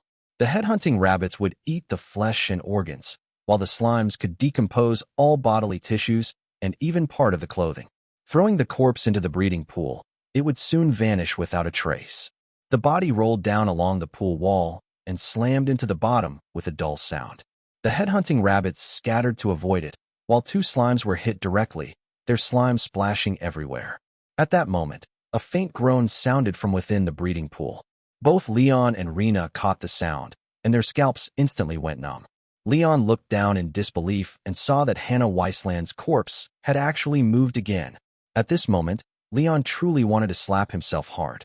After all, he was still a novice when it came to killing. After smashing Hannah Weissland down, he had focused entirely on the follow-up handling and had actually made a mistake at the most crucial step, confirming death, simply checking her breath and concluding she was already dead. The possibility of someone reviving after suffering a severe blow and stopping breathing was very small, but it was not non-existent. Help. After Hannah, who had rolled to the bottom of the pool, regained consciousness, all she felt was splitting pain in her head. Her face was covered, and she could not see anything. She struggled to crawl up, but her hands and feet refused to obey her. Rena trembled as she stepped forward. After taking a glance at the situation at the bottom of the pool, she was so frightened that she staggered backward. She looked at Leon in terror and asked in a shaking voice, "Then what should we do now?" "Save me. Rena, save me." Hearing Rena's voice, Hannah called out unconsciously, her awareness hazy. Leon frowned, shut the barred gate again and locked it, stepped back from the pool, then turned toward Rena. "Do it." Rena looked as if she could not understand what Leon was saying at all. "Do it. Let the magical beasts finish her off," Leon said in a low, steady voice. In this situation, letting the magical beasts deliver the fatal blow to Hannah was undoubtedly the simplest solution. But Rena only looked back at Leon in a complete daze. Leon meant for her to personally control the magical beasts to kill Hannah. How could she possibly make up her mind on the spot and carry out murder with her own hands? At this moment, Hannah finally used her trembling hand to tear off the clothes wrapped around her head. What entered her field of vision were countless head-hunting rabbits with red glowing eyes and slimes continuously making squelching sounds. She had fallen into the breeding pool, with the magical beasts encircling her layer by layer, all poised to strike. All magical beasts possessed extremely strong hostility toward humans, not to mention that these magical beasts also had predatory instincts.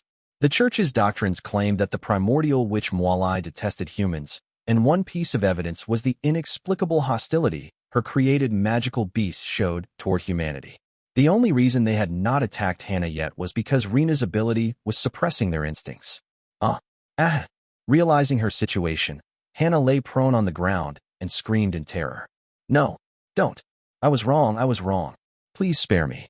Stop hesitating and do it," Leon urged Rena. The longer Hannah was allowed to keep talking, the harder it would become to act. I Rena was at a complete loss. Let me go? I swear I absolutely won't say anything about what happened today. Woo-woo. I did it all for my family. I don't want to die. I don't want to die. Hannah begged in tears. Shut up. Leon roared irritably toward the bottom of the breeding pool. So in order for you and your family to live well, Rena deserved to die? You clearly knew what would happen to Rena if she was caught by the church, yet you still sold her out. People like you deserve to die the most. Then Leon turned and shouted at Rena. Rena. Rena's shoulders jolted in fright. It's either her death or ours. No matter what, she cannot be allowed to live today. Give her a quick end, Leon said resolutely, staring into Rena's eyes. Either her death or ours. Rena subconsciously repeated it softly. After clearly realizing their current situation, her delayed survival instinct finally began to drive her body. That's right, she did not want to be caught by the church. She did not want to die either. When she came back to her senses, Rena realized that she had already placed her right thumb and index finger into her mouth, pressing against her tongue and forming the posture for a whistled signal. This was the signal she habitually used to command magical beasts to attack.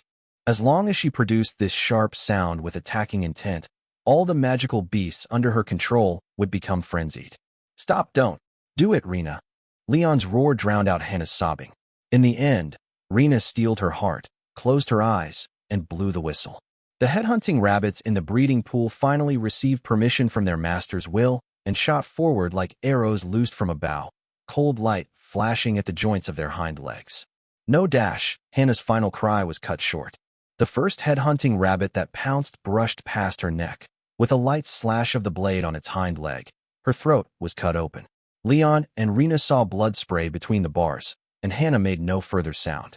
After that, rustling noises rose from the bottom of the pool, exactly like the sounds the magical beasts made when feeding after they were usually given food. The two stood there motionless, like two statues, neither of them stepping forward immediately to confirm the situation. Rena felt her mind go completely blank. After a long while, her legs gave out, and she collapsed onto the ground. Hearing the noise, Leon turned around to look at Rena. Rena looked up at him, then suddenly recoiled backward in terror. Can you not look at me with that kind of gaze? Leon said with dissatisfaction, his heart aching sharply. Killing Hannah had been for self-preservation, but also to protect Rena. Yet now Rena was looking at him in such terror, as if she were sizing up a pure murderer. Rena gradually came back to her senses, and a chill rapidly tightened its grip around her. Although Leon had been urging her to act the entire time, in the end she had still ordered the magical beast to attack of her own will. She was the one who killed Hannah. She was the murderer. How could she possibly remain uninvolved? I killed someone.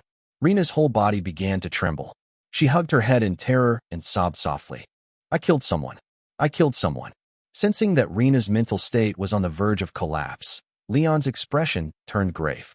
He quickly stepped forward, squatted down in front of her, reached out to grab her wrist, and soothed her in a low voice. Rena, calm down. You didn't kill her. After I smashed her like that, she was already beyond saving you, just gave her a quick end. And get this straight, she wanted to kill you. For a little money, she wanted to send you to the stake. She deserved to die. You were just protecting yourself. Do you understand? We just wanted to live. What did we do wrong? Rena sobbed a few more times and finally stopped trembling. After quite a while, she raised her tear-streaked face and stared blankly at Leon as she asked, Then next time, if we're discovered by someone else, do we still have to do this? Are we going to keep using this excuse to kill people and silence them? Leon was rendered speechless on the spot. Rena was unexpectedly seeing this matter more clearly than he had anticipated. Indeed, this time it could be said that Hannah deserved to die, but what about the next time?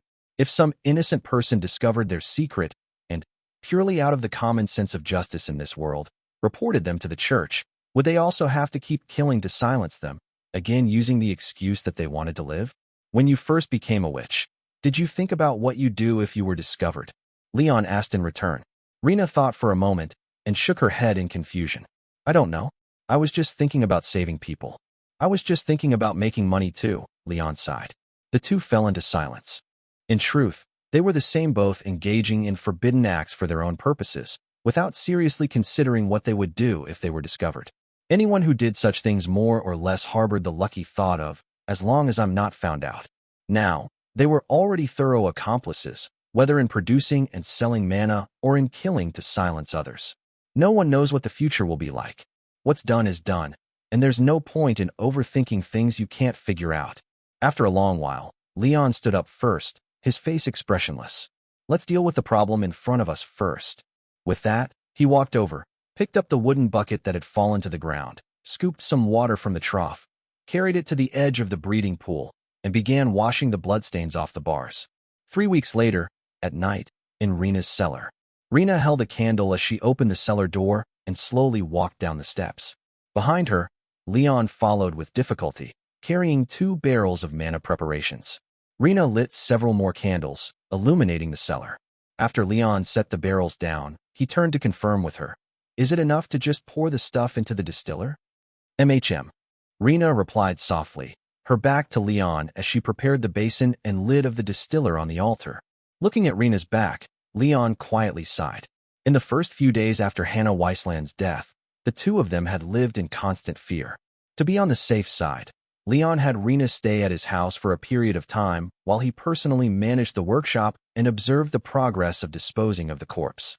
Just as Leon had expected, on the day after Hannah went missing, her youngest son mobilized the village's self-defense group to search the mountains once. Someone had also gone to question Rena, but Rena, having been repeatedly instructed by Leon, calmly denied having seen Hannah and even went into the mountains with the villagers to search for her. No one suspected Rena. Mrs. Weissland had always conducted business with Rena discreetly, only occasionally running into her in the village. In the eyes of the villagers, Rena did not have much interaction with Mrs. Weissland, merely being the granddaughter of a distant cousin. By comparison, many people in the village had far more complicated relationships with Hannah Weissland. After 2 days of fruitless searching, the villagers had no choice but to give up. By now, only the Weissland family's youngest son was still insisting on asking around about his mother's whereabouts. He had even gone to the town guards, who could only tactfully inform him that his mother had been involved in illegal dealings, and that her disappearance might be related to the underworld. She had come into contact with something ordinary people were not qualified to investigate. In the end, Hannah's disappearance was merely registered by the security office and the Inquisition, and no in-depth investigation was carried out. After all, not even a body had been found, so there was nothing to pursue. By now, not even scraps of Hannah's corpse remained. Leon had taken the remnants of her clothing and burned them, and the stone used in the killing had been thrown into the river, leaving no evidence behind. Thus, the murder committed by him and Rena had been completely buried in darkness. But for the two of them, it was still impossible to pretend that nothing had happened. Over the past half-month or so, they had spoken far less than before, and they had barely even exchanged glances. Leon could clearly feel that after Hannah's death, Rena had obviously distanced herself from him, as if they had returned to the time when they had first begun cooperating. But calling it a Cold War did not quite fit either. They were not lovers or family. Apart from their business cooperation, they actually had no other relationship. Rationally speaking, maintaining a certain distance was normal. It was just that Leon still somewhat missed the period when Rena's relationship with him had eased during the time they were treating Mrs. Sari Hesh. If they had always maintained this distant state from the beginning, it would not have mattered much. But having once grown familiar enough to joke and laugh together, only to suddenly become cold again, this contrast was what made it most unbearable. In fact, looking back now, even without Leon's involvement, the business between Mrs. Weissland and Rena was bound to run into trouble sooner or later. The foreseeable outcome was that when Hannah was caught again, she would sell Rena out, and then Rena would be captured by the Inquisition.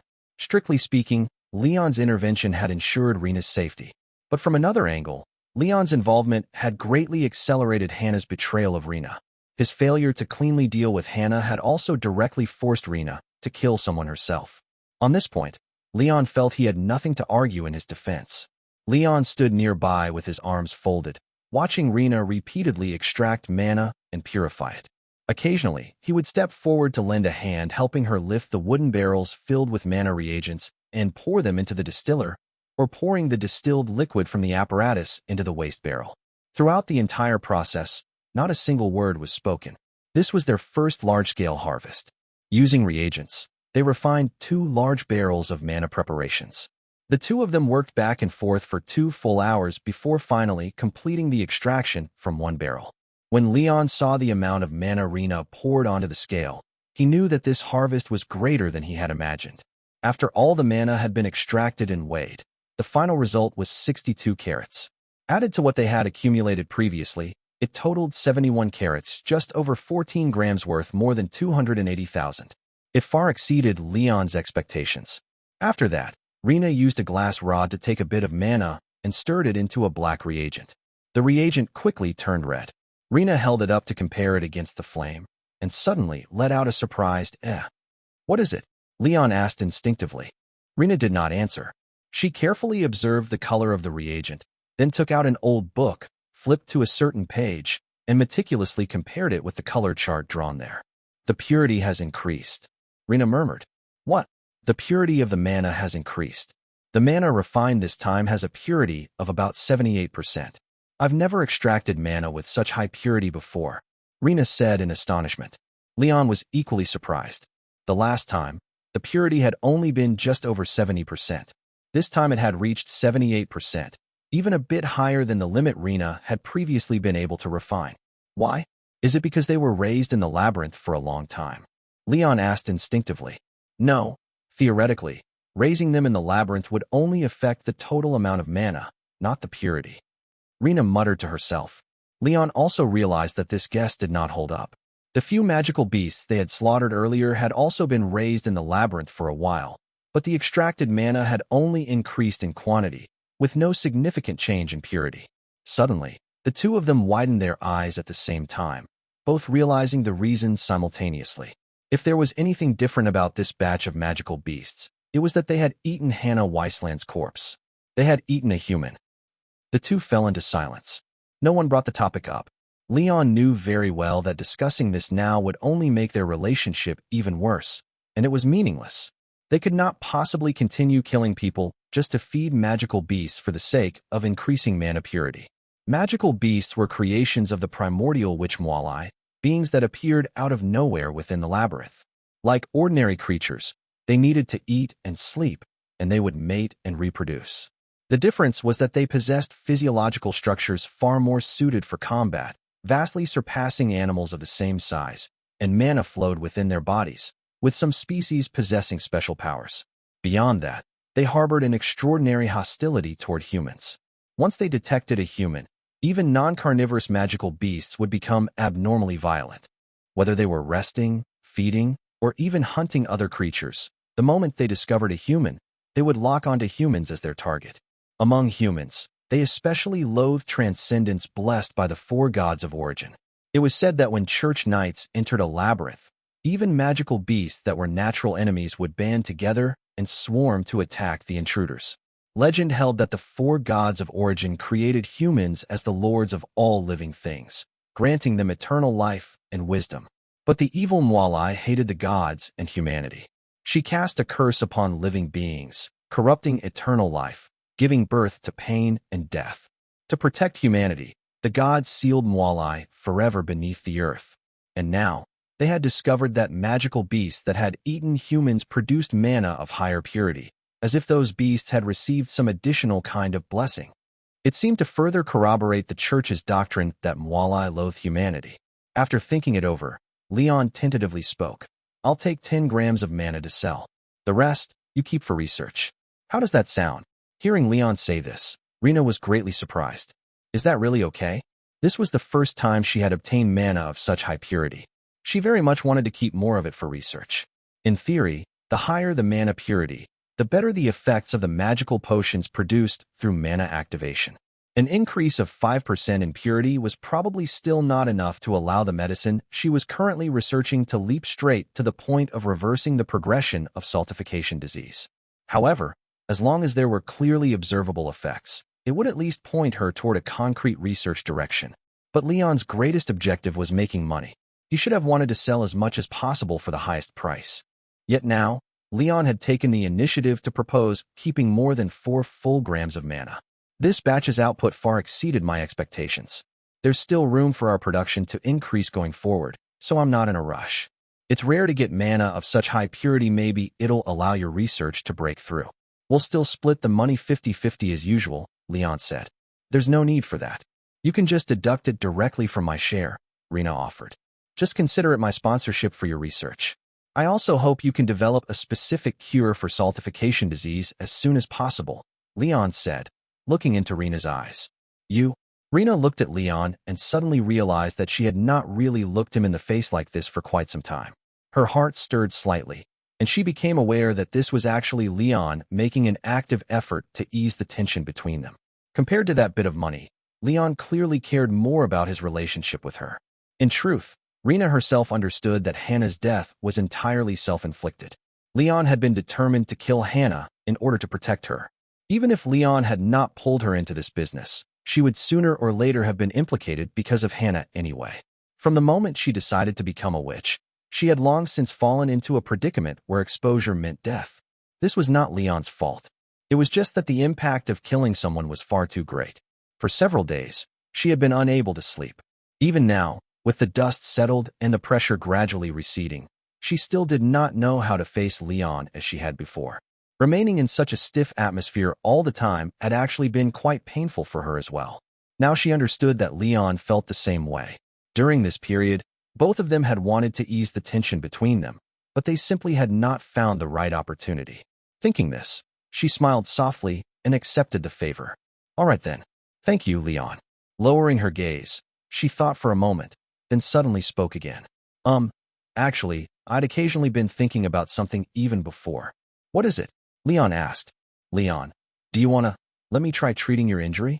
Rena asked tentatively. You mean this? Leon realized she was referring to the lingering after-effects that had been troubling him all along. He rolled up his sleeve and revealed the purple scar. But didn't you say you'd never researched it before, so you had no idea where to start? What I mean is starting from scratch. Back then, when my grandmother and I began researching saltification disease, we also started with nothing but scattered bits of information.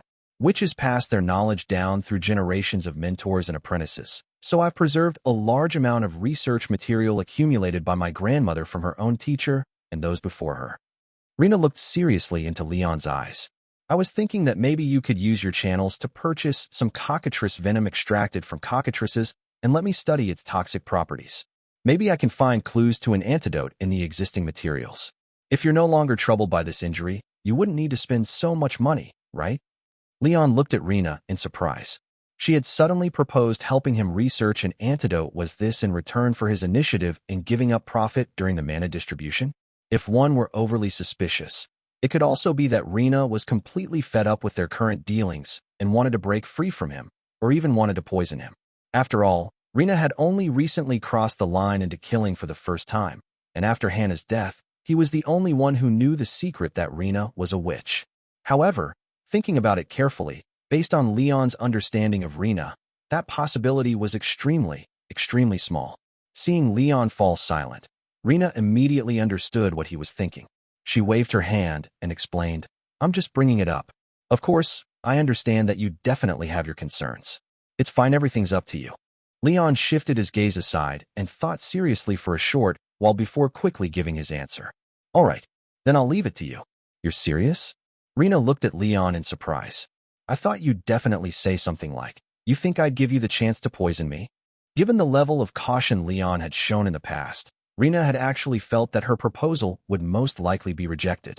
If I'm afraid you'll poison me, or that you might accidentally mix the wrong medicine, I can just test it on a mouse before using it, can't I? Leon said, letting out a long breath. If you think about it carefully, what we're doing is already so dangerous. One wrong step, and it's total annihilation. If we still go out of our way to scheme against each other, wouldn't that be incredibly foolish? Rena heard the implication in Leon's words. She neither echoed nor refuted him, only nodded gently. Hannah Wiseland's incident had made them fully realize that they were now accomplices, ants tied to the same rope. If one person were exposed and caught, the other would also be in danger. There were crises lurking all around them. If they still considered betraying and undermining each other, it would eventually devolve into the same life-and-death situation they had had with Mrs. Wiseland. Mrs. Wiseland's fate was a clear cautionary example. All right, let's pack things up. I'll head over early to sell this batch and ask around to see if I can buy what we need, Leon said as he began tidying up the scene. Okay. Rena also quickly portioned out the mana. As she handed the goods to Leon, she suddenly thought of something. Oh right. Leon, do you think we should move the things in the cellar? You mean moving the altar and everything that could become evidence into the labyrinth? Leon swept his gaze around the cellar. Yes. After all, last time it was. Rena hesitated here, but still finished her sentence. The trouble caused when Granny Hannah snuck into the cellar. Leon thought carefully for a moment, then shook his head.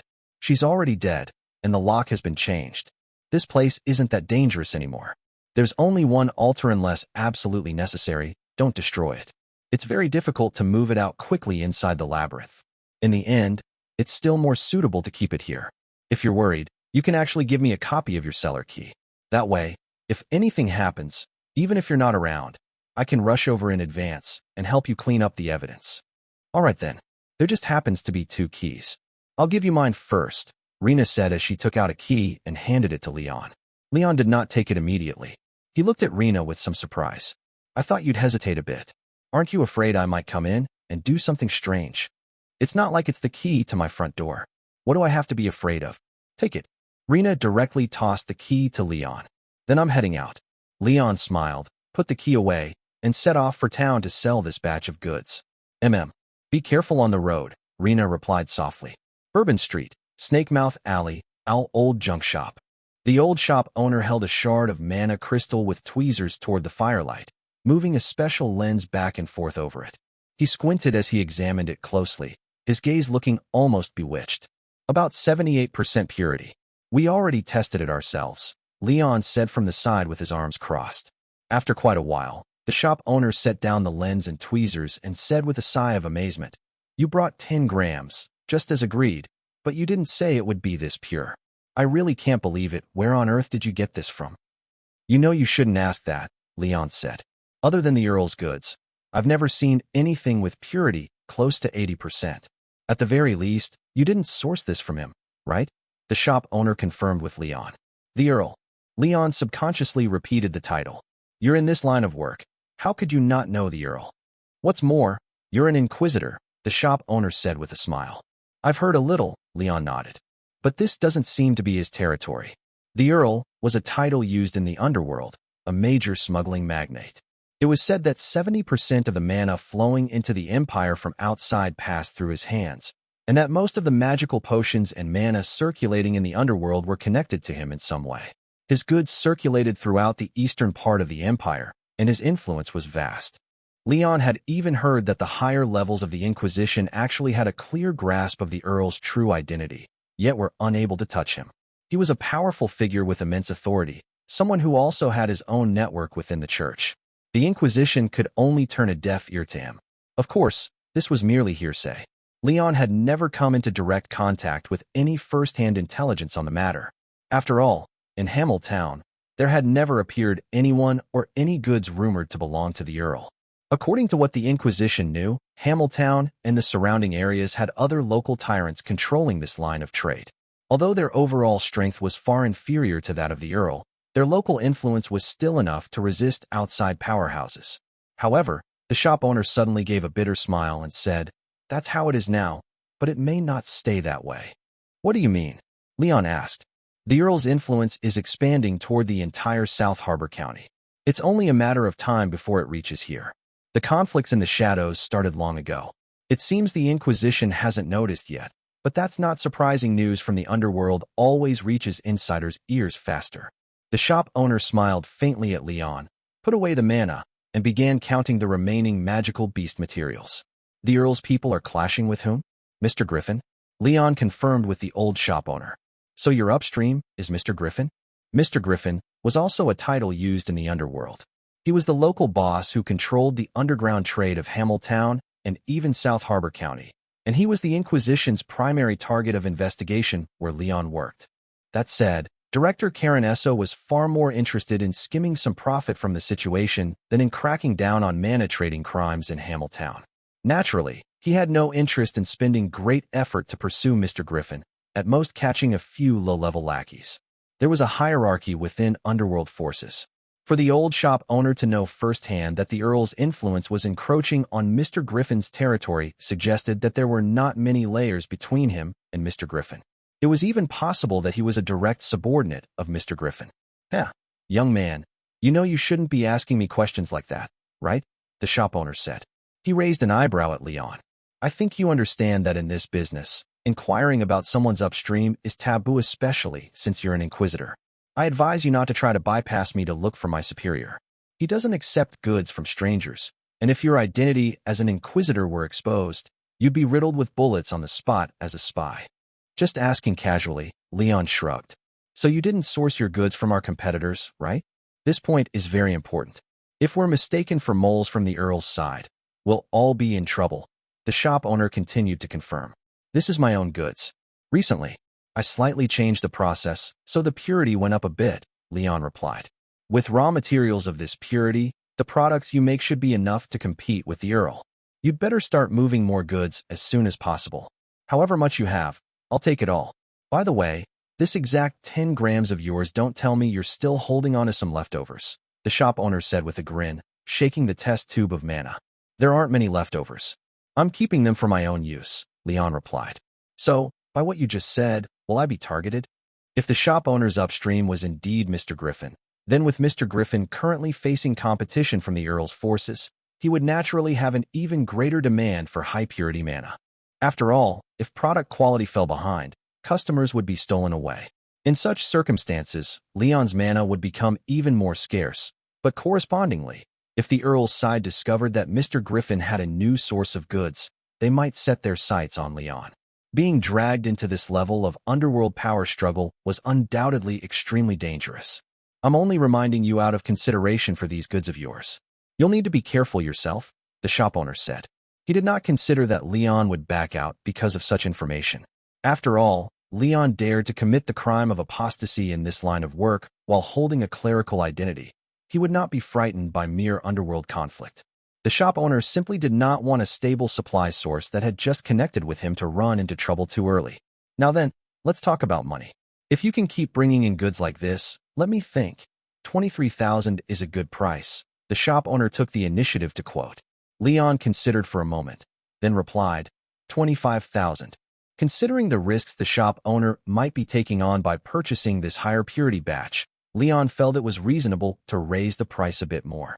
Oh, my friend, you should know that the purchase price I'm giving you is already as favorable as what Cardinal gets. There isn't that much room for profit. The shop owner shook his head. 23,500. Not a bit more. 25,000. This batch will raise your standing with your superior. It's worth that price. Leon did not budge. It seems I really talk too much, the shop owner said with a helpless expression. Fine. 25,000 finny per gram. Be sure to bring more in 4 months. Agreed, Leon responded. There was still another batch of magical beasts that had eaten Hannah Weisland's corpse.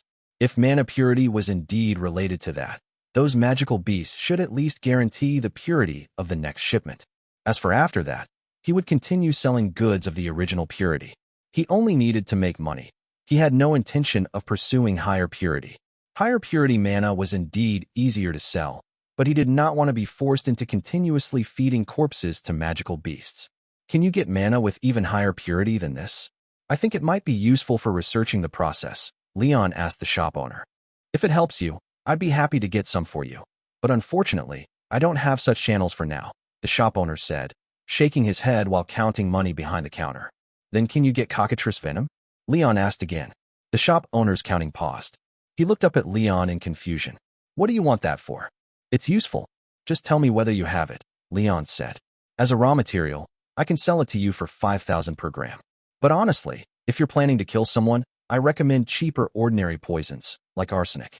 Magical beast venom is deadly, but the symptoms are too distinctive, and the supply is limited. It's easy to trace back. The shop owner advised. I'm not killing anyone. Just get me 1 test tube. Leon raised a hand to interrupt him. All right. Come back here with the money in 2 weeks to pick it up, the shop owner said, then placed 5 notes and a pouch of coins on the counter and pushed them toward Leon. This is your payment. Leon took the 5 notes. They were gold vouchers issued by the church, each with a face value of 50,000 finny, redeemable for that amount of cash at church facilities. In the Empire, the church, the imperial family, and some great lords and large merchant groups could issue such gold vouchers as long as they had the qualifications. Vouchers issued by lords and merchant groups could only circulate within their spheres of influence, whereas church and royal vouchers could circulate nationwide, functioning as paper currency. Large transactions were basically settled using standard weight gold or silver ingots, or gold vouchers. After carefully verifying the authenticity of the vouchers, Leon put them away. Just as he was about to count the money in the pouch, the shop owner suddenly asked, "By the way, how should I introduce you in the future?"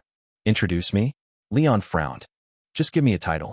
When someone asks where this batch of goods came from, I can't exactly say I made it myself, or that it was supplied by some young inquisitor guilty of apostasy, right?"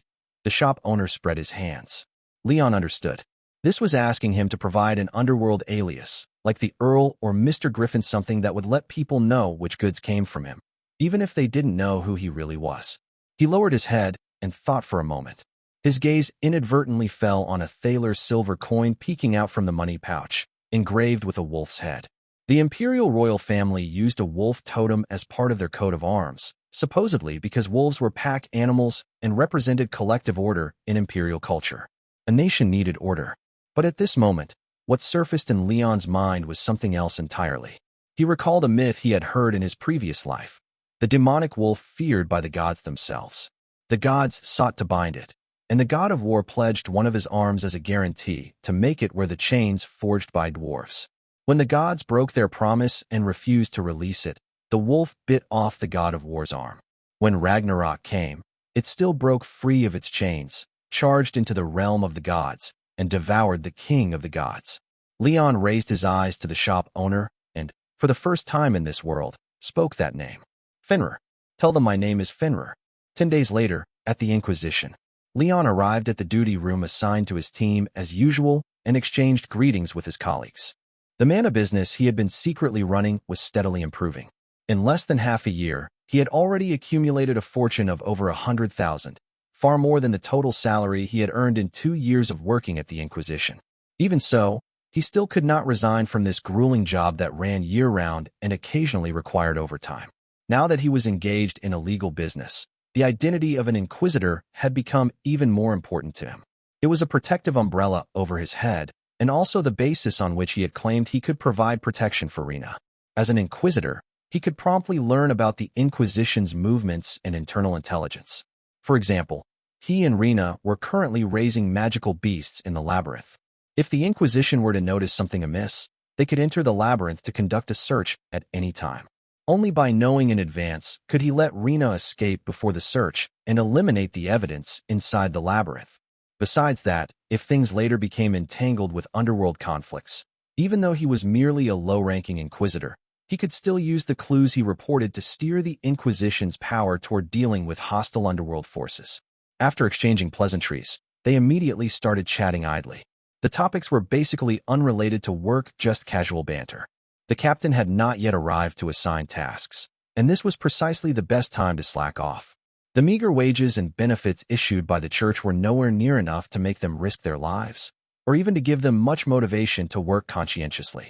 However, good times of slacking off were always short-lived. Just as they were laughing and talking, the captain walked in with a stern expression. Everyone immediately stopped joking and greeted the captain one after another. "Yo, Captain." "Morning, Captain."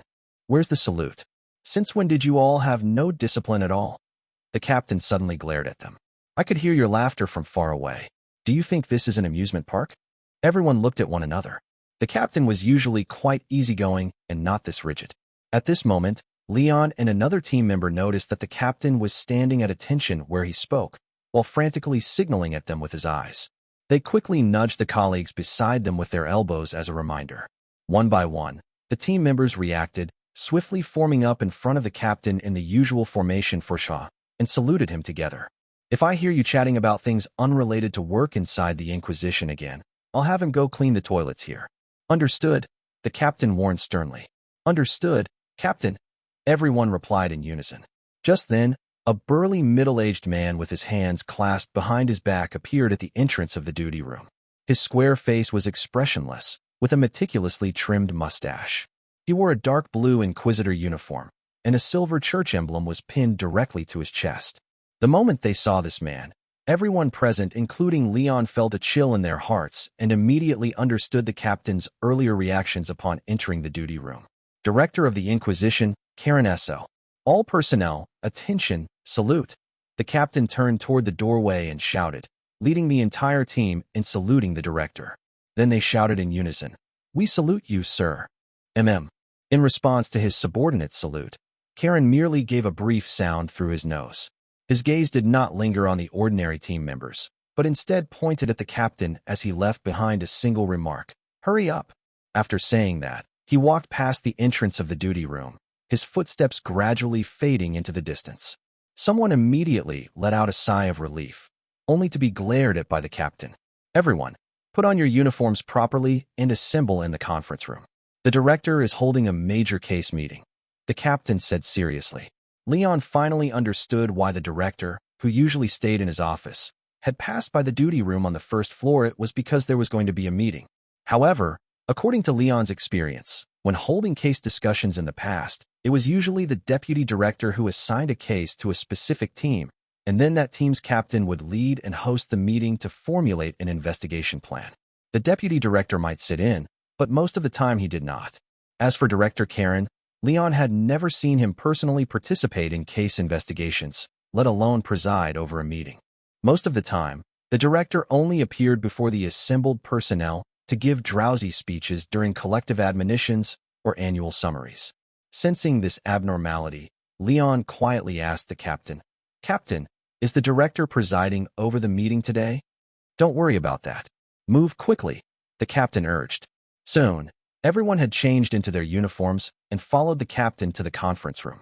By then, the room was already somewhat filled with smoke. Director Karen, who had arrived earlier, had lit his pipe and was steadily puffing away. Damn it, smoking indoors without even opening the windows. Leon glanced at the tightly shut windows behind Director Karen and cursed inwardly. But no one present raised this issue with the director. Of course, most people did not actually have any objections.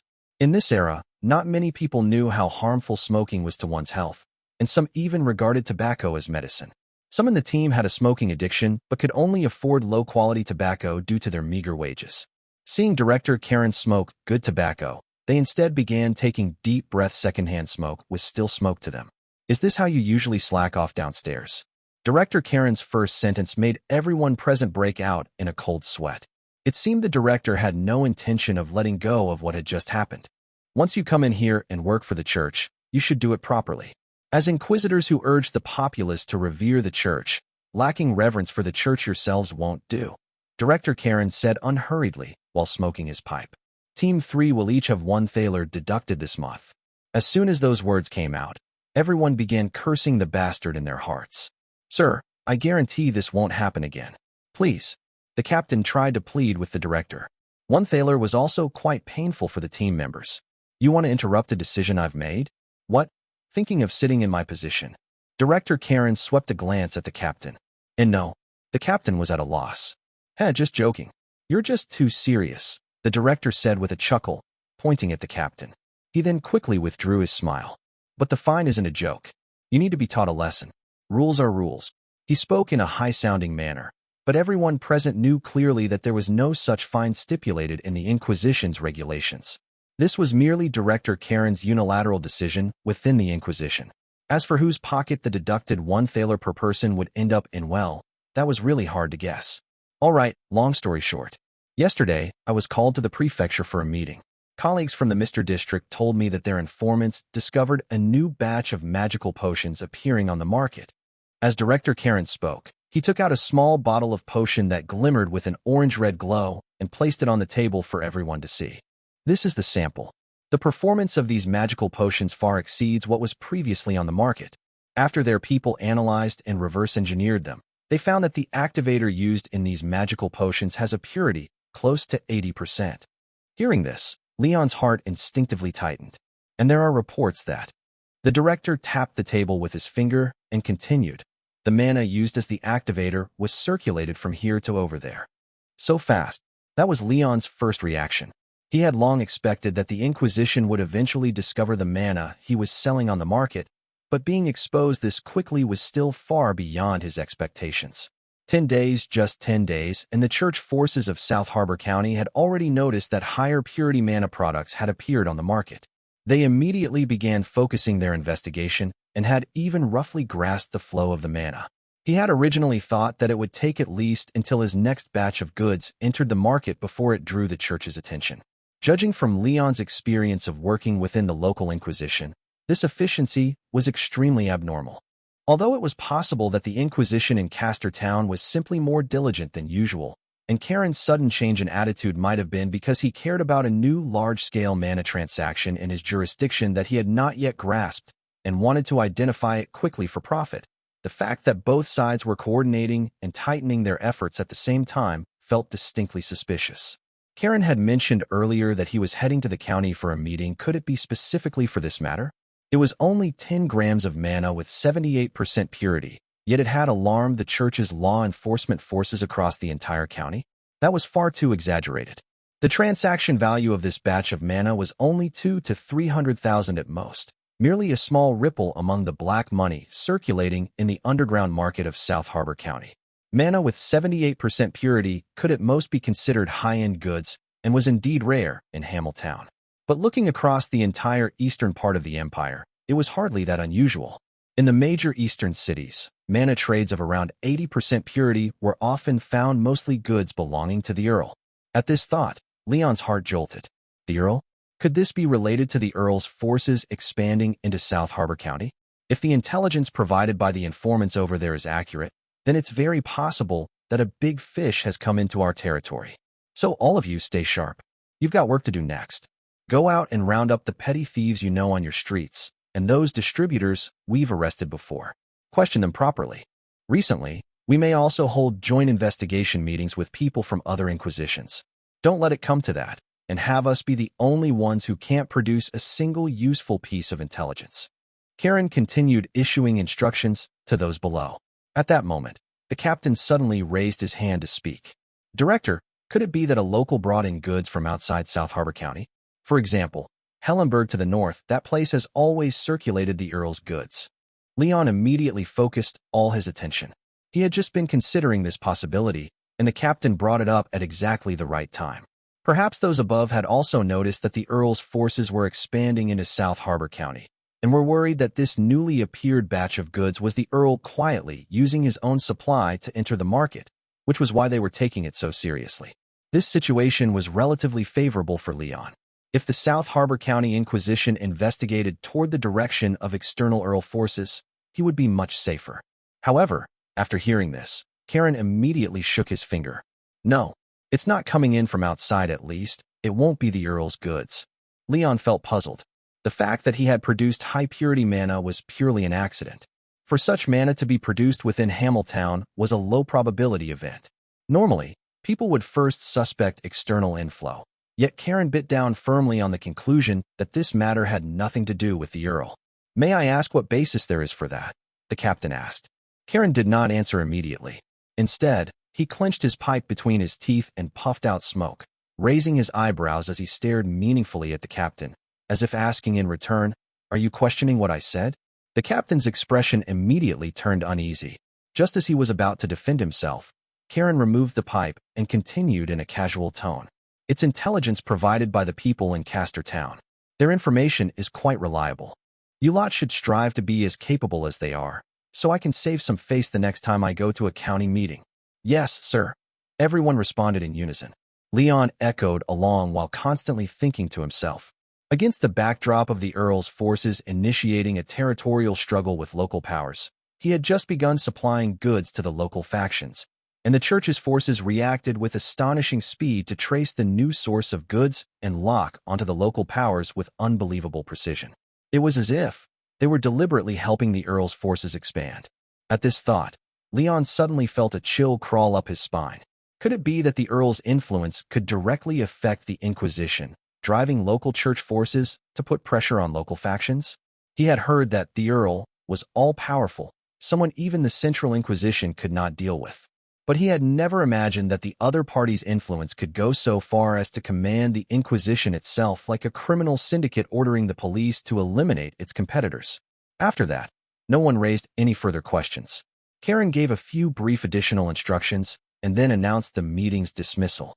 Everyone felt a sense of relief and prepared to leave the conference room. Leon, burdened with worries, also prepared to follow them out.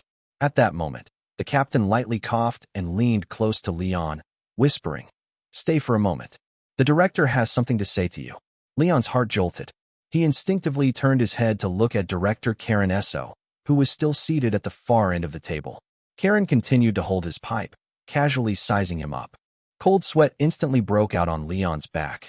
The director had just announced in the meeting that they would investigate the batch of goods that had flowed into the black market, and now he was keeping Leon behind. Could it be that suspicion had already fallen on him? The old shop owner's face immediately flashed through Leon's mind. Could that man have sold him out? After the other team members left the conference room, the captain closed the door. Leon stood in place, facing director Karen Esso across the room, and spoke in as calm a tone as possible. "Do you have any instructions, sir?" Leon said, a low-ranking first-rank Inquisitor who joined 2 years ago. The director said as he removed his pipe and pointed at the captain beside him. "I heard Martin say you ran an errand for him." Leon reacted quickly. This was referring to the matter from over 4 months ago, when he had gone to the junk shop in place of the captain. Leon glanced sideways at the captain standing at attention nearby. The captain gave him a barely perceptible nod. "Yes, sir," Leon replied. His emotions settled slightly. Director Karen was mentioning that the captain had brought it up, not that shop owner. At the very least, this meant the shop owner had not reported anything to Karen. There may be people from other inquisitions coming soon, and perhaps even people from above for an inspection. You should understand what can be said and what cannot be said, right? Director Karen stared at Leon as he warned him. Hearing this, the weight on Leon's heart finally lifted. He had handled goods that Karen had embezzled, and it was only because inspectors from above might be coming that Karen was specially warning him 4 months later to keep his mouth shut. Otherwise, Karen would not even care about a small fry like him. "I completely understand what you mean. That day, I was on normal duty the entire time, with nothing out of the ordinary," Leon answered seriously. "Very good. You may go." Director Karen waved his hand. "Yes, sir." Leon felt as if he had been pardoned. He saluted and left the conference room. The captain then also prepared to take his leave. "Then, Director, I'll return to work as well. Martin, make sure you investigate that case I mentioned properly, understand? Treat it as the focus of your recent work." Director Karen instructed the repeatedly nodding captain. He then picked up the mana potion bottle and examined it, snorting softly through his nose. "My territory, and there's a transaction I haven't grasped." That night, Leon once again appeared in front of the old junk shop in Snake Mouth Alley. After making sure he was not being followed, he pushed open the shop door, which was still lit inside. Prompted by the ringing bell, the shop owner looked up at him, a hint of surprise crossing his face. "You came earlier than expected. Are you in that much of a hurry to use the item?" The owner got up and went to the door, checked the small window, locked it, then turned back behind the counter. "But fortunately, what you wanted arrived quite early." As he spoke, he took out a quartz test tube filled with a purple liquid and placed it on the balance scale. On the other side of the scale, he put an empty test tube of the same specifications, then began adding weights to measure it. A bit over 7 grams. "Let's count it as 35,000. The owner looked at Leon. "Oh right, do you want to take a bit first to verify the goods? But I should remind you this thing was extracted and stored for a long time. Its toxicity isn't that strong anymore. You'll need to activate it with a little mana for it to become a potent poison. I'll just take it back and check it myself." Leon took the reagent, carefully examined the seal, and only then put it away with caution. He then counted out the money and handed it to the owner. "Thank you for your patronage." The owner smiled as he put the money away, then noticed that Leon was still standing there and hadn't left. He asked, "Is there something else?" "Actually, I didn't come this time just to pick up the goods. There's something I need to tell you." Leon looked the owner straight in the eyes. "The Inquisition has already started investigating our supply source." He briefly explained to the old shop owner the situation he had learned about from the Inquisition. So fast, the old shop owner's brows furrowed tightly before Leon had even finished listening. His reaction much the same as Leon's had been when he first heard it. Karen, or rather, the entire South Harbor County Inquisition has bitten down hard on the idea that this isn't the Earl's goods. They don't have even the slightest doubt and have directly concluded that the source came from this side. How much do you know about the Earl's side? Do they really have that much power, enough to put pressure on the entire South Harbor County Inquisition? Leon asked the old shop owner. He hadn't come just to issue a warning, he also wanted to exchange information. As far as Underworld news went, the other party was definitely better informed than he was. I don't know that much about the Earl either. There are rumors that he's actually a titled lord from the eastern regions. There are also rumors that he runs a multinational merchant consortium, and some even say he once held a position in the church. If even one of those rumors is true, then he should be able to pull that off, the old shop owner said, folding his arms. Sounds like you don't have much chance on your side, Leon said. What? Young man, are you thinking of defecting to the Earl? The old shop owner teased. If there's a chance. Leon shrugged. From the sound of it, supplying him means you don't have to worry about getting caught by the church at all. Supplying you. On the other hand, only 10 days have passed, and the church has already sniffed us out. Don't even think about it. My superiors wouldn't rashly trust a stranger, and the Earl's side would be even more cautious when seeking partners. Not to mention that their operations are already complete, and they can continuously produce goods with purity even higher than yours. They don't need an extra supplier like you at all. My guess is they're already looking for you, the local source. Exposing yourself proactively would be no different from suicide. Besides, in our line of work, being a fence-sitter is a big taboo. Rats who sell out others usually die the ugliest deaths, the old shop owner said earnestly. I'm just saying it out loud. Things are already this bad, can't I complain a little? Leon shrugged. Anyway, the Inquisition has already started investigating in Hamiltown. Do you have any countermeasures? Do we really need any countermeasures? The dealings here are just between you and me. Karen needs me to launder the goods, and you yourself are an Inquisitor. Just like you said before, young man, you mind your mouth, I mind mine, and we'll both be safe. The shop owner spoke indifferently, then added, Oh right, if you've got other people under you, remember to keep your people in line too. You'd better keep your people and your mouth in line as well, Leon replied, staring at him. But judging by this trend, it's probably only a matter of time before South Harbor County falls under the Earl's control. The old shop owner spoke meaningfully. Young man, if you want to make money, you have to do it early.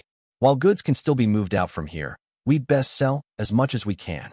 He tried to persuade Leon to supply faster and in larger quantities, so he himself could make as much money as possible. Are my goods selling well? Leon asked. Extremely well. Products made from that batch of mana you provided have left customers more satisfied than ever before. My upstream contact is already impatiently waiting for the next batch of Fenrir's goods. You should get as much as you can. Soon enough, you'll make a name for yourself in this line of work. The shop owner grinned broadly. I will, but I don't want to make any kind of name for myself, Leon replied. Oh right, if you need anything or run into any trouble, I mean the kind that doesn't directly involve the church, you can come to me anytime. I have a bit of a network in the local underworld, the shop owner said.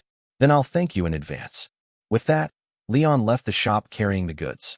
The situation could hardly be called optimistic now. The Inquisition was investigating the source of their batch of goods, and the Earl's forces were ready at any time to replace the local powers.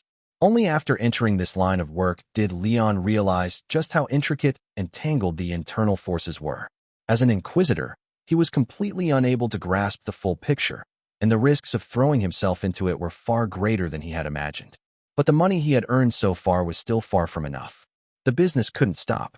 On the contrary, just as the shop owner had said, while the local forces hadn't yet collapsed, they should make as much money as possible. Otherwise, once the Earl's forces took control of South Harbor County, Leon would lose his channel for moving goods. Thinking about all this, he returned to Melissa's home. He quietly unlocked the door with his key, careful not to wake Sally and Melissa in the attic.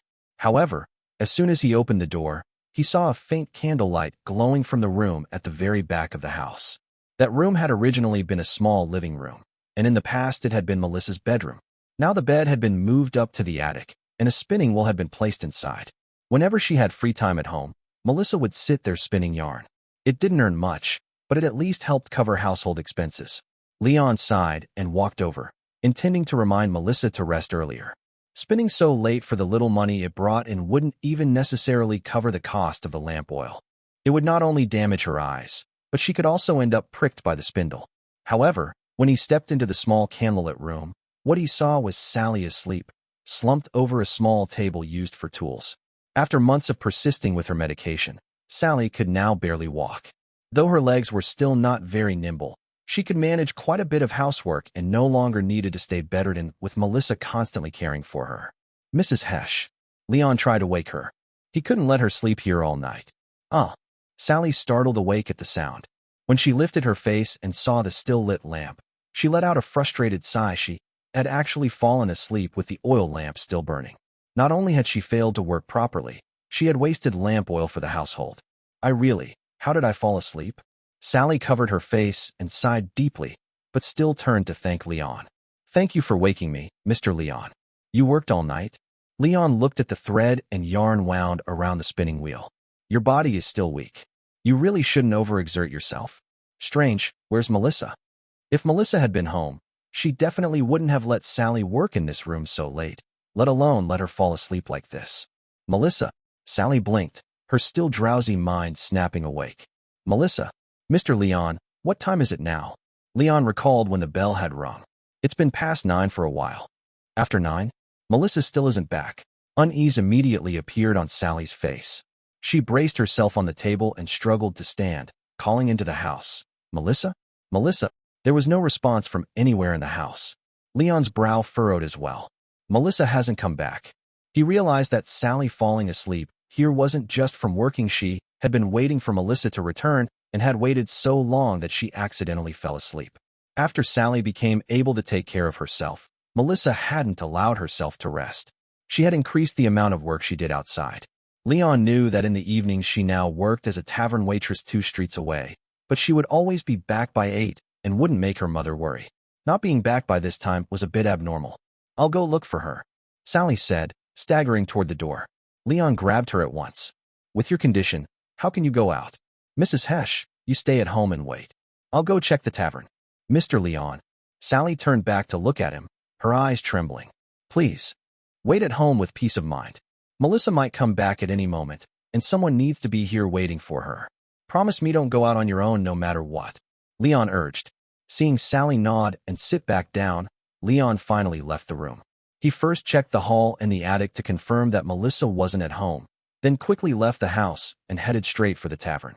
Sally sat inside the room, worry written all over her face. The faint flame of the oil lamp flickered unsteadily. This room had once been Melissa's bedroom. It had once held her bed and wardrobe, as well as a small shelf for books and the cloth doll she liked now. Anything that could be sold had been sold, and nothing remained. In a daze, Sally seemed to see the past. Young Melissa sat on the bed, while Sally herself held a book and sat at the bedside. Every single day, before sleep, there would always be a story.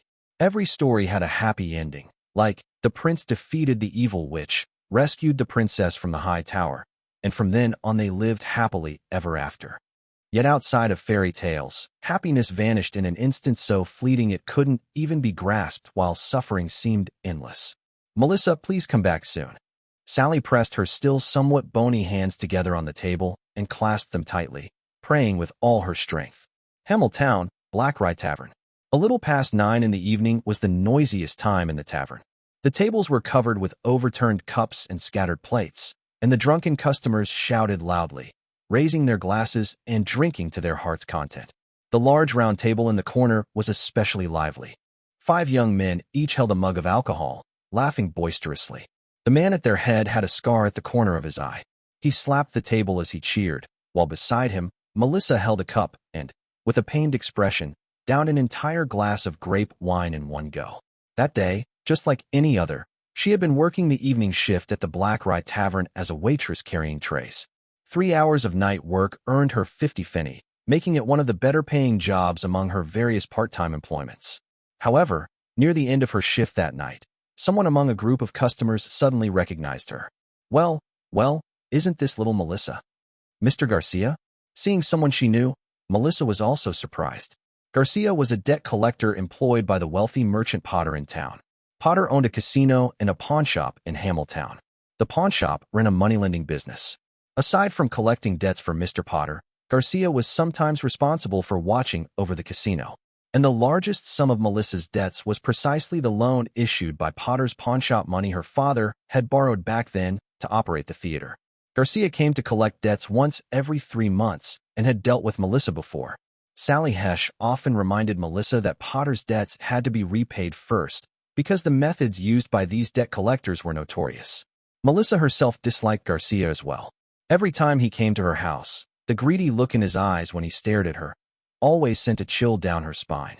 And now, As Garcia looked at Melissa wearing a waitress's apron, his gaze became even more undisguised. Didn't expect such a coincidence. Come, come. Sit down and take a break with us. Have something to eat together. Garcia reached out and grabbed her slender arm, pulling her over to the seat beside him. And no, Mr. Garcia, I still have to work.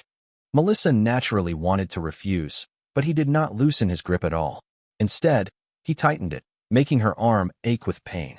I take such good care of you, and you won't give me face? That makes it hard for me in front of my brothers. What's wrong with resting for a bit? As Garcia spoke, he shouted toward the middle-aged owner behind the counter. Hey, old Frank, it's fine to let your little girl sit with us for a while, right? Huh. Seeing the situation, the middle-aged owner quickly forced a smile and replied, Haha, of course it's fine. Of course it's fine. Melissa, just sit with Mr. Garcia for a while. Garcia was a genuine underworld figure. The owner did not dare provoke people like him, otherwise his tavern might mysteriously be burned down one day. Melissa could only sit down at the table helplessly. After that, Garcia and his lackeys ate, drank, and joked, frequently egging Melissa on to drink with them. With her limited experience, Melissa could not withstand these men's mix of coaxing and pressure.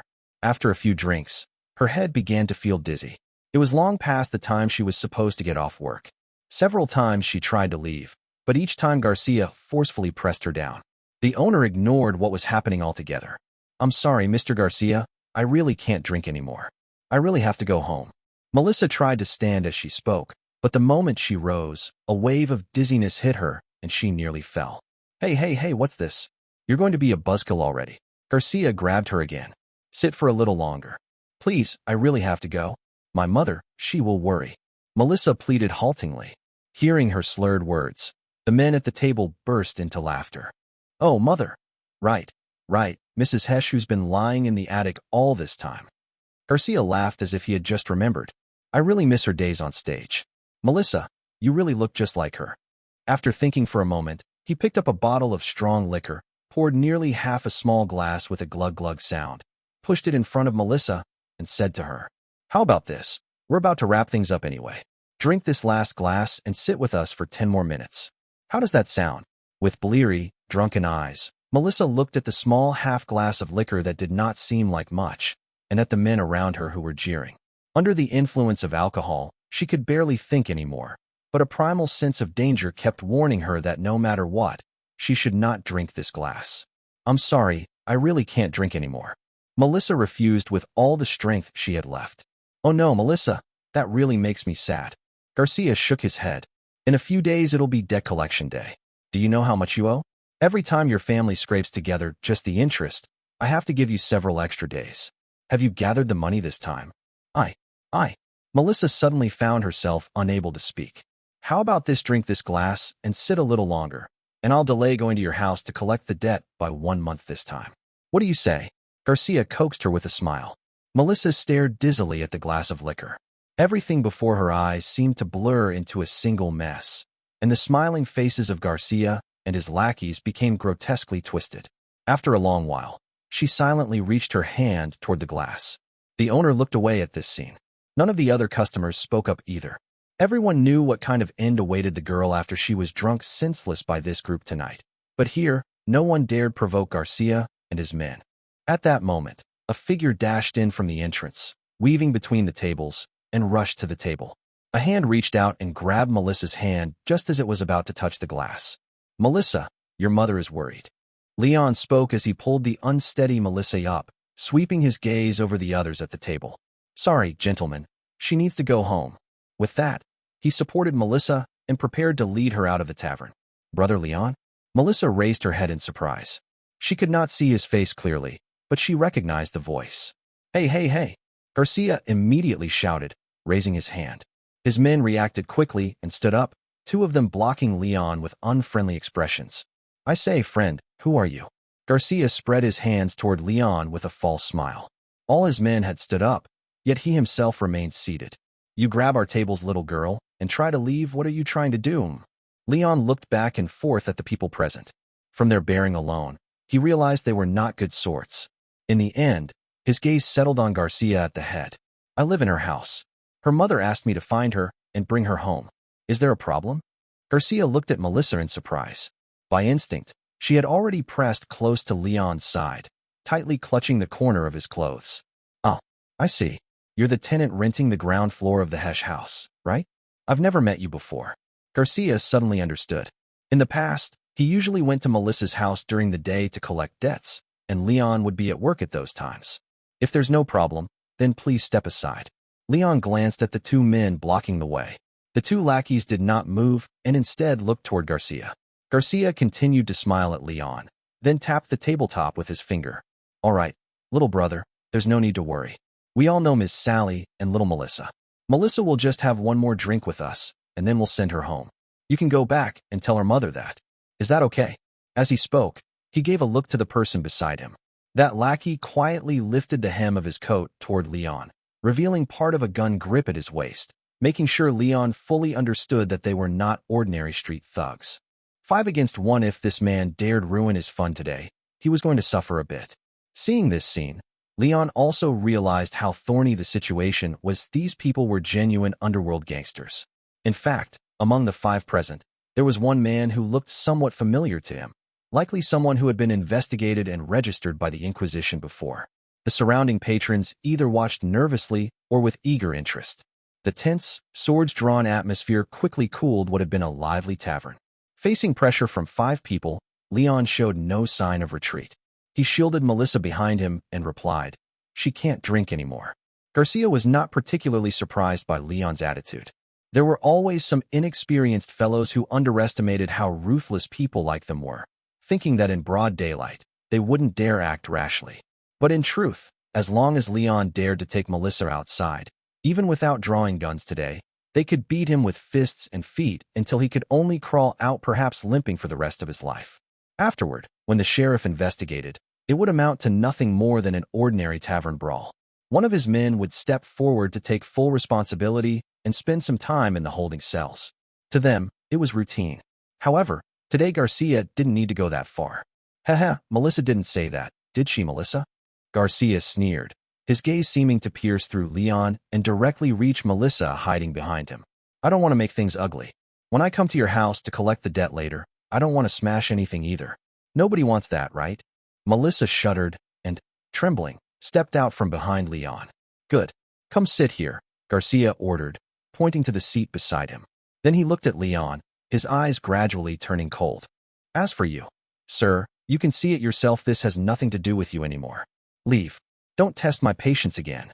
Melissa fearfully drew her hands to her chest. She suddenly realized that her choice concerned not only what her family would face afterward, but also Leon's safety. Driven by fear, she took a step forward. At that moment, Leon raised his hand to stop her. "Oh no, buddy." Seeing Leon be so tactless, Garcia shook his head and sighed. He raised his hand, about to signal an attack, and several subordinates cracked their knuckles and stepped forward. Don't, Melissa cried anxiously. At that moment, Leon suddenly said, "Did you bring a receipt?" "What?" Garcia froze for a moment. "You're here to collect a debt. You should have a receipt, right? How much do they owe this time?" Leon stared at Garcia and asked. Garcia and his men looked at each other. Then Garcia suddenly burst into laughter, as if he had heard the funniest joke imaginable. "Ha ha ha, are you planning to pay it for them?" Melissa also looked at Leon in surprise. "How much?" Leon simply asked, his tone firm. The smile on Garcia's face did not fade. "I collect once every 3 months. By the normal schedule, they should be paying 24,000 finny every quarter. Do you have it?"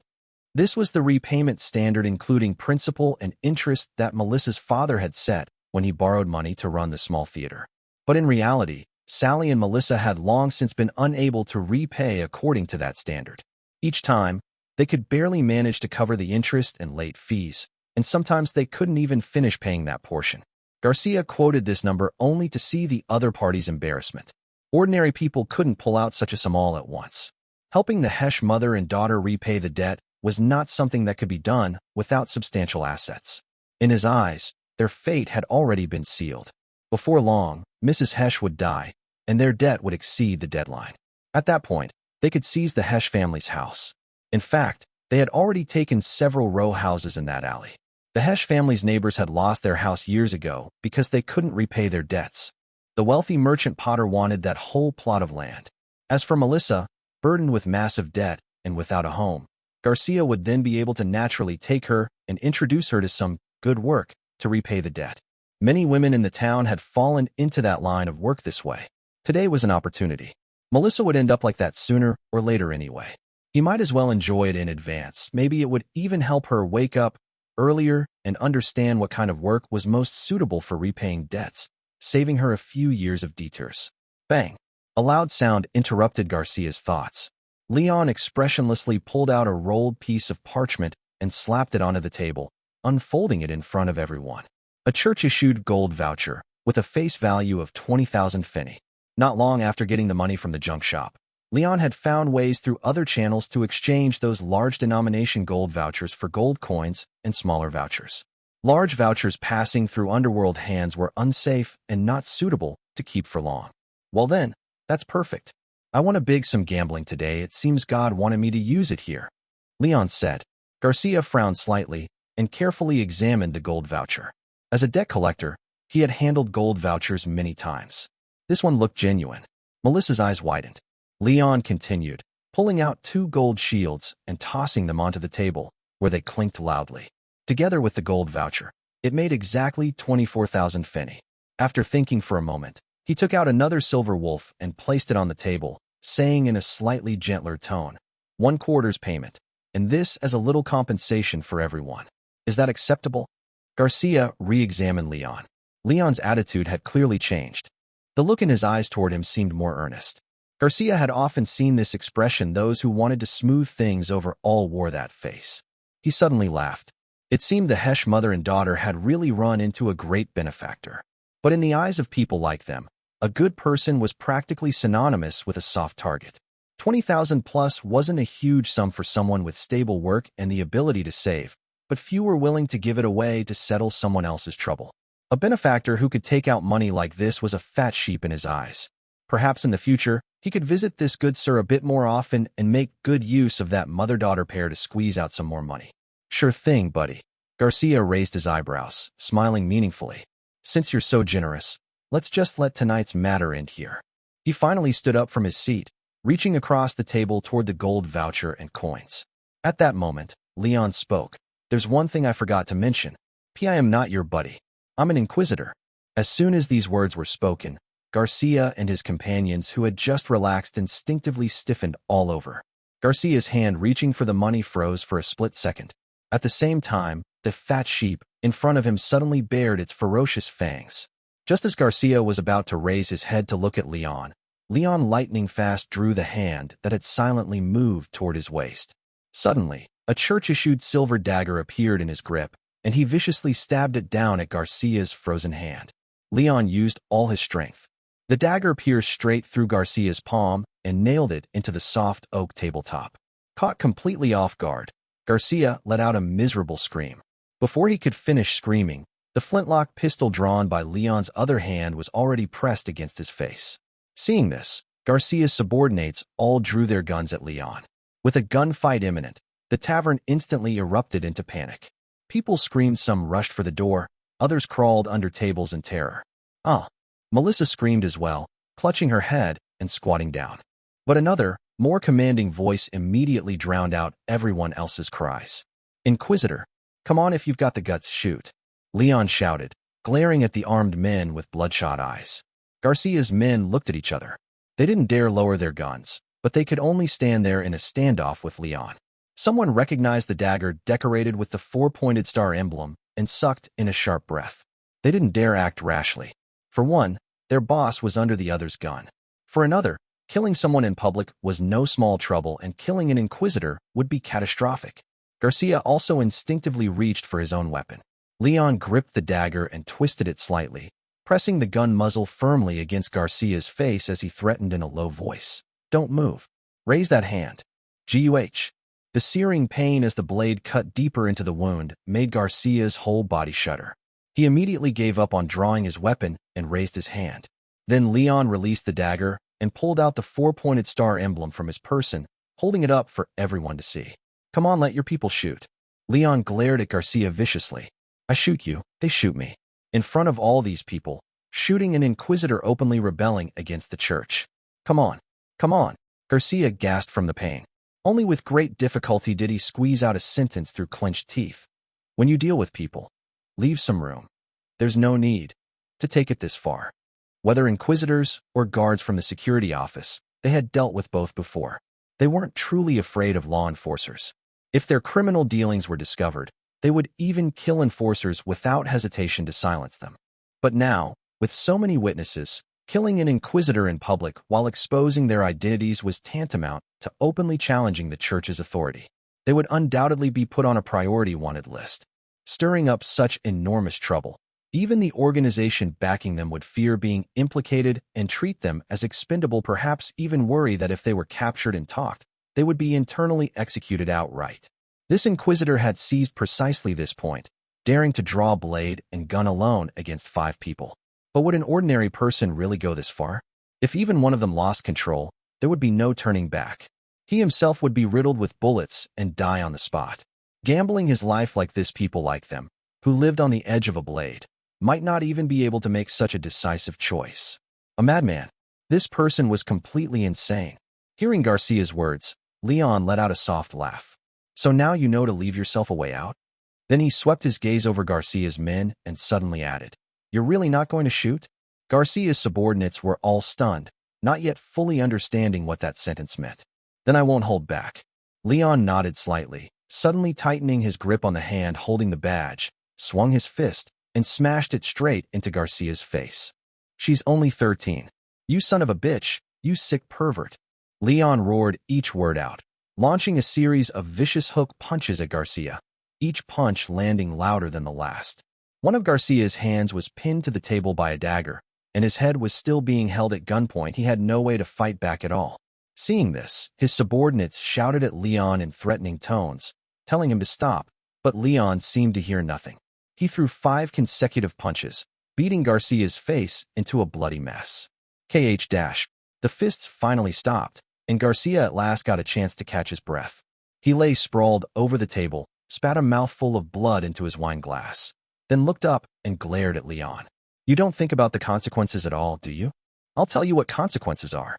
Leon grabbed Garcia by the hair with a cold expression. "I'll soon know exactly who you are, and the entire Inquisition will soon know about your involvement with me. After that, if anything happens to Melissa, her mother, or their house, I'll make sure you're in serious trouble. And if anything happens to me, the Inquisition will come looking for you. Before you try to scare me, check whether your own ass is clean." He knew very well that in the whole of Hamiltown, no underworld organization dared openly challenge the security office or the Inquisition, let alone a few people like these, who clearly weren't very high-ranking. The moment they chose to endure things here, Leon had already figured out their bottom line. Garcia reassessed the crazed Inquisitor in front of him, gently shook his head, and said in a voice only the two of them could hear, "Is there really any need to put on such an act? Being able to pull out that much money means you're no upright man either. You were eyeing that mother and daughter too, weren't you? This money didn't necessarily have to be gambling funds. For an Inquisitor, this amount wasn't actually that large as long as he was willing to be corrupt." Garcia was convinced Leon had to be the sort who abused his authority for personal gain, squeezing oil out of countless people, violent and ruthless to boot. Though their identities differed, at heart they were the same kind of people. He didn't believe someone like that would suddenly act out of kindness. Leon fell silent for a moment, then replied in the same low voice, "If you know, then stay the hell away from my prey." No matter how he explained, the other side wouldn't believe him anyway, and it would be pointless. Letting them believe he wasn't someone to mess with was actually more intimidating. With that, Leon grabbed the dagger and yanked it out. Garcia let out a pained groan as he clutched his hand, while the men beside him hurriedly tore pieces of cloth from their clothes to bandage the wound. "Now take the money, all of it, including the silver wolf coin for medical expenses, write up the receipt properly, and get the hell out of here. Until next quarter, I don't want to see your stupid faces again." As Leon spoke, he picked up a large jug of alcohol and rinsed the blood off his hands and the dagger with beer. "Did you understand?" Garcia stared at him for a while, then finally nodded in silence. This time, he didn't dare reach out to take the money himself. He signaled his subordinates to check the gold vouchers and then collect the money. Another subordinate took out the receipt they carried from the Potter pawn shop.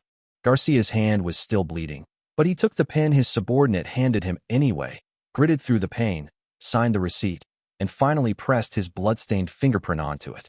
He was a registered debt collector under Potter. Only a receipt signed and fingerprinted by him carried legal effect.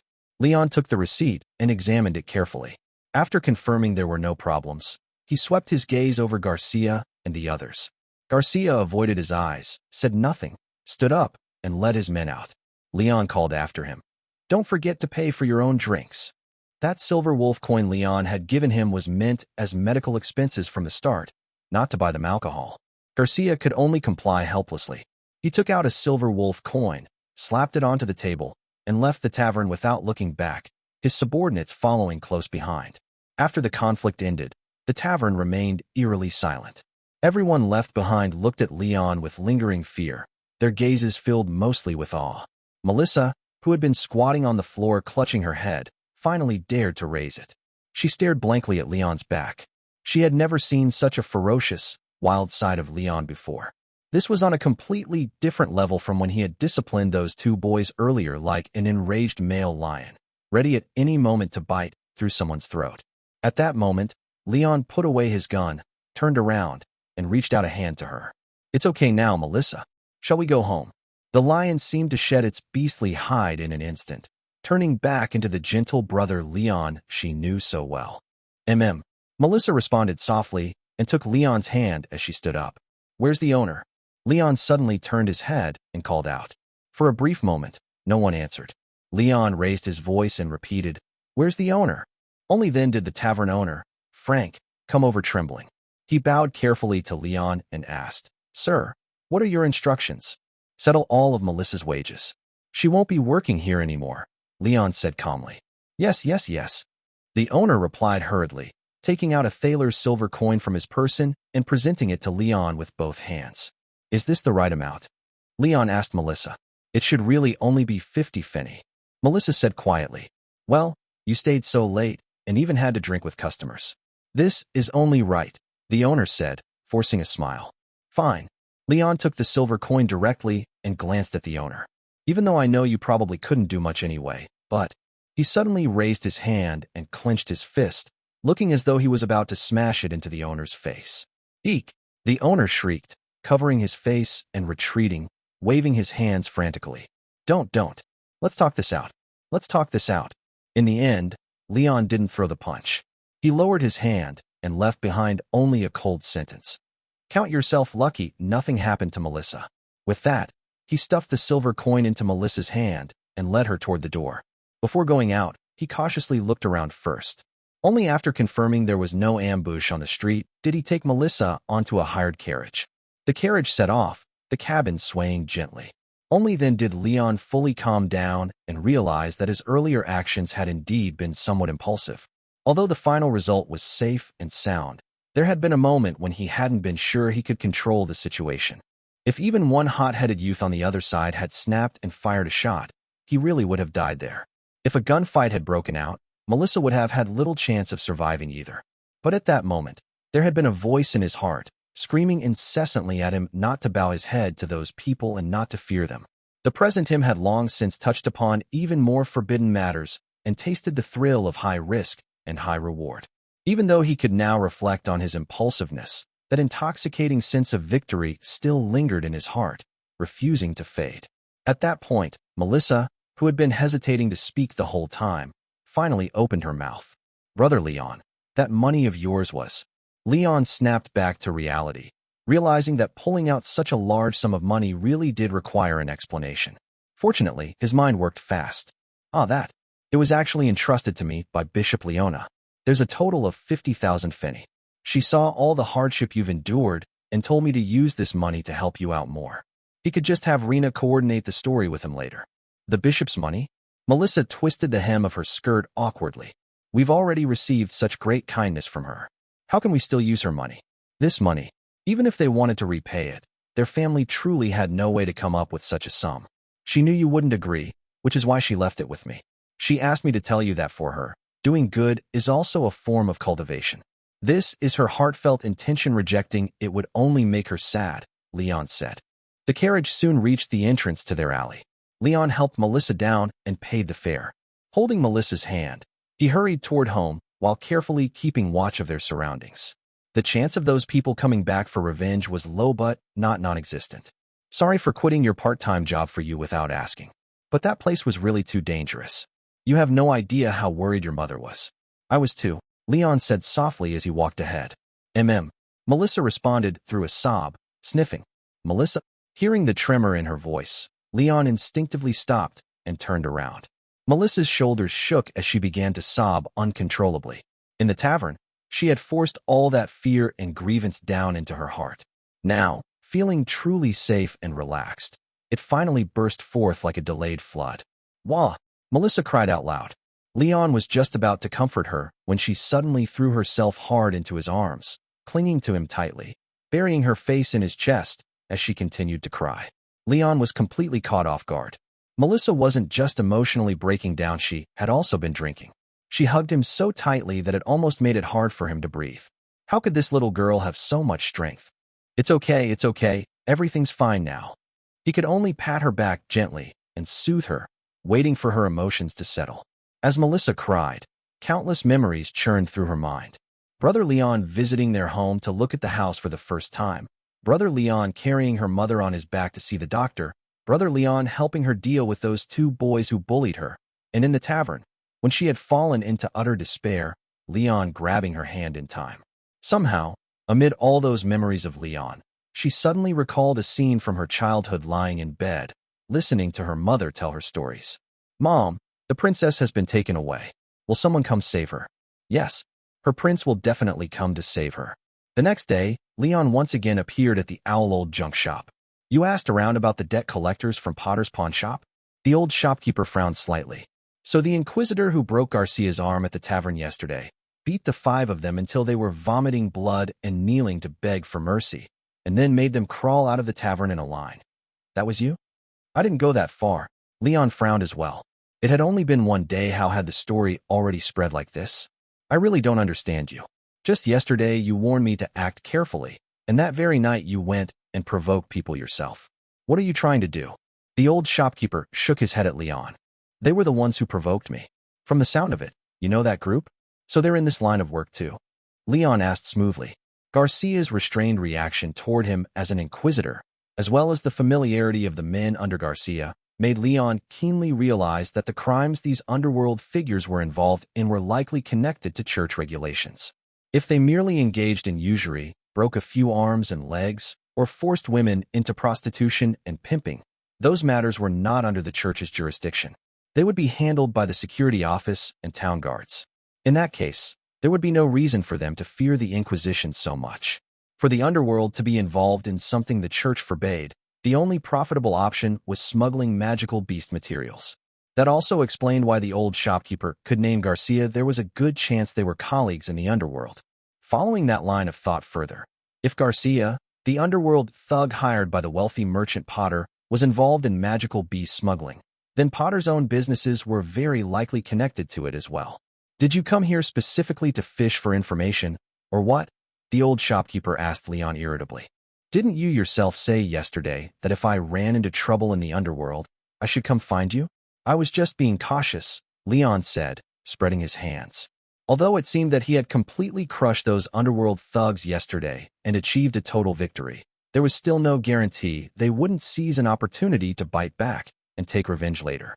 An open spear was easy to dodge. A hidden arrow was hard to guard against. To be safe, he had chosen to come see the old shopkeeper today. If the old shopkeeper truly had some connections in the underworld, that would greatly reduce the risk of Leon and Melissa and her daughter suffering retaliation in the future. All right, I understand. I should still thank you for thinking highly of me and being willing to come explain the situation clearly. After hearing the entire outline of events, the old shopkeeper nodded calmly. Don't worry. Garcia's superior is also a steady person and won't let them act recklessly. The Inquisition is investigating very tightly right now. I'll also have my people quietly pass along a word. You can go back and live your life in peace. Many thanks.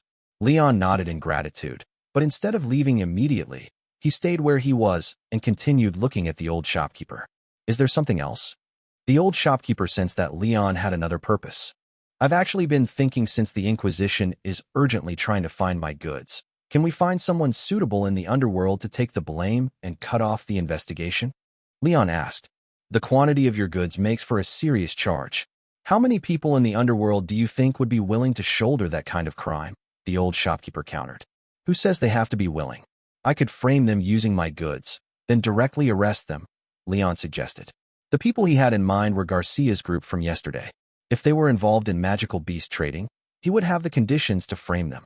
To ensure that those people would never be able to retaliate against him and Melissa, the safest course of action was indeed to send them inside.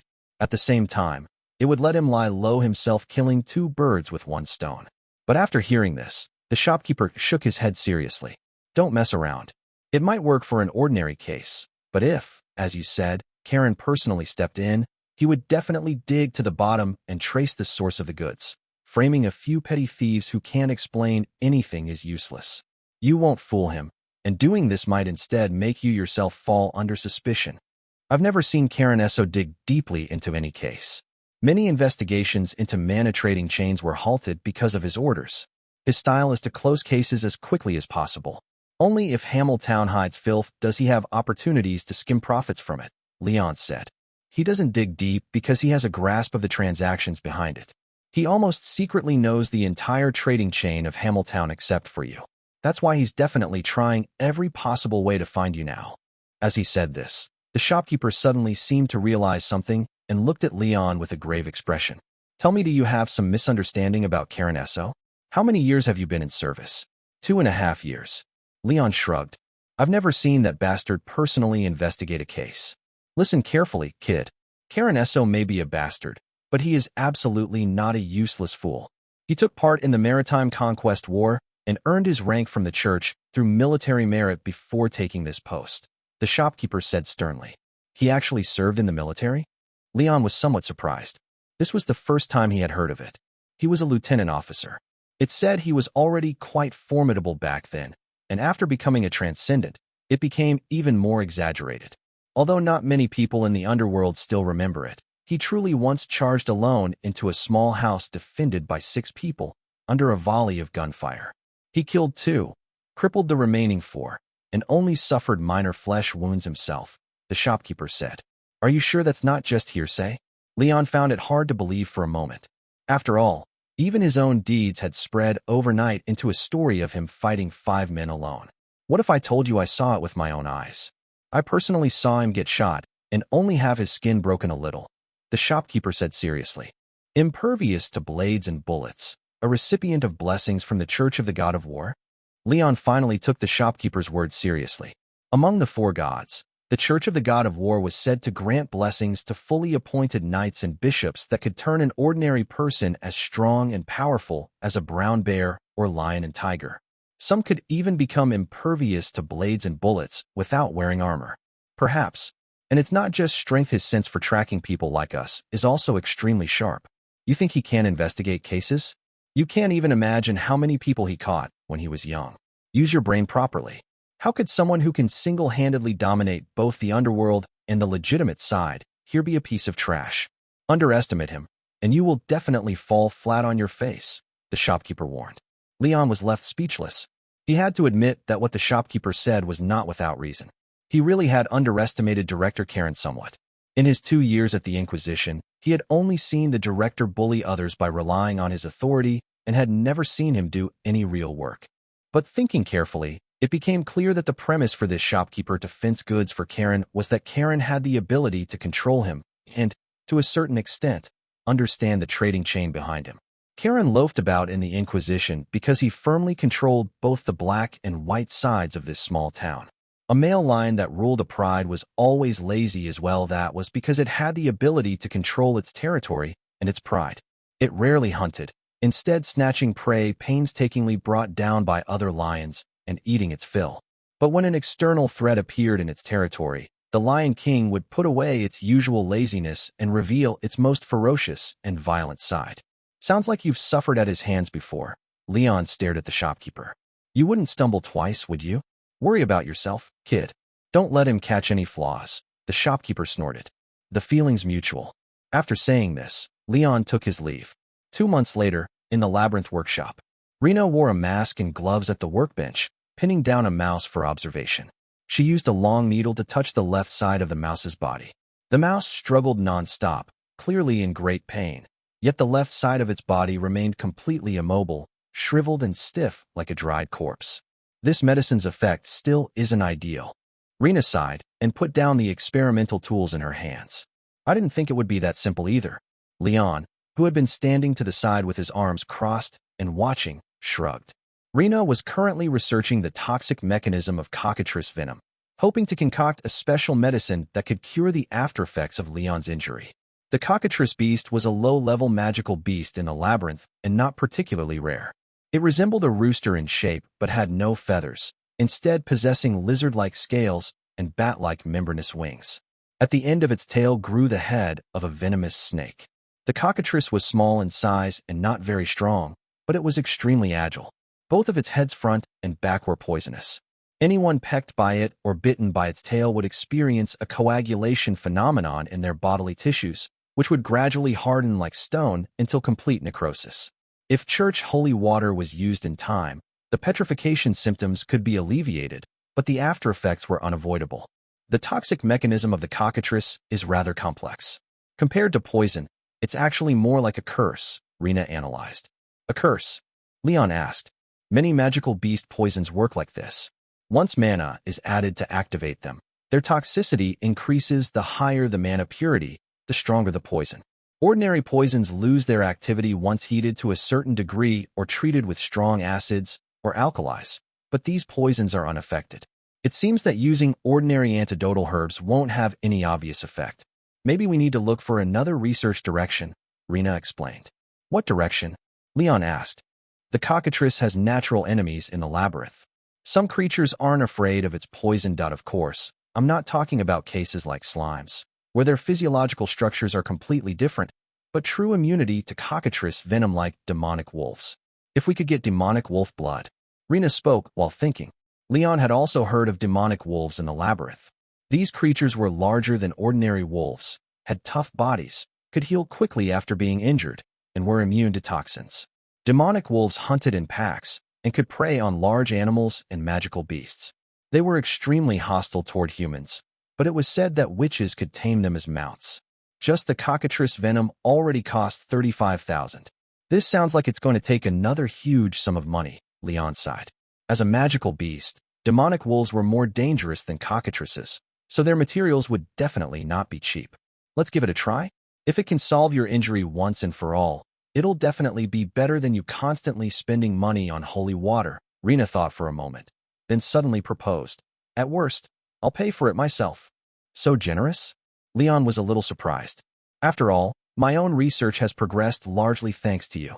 I don't want to owe you, Rena replied. Thank you, Rena. Leon looked at her and smiled. I said it's just because I don't want to owe you, Rena replied. What I'm thanking you for is that you're willing to put so much effort into my injury. I'm very grateful, no matter whether you succeed in the end, Leon said seriously. Rena widened her eyes at Leon, then quickly turned her head away. Don't get any weird misunderstandings. I just want to get rid of you as soon as possible. All right, Leon still smiled. But even if my injury gets cured, I still want to earn a bit more money. Money always comes in handy. You? Rena glanced at Leon. Do you want to help Melissa and the others repay their debts? She recalled the time Leon had helped Melissa's family repay one season's worth of debt and then came to her to align their stories. Provided I can earn a lot of money, taking out a little to help them wouldn't be a problem, Leon said. Rena made no comment. After a long while, she spoke again. Then if one day you earn enough money and your illness is cured, and I'm no longer of any value to you, you'll let me go, right? What could I possibly do to you? We're accomplices. If you keep up your research, even if I quit someday, I might still have to find a way to keep protecting you. You're so naive. If you get caught one day and sell me out, that'd be real trouble, Leon replied. I'm not afraid of you arresting me. I'm afraid you'll silence me, Rena muttered. If you were really afraid, you wouldn't even ask. I'm more afraid you'll poison me, Leon shot back. They joke like this often now. If you're really afraid, then hurry up and get to work and do your job as an assistant. Otherwise, I'll give you a medicine that makes your whole body itch.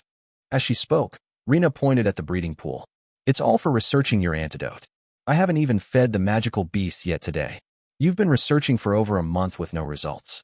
I think you'd be better off researching some medicine to make yourself smarter first. That's the real critical illness, Leon said, but still turned around and picked up the wooden bucket for feeding the magical beasts. You're dead today. Rena bared her teeth and lunged at Leon. Stop messing around. There are poisonous things in this laboratory. At the same time, in the Inquisition director's office. Sir, we visited everyone under Mr. Griffin in town, and for now we haven't found any obvious abnormalities. Do you think there might be new distributors we haven't yet grasped? Captain Martin of Team 3 reported the recent investigation results to the director. Director Karen Esso leaned back against the chair, a pipe clenched in his mouth. After thinking for a moment, he raised his hand and waved a finger. That batch of finished goods has already been confirmed as Mr. Griffin's merchandise. The mana must have been purchased by his distributors. He only trusts his own people at a time like this. If a stranger approached him to supply goods, he'd definitely treat them as a spy from the Earl's side. But all of Mr. Griffin's distributors in town are your informants. They would dare take such a huge risk to deceive you? The captain asked cautiously. The fact that these mongrels can serve as my informants proves they play both sides. Not a single one of them is trustworthy. Karen said disdainfully. I dare say it one of them is definitely secretly sourcing goods from somewhere behind my back. Then should I find a way to apply some pressure and interrogate them one by one? The captain suggested tentatively. That would take too much time. Karen rubbed the family crest ring on his finger and thought briefly. Maybe we should change direction. Change direction? Mr. Griffin is in desperate need of high-purity mana. If someone suddenly produces goods like that, their standing in the organization will definitely rise. Karen pointed at the captain as he instructed him. Have other informants ask around in that direction. And while you're at it, check whose territory has expanded recently among those people. Yes. The captain bowed in acknowledgement and withdrew. Bourbon Street, Snakemouth Alley, Old Junk Shop. A burst of urgent knocking sounded. The shop owner, who had been dozing on a reclining chair, frowned. He neither opened his eyes nor responded, pretending that no one was home. The old junk shop was merely a cover to him. Though it did include some personal interests, it could not be considered real work. He rested whenever he wanted. At that moment, the person outside spoke in a lowered voice through the crack in the door. Old sir, are you in? Roddy sent me. Only after hearing the code phrase did the shop owner open his eyes and struggle to get up. This, to him, was real business. He walked to the door and opened the small window. A familiar face appeared in the opening. It was Martin, the Inquisitor who usually ran errands for Karen Esso. So it's you. The shop owner relaxed, unlocked the door, and opened it. Please come in, Dash. At the instant the door opened, he suddenly froze in place, as if struck by an arrow on the spot. Martin stepped aside the moment the door opened. Only then did the shop owner notice that there was another person standing behind him. Old friend, long time no see. Karen Esso stood there, grinning broadly at the shop owner. Director Esso? Caught completely off guard, the shop owner only reacted after a moment. His face instantly filled with forced smiles. What wind blew you here? Seeing the director of the Inquisition standing there, alarm bells were already ringing wildly in his mind. Can't I come check on you once in a while? Karen raised an eyebrow. No, that's not what I meant. I was just surprised. If you had any orders, you could have just sent word. How could I trouble you to come personally? The shop owner said with a flattering smile. Are we going to keep talking at the door? Karen suddenly spread his hands. Please come in. Please come in. The shop owner could only step aside to invite Karen inside. Sorry, it's a bit messy in here. It's fine. It's not my first time here. With his hands behind his back, Karen entered the shop, surveying the interior with interest. Martin followed him inside and stood guard at the door, locking it. Though uneasy inside, the shop owner maintained a calm exterior. He quickly cleared an empty table, brought over a chair, and invited Karen to sit. Please have a seat, Director. I'll make you some tea right away. No need for tea. Let's get straight to business. Karen stopped him as he turned to fetch the tea set, then gave Martin a look. Oh, then Director, you came this time to Dash, the shop owner spoke as he turned back around. What met his eyes was Martin suddenly stepping forward and swinging his fist. Captain Martin's heavy punch landed. A flash of gold exploded before the shop owner's eyes, and the world flipped upside down. He let out a miserable scream and collapsed to the ground. Before he could react at all, Captain Martin had already used a grappling hold to wrench both his arms behind his back and hoist him up, slamming him onto the small table. No, The shop owner finally recovered from the pain and looked tearfully at Karen, who stood unmoving. "Director, what are you doing?" "Oh, old friend, you know better than I do." Karen replied with a smile. "Director, what are you talking about? Is there some misunderstanding?" The shop owner continued to argue. "Martin." Karen gave his subordinate another look. Captain Martin pressed down firmly on the shop owner's wrist with one hand, and with the other grabbed his left little finger and bent it hard. A crisp crack sounded as the finger snapped. The shop owner instinctively let out a scream, but Karen had already placed his hand on the back of his head, forcefully pressing his face down onto the tabletop. With his chin jammed against the table, the shop owner was forced to clench his teeth under the pressure, his cries suppressed. "There are only 10 fingers. You'd better use them sparingly," Karen said cheerfully. Only after the shop owner steadied himself did he release his hand. "Oh, director." The shop owner began to cry with tears and snot streaming down his face. "What did I do wrong? Why are you treating me like this? That batch of mana with 80% purity that Mr. Griffin obtained that turned in by you? Where did it come from?" Karen asked with a smile. "That has nothing to do with me. I've been trying to find out who turned it in myself," the shop owner shouted, eyes wide as he defended himself. "Two more," Karen said to Martin, once again pressing down on the shop owner's head. The shop owner desperately squeezed out sounds through clenched teeth, unable even to clearly utter the word no. Following the order, Captain Martin snapped the shop owner's left ring finger and middle finger as well, followed by another muffled scream.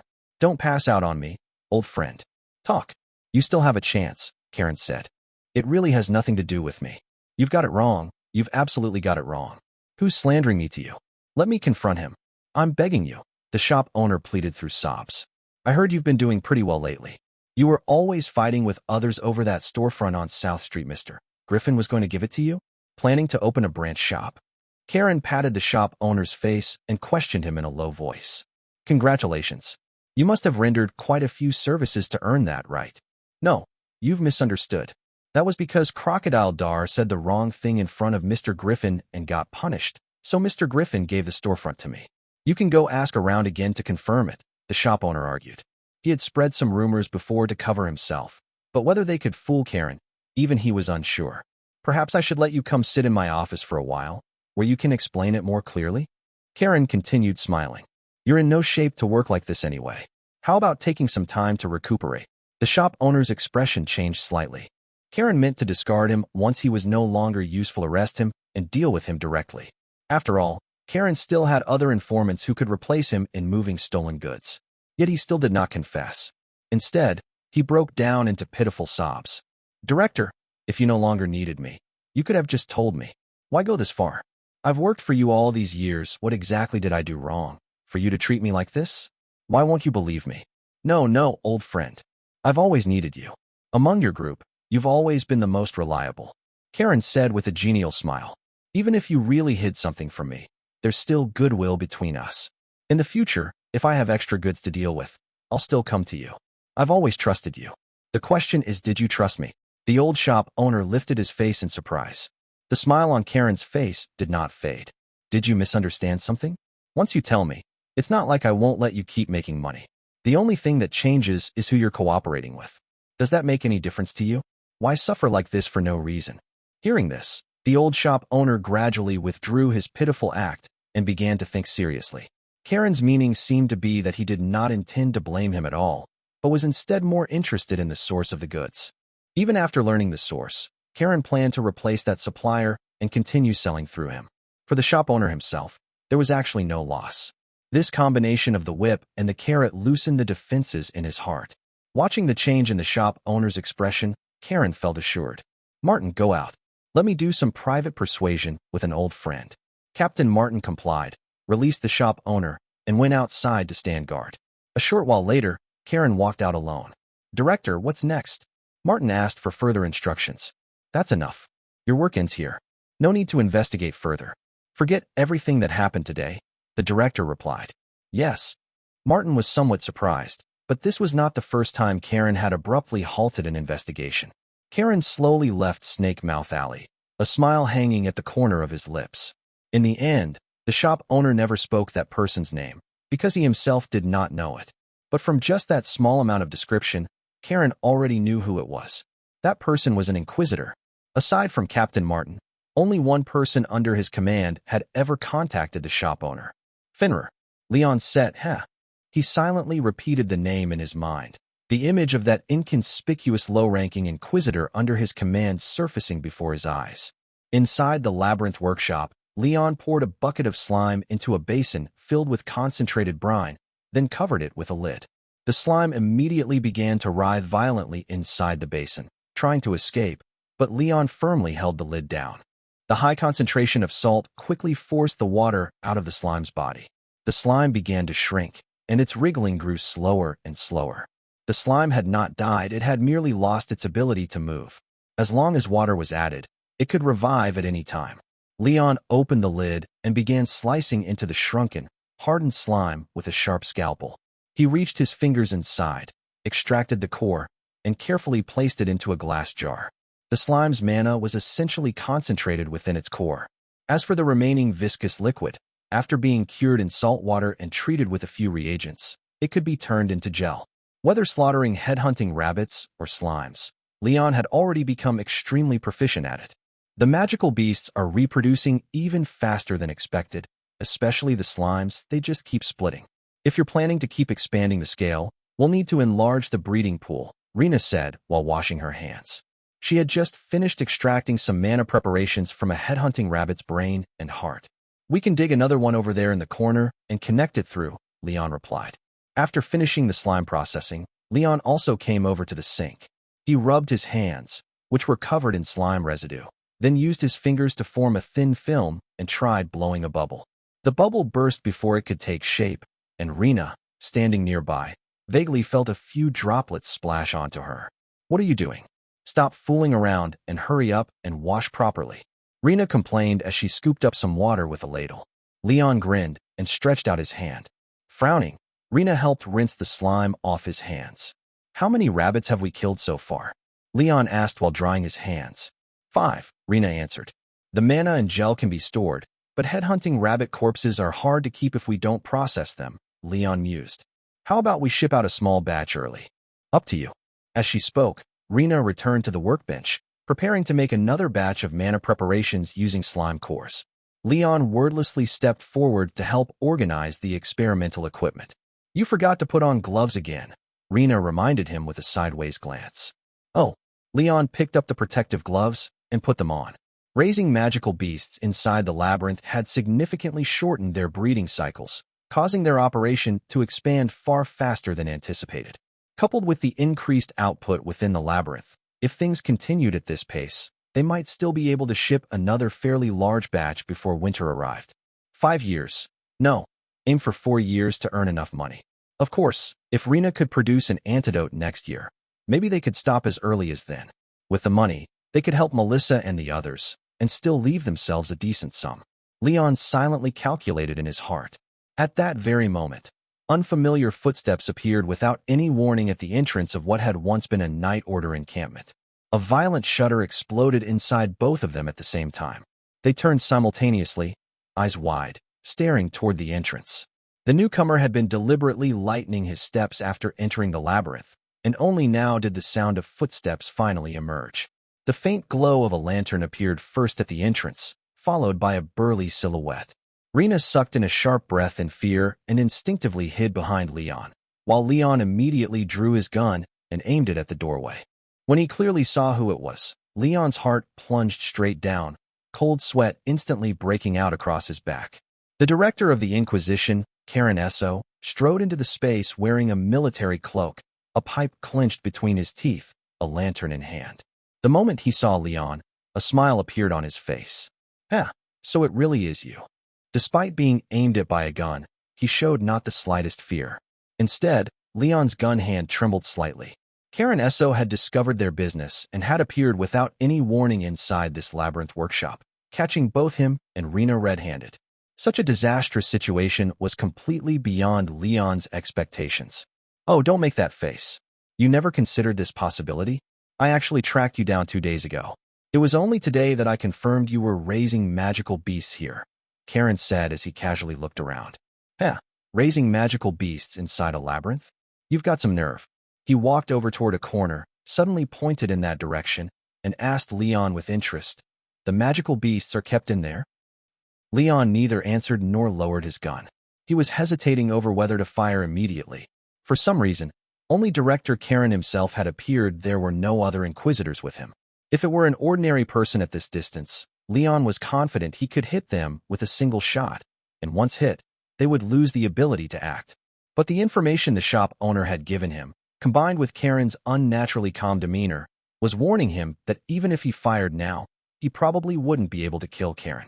Karen Esso was a transcendent granted rank by the Church, and very likely had received the God of War's blessing that enhanced combat ability. If Leon fired and failed to kill him on the spot, the one who would die next would be Leon himself. This was basically a boss that far exceeded their level, spawning out of nowhere right in their own base. Seeing no response, Karen didn't seem to care and simply strolled over to inspect the breeding pool. After some thought, Leon shifted his position slightly and quietly reached toward the test tube rack on the experimental bench. Karen finished looking over the breeding pool and turned his face back toward them. "You're still holding onto that thing?" He suddenly laughed, his gaze like that of an adult looking at a child pointing a wooden sword at him. But in the next moment, his smile faded slightly. He lifted his cloak and placed his hand on the gun at his waist. "Put the gun down," Inquisitor said. Besides the gun, there was also a knight's sword at his waist, decorated with a four-pointed star, issued by the Church to fully appointed knights. Leon hesitated. Karen repeated, "Put the gun down." This time, his tone was noticeably heavier. In the end, Leon slowly lowered the gun. This was not the best moment for him. "Very good." Karen smiled in satisfaction. His gaze passed over Leon and landed on Rena, who was desperately trying to hide behind him. "So that's the witch-making medicine for you? Producing 80 purity mana at such a young age? How did you find her?" Rena hugged her arms tightly, trembling. The moment Leon lowered the gun, she felt as if she had fallen into an icy abyss. When Karen lifted his cloak and placed his hand on his gun, Rena clearly saw his uniform and the emblem on his chest. Even without a deep understanding of the Church's internal hierarchy, she could tell he was an Inquisitor and not a low-ranking one. And Leon looked as if he had already given up resisting. Leon didn't immediately answer Karen's question. Instead, he asked in return, "Director Karen, you came alone to find us. What exactly do you want?" After the initial panic, he gradually calmed down. Karen Esso claimed he had tracked Leon down 2 days ago, yet he hadn't arrested him at the Inquisition immediately. Instead, only after confirming that Leon was raising magical beasts in the labyrinth did he secretly come here to catch them in the act. Yet Karen hadn't brought even a single subordinate with him. He had swaggered in alone. Even if he had absolute confidence in his own strength, there was no need not to bring anyone. This wasn't a man who cared about his subordinates' safety. All signs suggested that Karen was not here to arrest them. "Quick thinker. I didn't expect someone like you among my subordinates. Seems I misjudged you," Karen said with a smile and a nod. "Then I won't beat around the bush.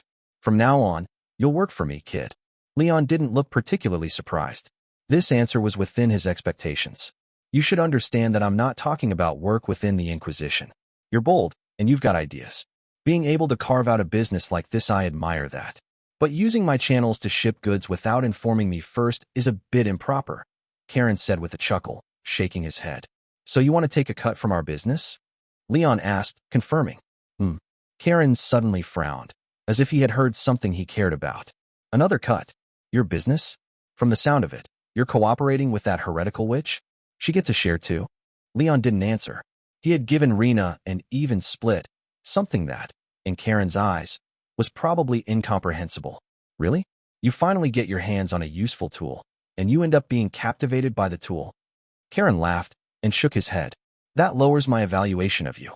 Looks like there's still a lot I need to teach you. Director, just tell me directly, how much do you want?" Leon stared at Karen as he asked. Setting aside whether he would even consider letting the other man interfere in his business, right now all he could do was go along and wait. The rules naturally have to be reset. "I haven't decided yet. But before that, you'd better understand your position. I don't want to hear that kind of questioning again." Karen's voice suddenly turned cold. He was reminding Leon that this was not a negotiation. From this point on, the rules here were his to set. Whatever he said went. Leon had no right to scrutinize his terms. Leon silently looked at Karen. "All right, don't be so tense." Karen suddenly softened his tone again. He took a puff from his pipe, then smiled at Leon. Your benefits won't be lacking. We can discuss that slowly later. But before that, you go out first.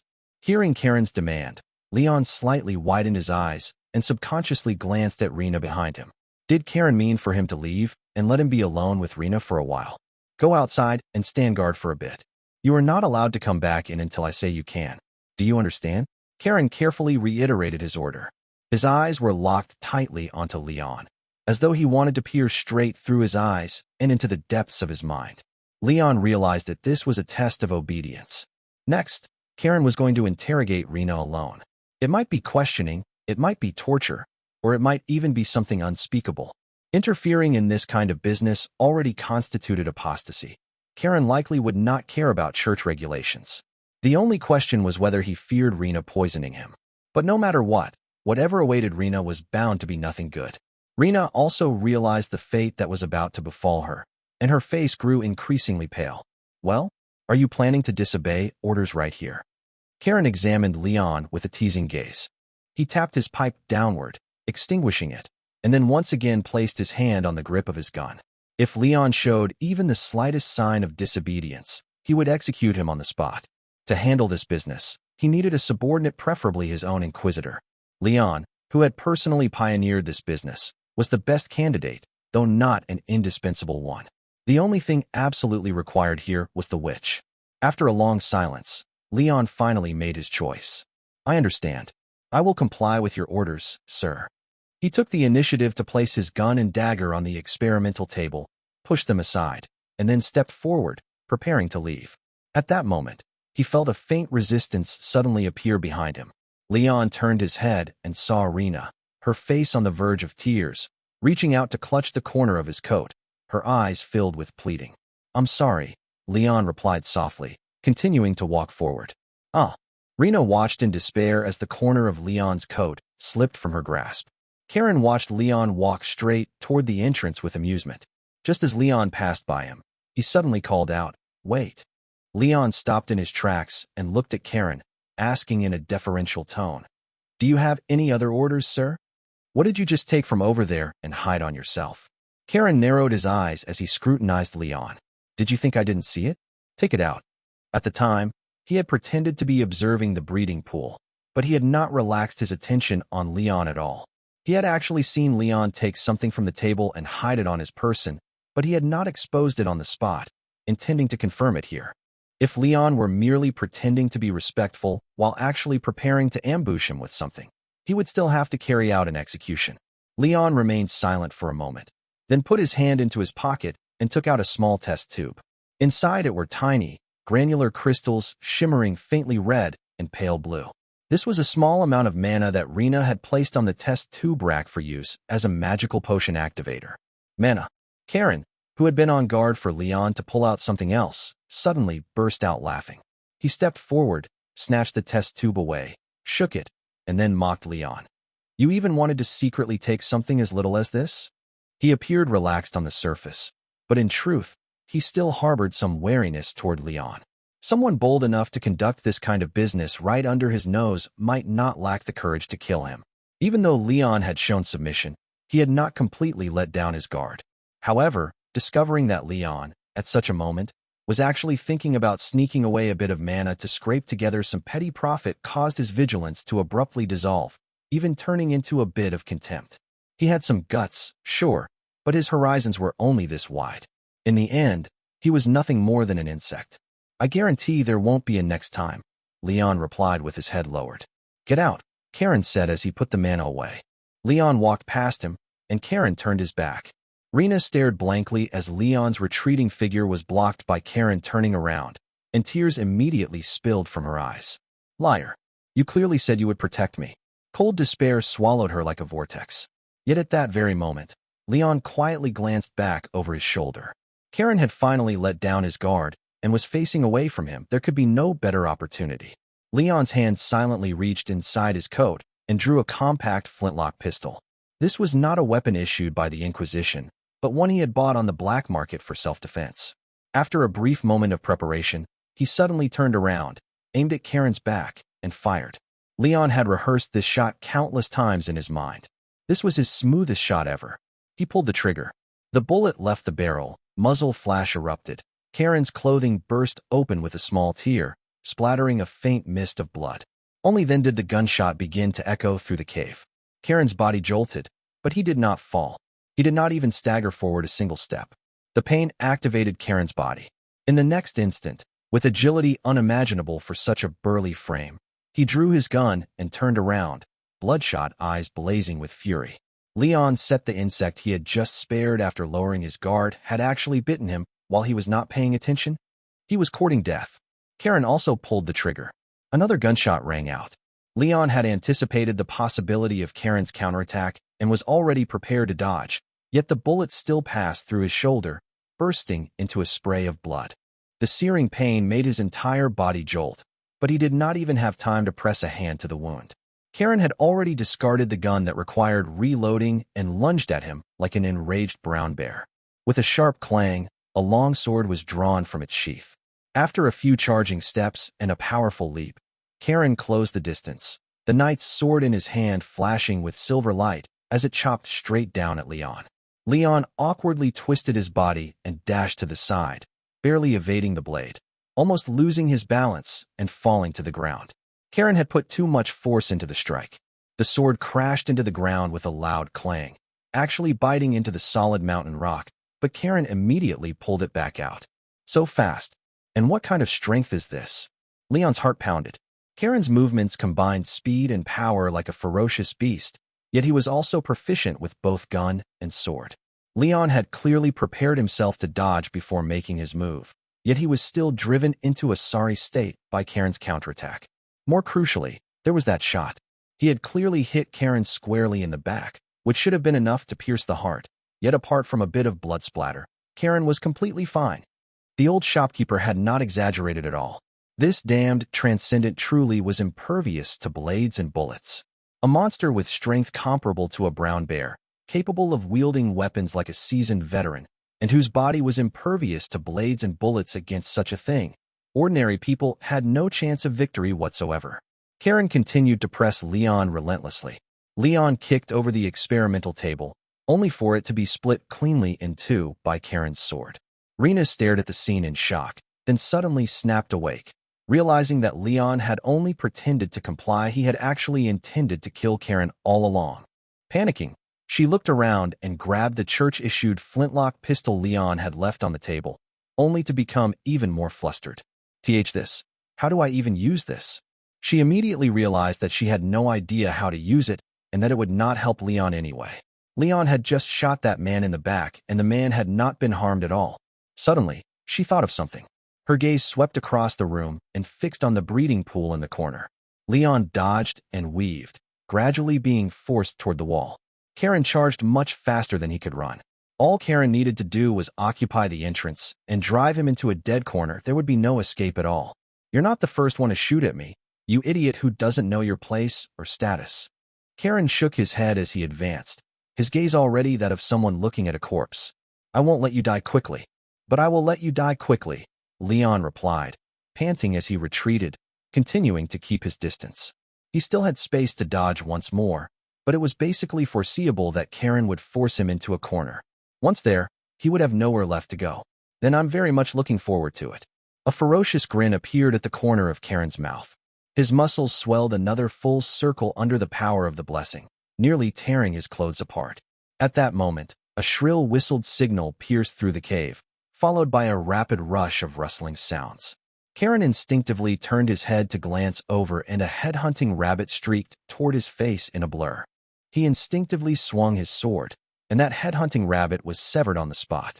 But at the same time, another headhunting rabbit launched an attack from his blind spot, slashing across his waist and tearing a gash through his clothing and skin. The stinging pain made Karen frown. The whistled signal rang out again. Following the sound, he saw that the witch had taken advantage of him chasing Leon to open the door of the breeding pool and release more than 10 adult headhunting rabbits. Rena blew the whistle with all her strength. The shrill sound triggered the frenzy of the headhunting rabbits. They poured all their hostility onto Karen, the bearer of the god of war's blessing, charging in groups and leaping one after another to launch surprise attacks. Tisk! Karen slashed and dodged simultaneously. The god of war's blessing not only allowed a person to explosively increase their strength and senses in combat, but also granted an additional, individualized blessing. The blessing he received was body of steel. Under painful stimulation, his muscles and bones could instantly become exceptionally tough, blocking blades and bullets so that he would suffer only superficial wounds. If he were also equipped with armor, he could even withstand the crushing impact of a war chariot. The wounds the headhunting rabbits could inflict on him were shallow, but they bled profusely. If he were cut too many times, there was still a risk of blood loss. Fortunately, with his reaction speed and swordsmanship, these dozen or so headhunting rabbits were still manageable. However, Leon seized this opportunity and swiftly circled around Karen, sprinting toward the exit. "Run!" Leon shouted at Rena, and she immediately moved. Taking advantage of the few seconds bought by the headhunting rabbits, the two of them dashed out of the encampment one after the other and entered the labyrinth corridor. Just as Rena was about to run toward the outside of the labyrinth, Leon suddenly grabbed her. "This way," Leon said as he pulled her in another direction. "But this way is..." Rena stared at Leon in disbelief. This direction led deeper into the labyrinth. The other exits had already been blown up, and inside were only several winding dead ends. "Trust me." Leon gripped Rena's hand tightly. Rena had no time to hesitate and could only follow Leon, because Karen's charging footsteps were already echoing from inside the encampment. Karen burst out of the encampment, his ears keenly catching the footsteps extending toward the depths of the labyrinth. A sadistic smile crept onto the corner of his mouth. The mouse had panicked and run straight into the cage. Next came the game of hide-and-seek. Karen strode deeper into the labyrinth, the fluorescent plants and mushrooms growing along the walls providing him with a small amount of illumination. He carefully observed his surroundings, pricking up his ears to listen for any movement. The blessing of the god of war greatly enhanced his senses. He could see and hear far more clearly than Leon.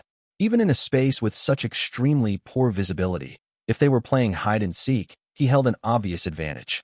Even so, he did not dare relax his vigilance. Leon might have been deliberately luring him deeper into the labyrinth. There could very well be traps here. "You won't escape. There's no way out here." Karen shouted loudly at an intersection. Leon said, "Come out now, and I can still spare your life." After shouting, he frowned slightly. The spot on his back where Leon had shot him with the gun still carried a faint stinging sensation, both painful and itchy. At that moment, Leon and Rena were hiding behind a large rock, hardly daring to breathe. Rena clung to Leon in fear. Even now, she did not understand why Leon had chosen to hide inside the labyrinth. She really wanted to ask, but making any sound right now could expose their position. This labyrinth was not large. From the former Night Order encampment extending inward, there were only 3 branching paths in total. One slanted downward into the interior of the mountain. At its end was a narrow fissure leading underground, which had already been blown up and buried by the Night Order. The other 2 were each about 200 meters long, and their far ends both led to exits on other sides of the mountain, but they too had already been destroyed. In other words, this place had now become 3 dead ends. If they continued hiding, once Karen searched each path one by one, he would sooner or later drag them out. Of course, they could also try to run back while Karen was searching another route, but their footsteps would quickly expose them, and Karen would chase them back even faster. Even if he failed to block them, he would soon catch up. More importantly, while Karen could not find them, they themselves could not see Karen's position either. Their hiding relied entirely on luck. It was merely stalling for time. Leon leaned against the rock wall, calming his mind as he waited silently. If they had run outward along the mountain path earlier, in an open field of view, Karen would have caught them in just a few steps. Their only way to survive now was to kill Karen inside this labyrinth. And what he needed right now was nothing but time. Not coming out, Karen held his sword and began probing the way forward as he searched deeper inside. "If I find you, I'll break your arms and legs and leave you begging for death. As for that which you're trying to protect, I'll make you watch with your eyes wide open as she experiences every single instrument of torture in the Inquisition's interrogation chamber." As he spoke, he suddenly swung his sword, smashing the edge of a rock. The crisp sound of metal striking stone echoed through the cave. Rena heard the sound through the rock wall, and her breathing instantly became disordered. Leon immediately tightened his grip on her hand, signaling for her not to panic. Karen's goal was to use verbal threats to throw them into disarray. The moment they made even the slightest sound, he would chase them like a beast following a scent. You have one last chance. Karen continued inward as he spoke. After taking 2 more steps, he suddenly felt something was wrong. He realized that the foot stepping on the ground no longer had any sense of solidity, as if his leg had gone numb after being pressed for too long. As his leg grew numb, the itching and pain on his back noticeably intensified. Karen's expression changed slightly as he suddenly realized something. Damn it! The sudden tension made his breathing grow rapid. Once his breathing went out of rhythm, it became difficult to adjust. A wave of dizziness and nausea suddenly washed over him. You bastard! What did you do to me? He suddenly roared in fury. The reaction was obvious enough. He had been poisoned, and it was a highly acute and dangerous poison. Realizing this, Karen completely panicked. He quickened his pace and charged deeper into the labyrinth, swinging his sword back and forth to probe the path, trying to drag that damn little bastard out before the poison fully took effect. Get out here. You dare ambush me. I'll stab a sword through your gut. I'll gouge out your eyes. Karen shouted in rage, venting desperately. Otherwise, despair would immediately take hold of him. But in contrast, the poison's onset showed no sign of slowing. On the contrary, his agitation accelerated its effects. Soon, he staggered, nearly falling. Karen grabbed the rock wall to steady himself and cursed, "Fuck." In horror, he discovered that one of his legs had lost all sensation, and the wound on his back had begun to ache violently, so painful it made him want to carve off a chunk of flesh. He could only turn around and drag that leg as he tried to retreat. However, a stiff numbness began to slowly spread throughout his body. His joints started to feel as if they were rusted, his movements growing slower and slower. After limping for dozens of meters, the other leg finally gave out as well. He crashed to the ground with a loud clang, barely supporting himself with his sword. Enough. Realizing the situation was hopeless, he panted heavily, adjusting his breathing as he tried to call out to Leon. I lost. I surrender. Let's renegotiate. Give me the antidote. Give me the antidote now. Hidden on the other side, Leon finally let out a breath of relief. He helped Rena to her feet and began carefully moving back. Go get a lantern. When they returned to the intersection, Leon said to Rena, while loading fresh ammunition into his gun. What happened to him? Rena asked, still shaken, as she looked toward the tunnel extending deeper into the mountain. Karen's shouting kept coming from there, but he could no longer make his way out. After finishing loading the gun, Leon felt around on his body and took out a test tube. Inside were a few remaining drops of purple liquid, poison extracted from a cockatrice's venom sac. Earlier, what he had taken from the table were actually 2 test tubes, one containing mana, the other containing cockatrice venom. When Karen demanded that he hand over the items, he secretly poured a bit of mana into his pocket while fumbling, then handed over the test tube containing mana, making Karen think he only wanted to stash away a small amount of mana. When Karen had his back turned, Leon mixed the mana into the cockatrice venom. Then, before firing the gun, he poured the venom onto the muzzle. After the shot, the bullet coated with venom struck Karen. Karen's transcendent abilities could block blades and bullets, but he would still suffer superficial wounds. Rena had once said that magical beast poisons were better described as curses. They could be activated and intensified with mana, and could not be destroyed by conventional physical or chemical means. At the time, Leon guessed that if the poison could withstand even extremely high temperatures, then in theory, it could be used to poison bullets. That said, in such a desperate situation, Leon had no certainty that such a crude poisoning method would work. But aside from poison, he could think of no other way to defeat Karen. Fortunately, in the end, it worked. Because of his work as an Inquisitor, Leon had suffered many times from this kind of toxic onset. Now he had made Karen experience that pain in full. Karen soon could no longer support his body. He struggled to crawl to the rock wall so he could sit leaning against it. By that point, his back had already become as hard as stone. Leon finally entered with the lantern, holding his gun and pointing it at Karen. Antidote. Give me the antidote. Hurry. Karen forced out the words toward Leon, his tongue already starting to feel numb. Tell me how you found me, and where you hid your money. Tell me, and I'll give you the antidote. Leon did not recklessly approach. Instead, he carefully aimed the gun at Karen's eyes. No matter how impervious Karen was to blades and bullets, his eyes were certainly a weak point. Karen's poisoning symptoms were likely real, but that did not mean he had completely lost the ability to fight back. As for a cockatrice venom antidote, Leon, of course, did not have one.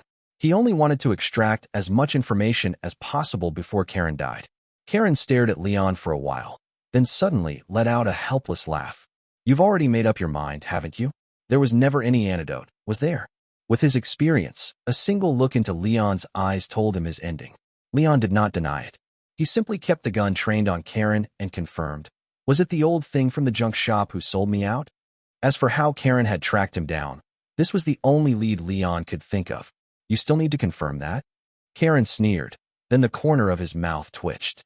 Damn it, to think I'd fall here. He laboriously raised his trembling hand and reached into his coat pocket. Leon immediately tensed. Don't move. But Karen ignored him, slowly pulling out his pipe. Under Leon's stunned gaze, Karen put the pipe in his mouth and tried to fumble for his tobacco tin and tinderbox, seemingly wanting one last smoke before death. However, his hands soon stiffened to the point of no longer obeying him, and the items fell from his grasp one after another. Oh, he sighed regretfully and looked up at Leon, but Leon did not move. Leon had no intention of offering this man any deathbed mercy. If he rashly approached and Karen still had some ability to act, he might snap Leon's neck with a single movement. In the end, Karen only forced out a cold smile at Leon, spat out the pipe, and slurred, "Kill me, and you won't last much longer either. I'll be waiting for you." The rigidity quickly spread to his face. His features began to twitch, his smile twisting with them, before finally freezing in that expression. Cockatrice venom had caused petrification symptoms throughout his entire body. Finally dead. Only then did Leon release the breath he had been holding. Rena, watching from afar, also let out a sigh of relief. But before they could think about what to do next, Leon suddenly heard a strange echo coming from deep within the cave, like someone softly humming. Leon instinctively pointed his gun toward the depths of the labyrinth. What is it? Rena asked when she saw Leon's reaction. Didn't you hear that sound? Leon asked. No. Rena blinked in confusion. Leon frowned. The sound, like a woman's low humming, continued to ring in his ears and grew increasingly noisy. Yet Rena seemed completely unable to hear anything. Moreover, for some reason, he suddenly felt as if something deep within the labyrinth was staring straight at him. He could not see anything in the darkness ahead, but the sensation was unmistakable. His heart began to pound rapidly, cold sweat seeping from his forehead. He had a premonition something was about to descend upon him. Without any warning, a sharp pain appeared in the palm of the hand holding the gun. Hiss! He frowned and set the gun aside to look at his palm. Leon, what's wrong? Rena hurried over when she saw this. Then, the two of them saw a purple sigil slowly emerge in the center of Leon's palm. As the mark appeared, a strange warm current began to flow gently through Leon's body. What is this? Leon instinctively wanted to ask. The sigil looked strangely familiar to him. But at that moment, Rena widened her eyes and blurted out before he could speak. The mark of Lady Moylai's favor? You said what? Leon looked at Rena in confusion. That mark is Lady Moylai's mark of favor. It symbolizes her blessing. Once someone becomes a witch through the ritual, this mark will appear on their body. Rena was just as bewildered. Why would you receive a witch's blessing? To become a witch, one needed to conduct a ritual at Moylai's altar at a location capable of connecting to the labyrinth, and then drink a potion prepared with mana. But just now, Leon had done nothing other than poison an Inquisitor who possessed transcendent power. Not to mention Leon was a man. Yet Moylai's mark of favor had inexplicably appeared on Leon's body all the same. Only then did Leon realize why the mark looked so familiar. The same sigil was carved into Rena's Moylai altar used for mana extraction. It was the sigil located at the spot where mana was generated. Which meant, I became a witch. At that thought, Leon's expression suddenly changed. Instinctively, he reached down toward his groin. Hey, what are you touching? Rena stared in shock, her eyes instantly not knowing where to look. I'm checking whether I turned into a woman, Leon said solemnly. Up to now, all followers captured by the church who had received Moylai's blessing had been women, hence the title witch. As for male believers, even if they devoutly worshipped Moylai and attempted to obtain her blessing through rituals, they almost never succeeded. Having suddenly been told that a mark symbolizing the blessing of becoming a witch had appeared on him, Leon immediately began to suspect whether some changes that should not exist had occurred on his body. This was a matter of great importance. So, how is it? Rena asked cautiously, glancing at Leon and then quickly looking away. It seems to still be there. Leon let out a temporary sigh of relief. Nothing that should be there was missing, and nothing that should not be there had appeared. At the very least, he had not truly turned into some kind of witch woman. So what should his condition be called? A male witch? A warlock? After calming down, Leon thought it over and realized something was off. He asked Rena suspiciously, "Are you sure this is the mark of becoming a witch? Witches really have this on them." This was the first time Leon had ever heard of witches having a special mark. If such a thing existed, the Inquisition would surely catch witches with pinpoint accuracy. Yet in the Inquisition's case records, there had never been any mention of identifying witches through Moilai's mark of favor. As far as Leon knew, the Church currently had no definitive method of identifying witches. This mark disappears after a while, but the blessing stays with you forever. Still, your situation is truly strange. I've never heard of a man receiving the blessing, nor have I ever heard of the mark appearing on the hand. Rena examined Leon with confusion. Then where does it normally appear? Leon asked casually. Well, Rena hesitated, then covered her lower abdomen with her hand. Usually it appears here. When her own ritual had succeeded, the mark of favor had appeared in that very spot. Her grandmother had told her back then that once a witch's ritual succeeded, the mark would appear there and then gradually fade. Leon could not help but frown. The lower abdomen, why did this setting sound so much like an erotic sigil? Thankfully, the shape of the sigil did not look that strange. Still, this might have something to do with female physiology. After all, the primary organs distinguishing women from men were located there. But why had his mark appeared on his hand? And more importantly, why had it appeared at all? With these questions in mind, Leon's gaze subconsciously fell upon the petrified corpse of Karen Esso. Was it because I personally killed this guy? Killed a blessed follower of the god of war? Moilai was hostile toward the four gods of origin, and her magical beasts were likewise filled with hostility toward the Church's blessed followers. He had killed a follower blessed by the god of war inside the labyrinth, unintentionally offering up a sacrifice so Moilai had granted him her blessing. In fact, heretical sects that worshipped the primordial witch had once proclaimed, "Slay the witch's enemies within the labyrinth, and the primordial witch's favor shall manifest." However, in the Inquisition's ancient case archives, there were many examples of heretics who believed in Moilai resisting the Imperial Church, poisoning or blowing up fully appointed knights, and then placing them into the labyrinth as sacrifices. Among the participants were male believers as well, yet there had still never been a recorded case of a man receiving the blessing. Leon had also seen in the Church's reading room archives that the Church had long positioned the primordial witch Moilai herself as female, using this to explain why her blessing targets were exclusively women.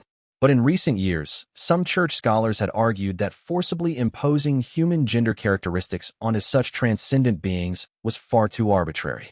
They proposed that Moilai's power appeared capable of influencing biological reproduction, which might make the attributes of her magical power more compatible with life-bearing women.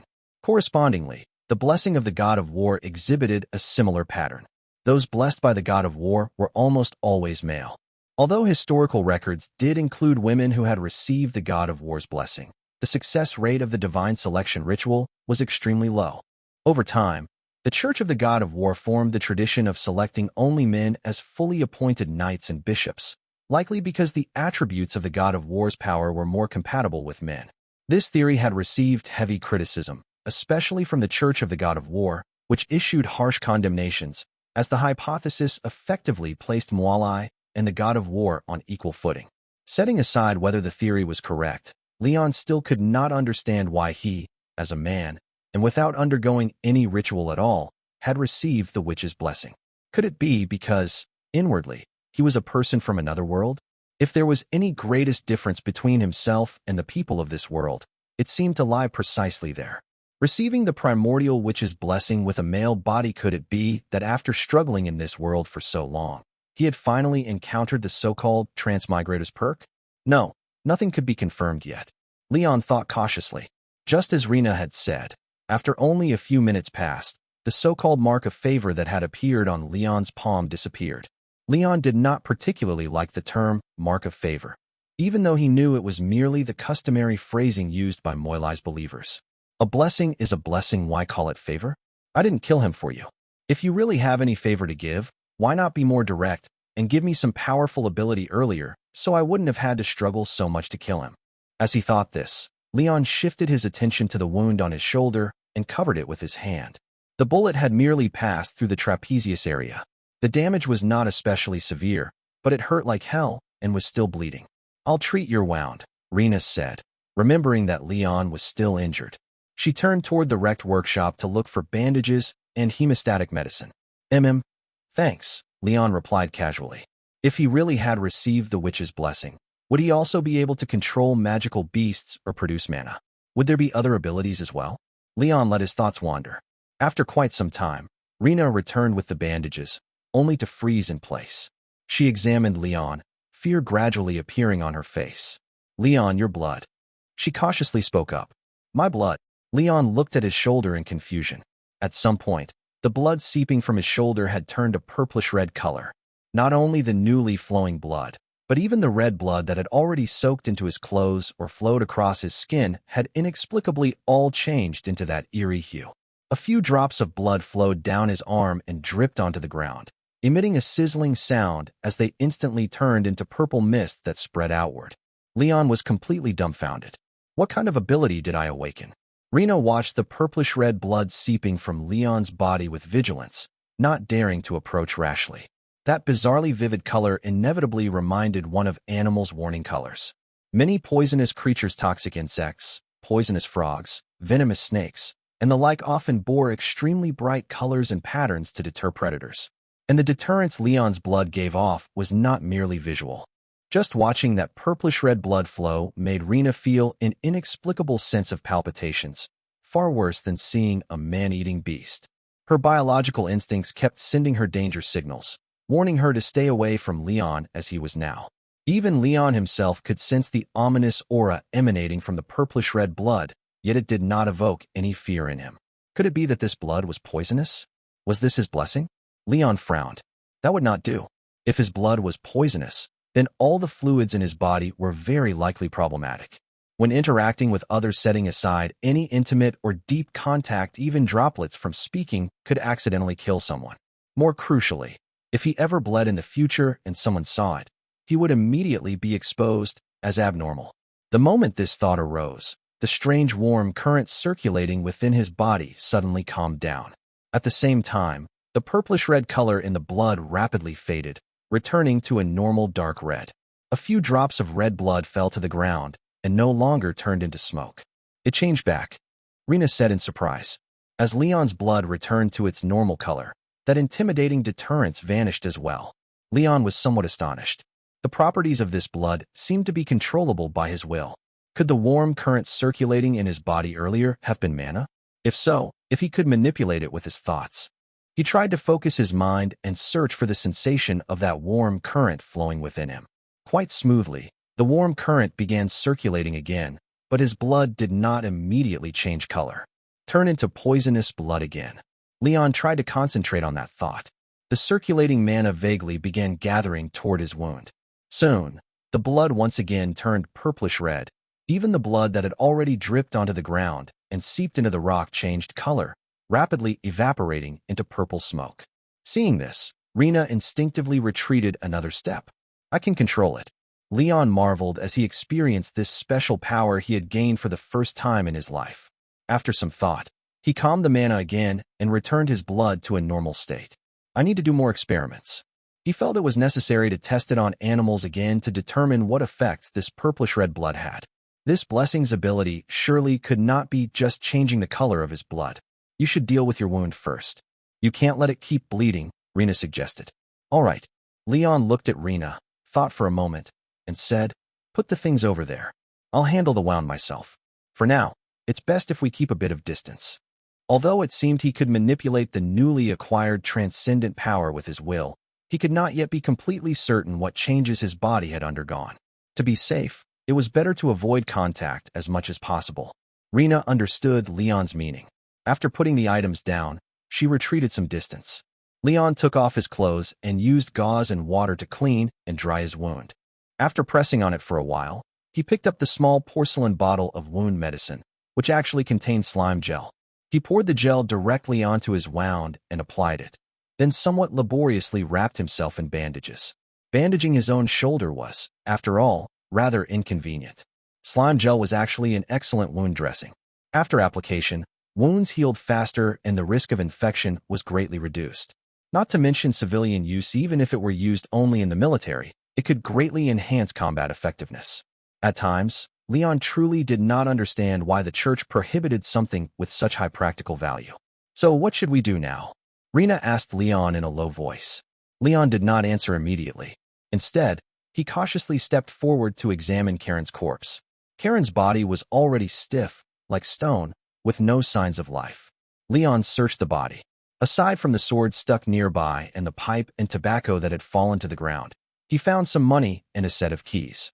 In addition, he discovered a gold ring with an emblem on Karen's hand, likely Karen's family crest. After some consideration, Leon removed the ring from Karen's stiff finger and also took off the silver church badge from Karen's uniform. We'll deal with the body later, Leon said as he stood up. Let's go back and take a look first. Leon picked up the lantern and gestured for Rena to make way, then turned and walked back into the workshop.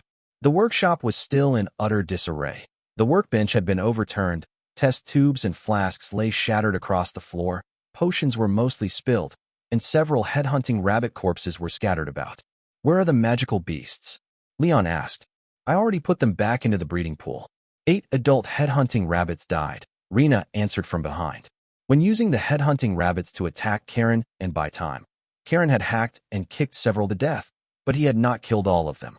Midway through, seeing them escape, he seized the opportunity to pursue them.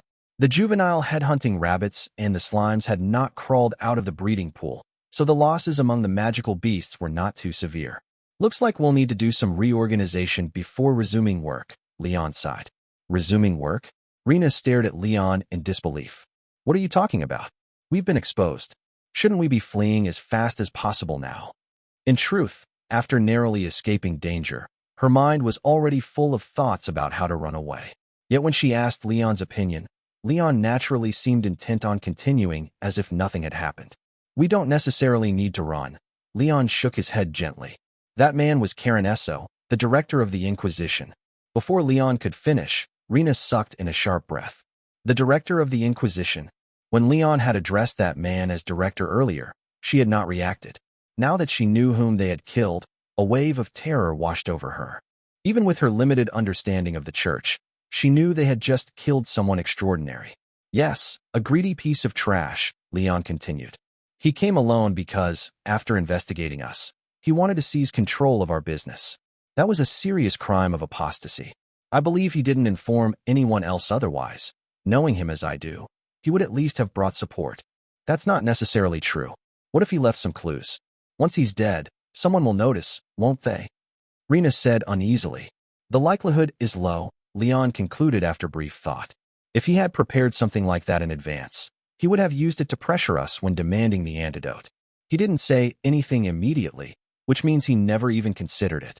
But if a director of the Inquisition dies, shouldn't it become a major incident? What if the church starts investigating? Rena still could not calm down. It'll just be considered a disappearance. This guy had been embezzling and abusing his power for years. It was an open secret in the Inquisition. He might even be assumed to have fled in fear of punishment, Leon said. You can be that certain? No matter what, once he disappears, there will definitely be an investigation. Maybe once we go out, we'll be arrested? Rena could not quite understand Leon's optimism. And would running solve the problem? Leon retorted.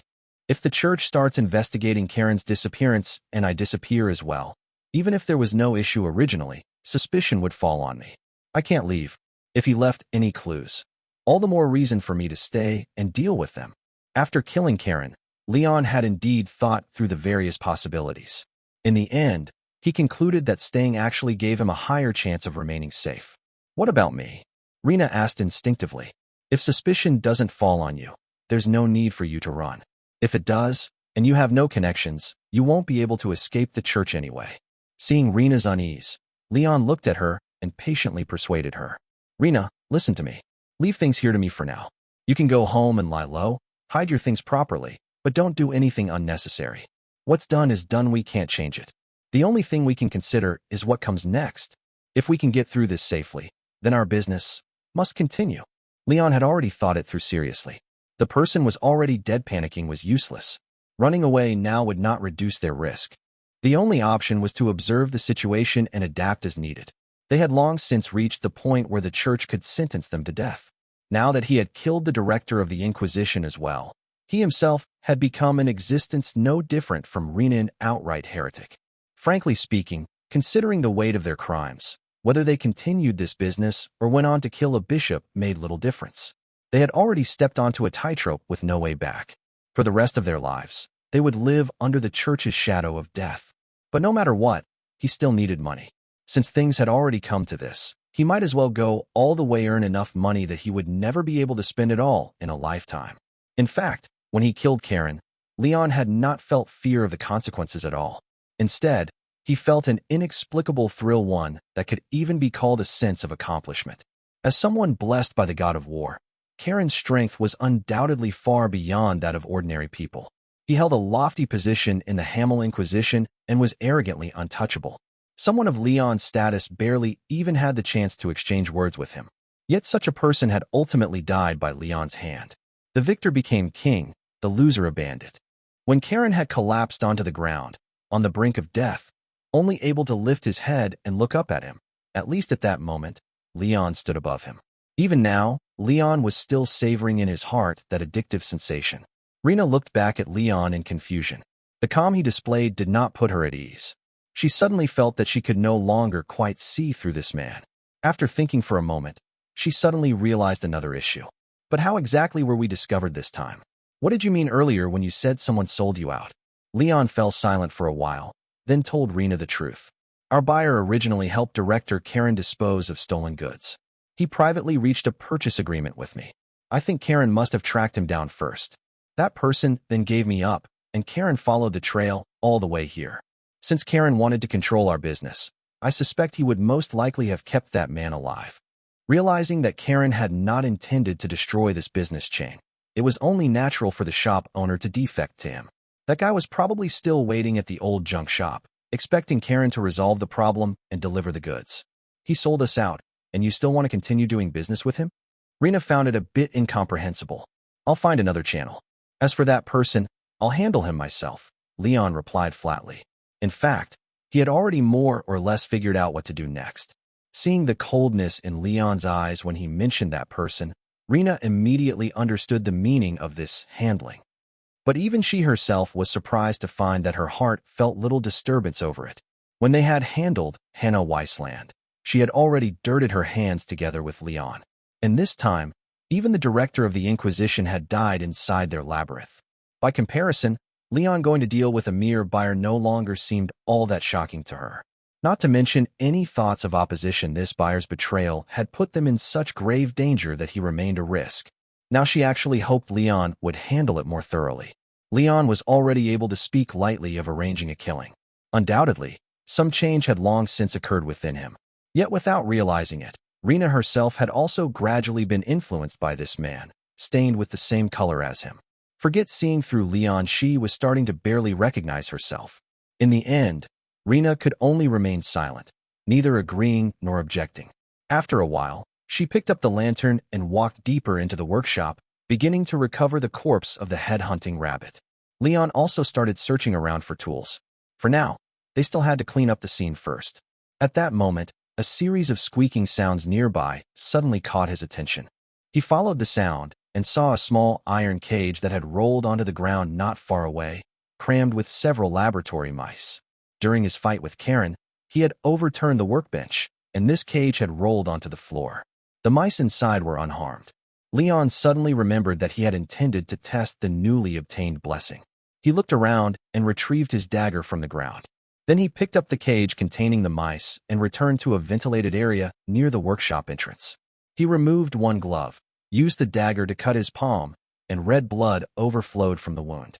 Next, with the hand that still wore a glove, he opened the small hatch at the top of the cage and reached inside, grabbing one struggling mouse. After examining it, he tried squeezing blood from his palm and drizzling it over the mouse. The mouse writhed in terror in his fist, but nothing happened.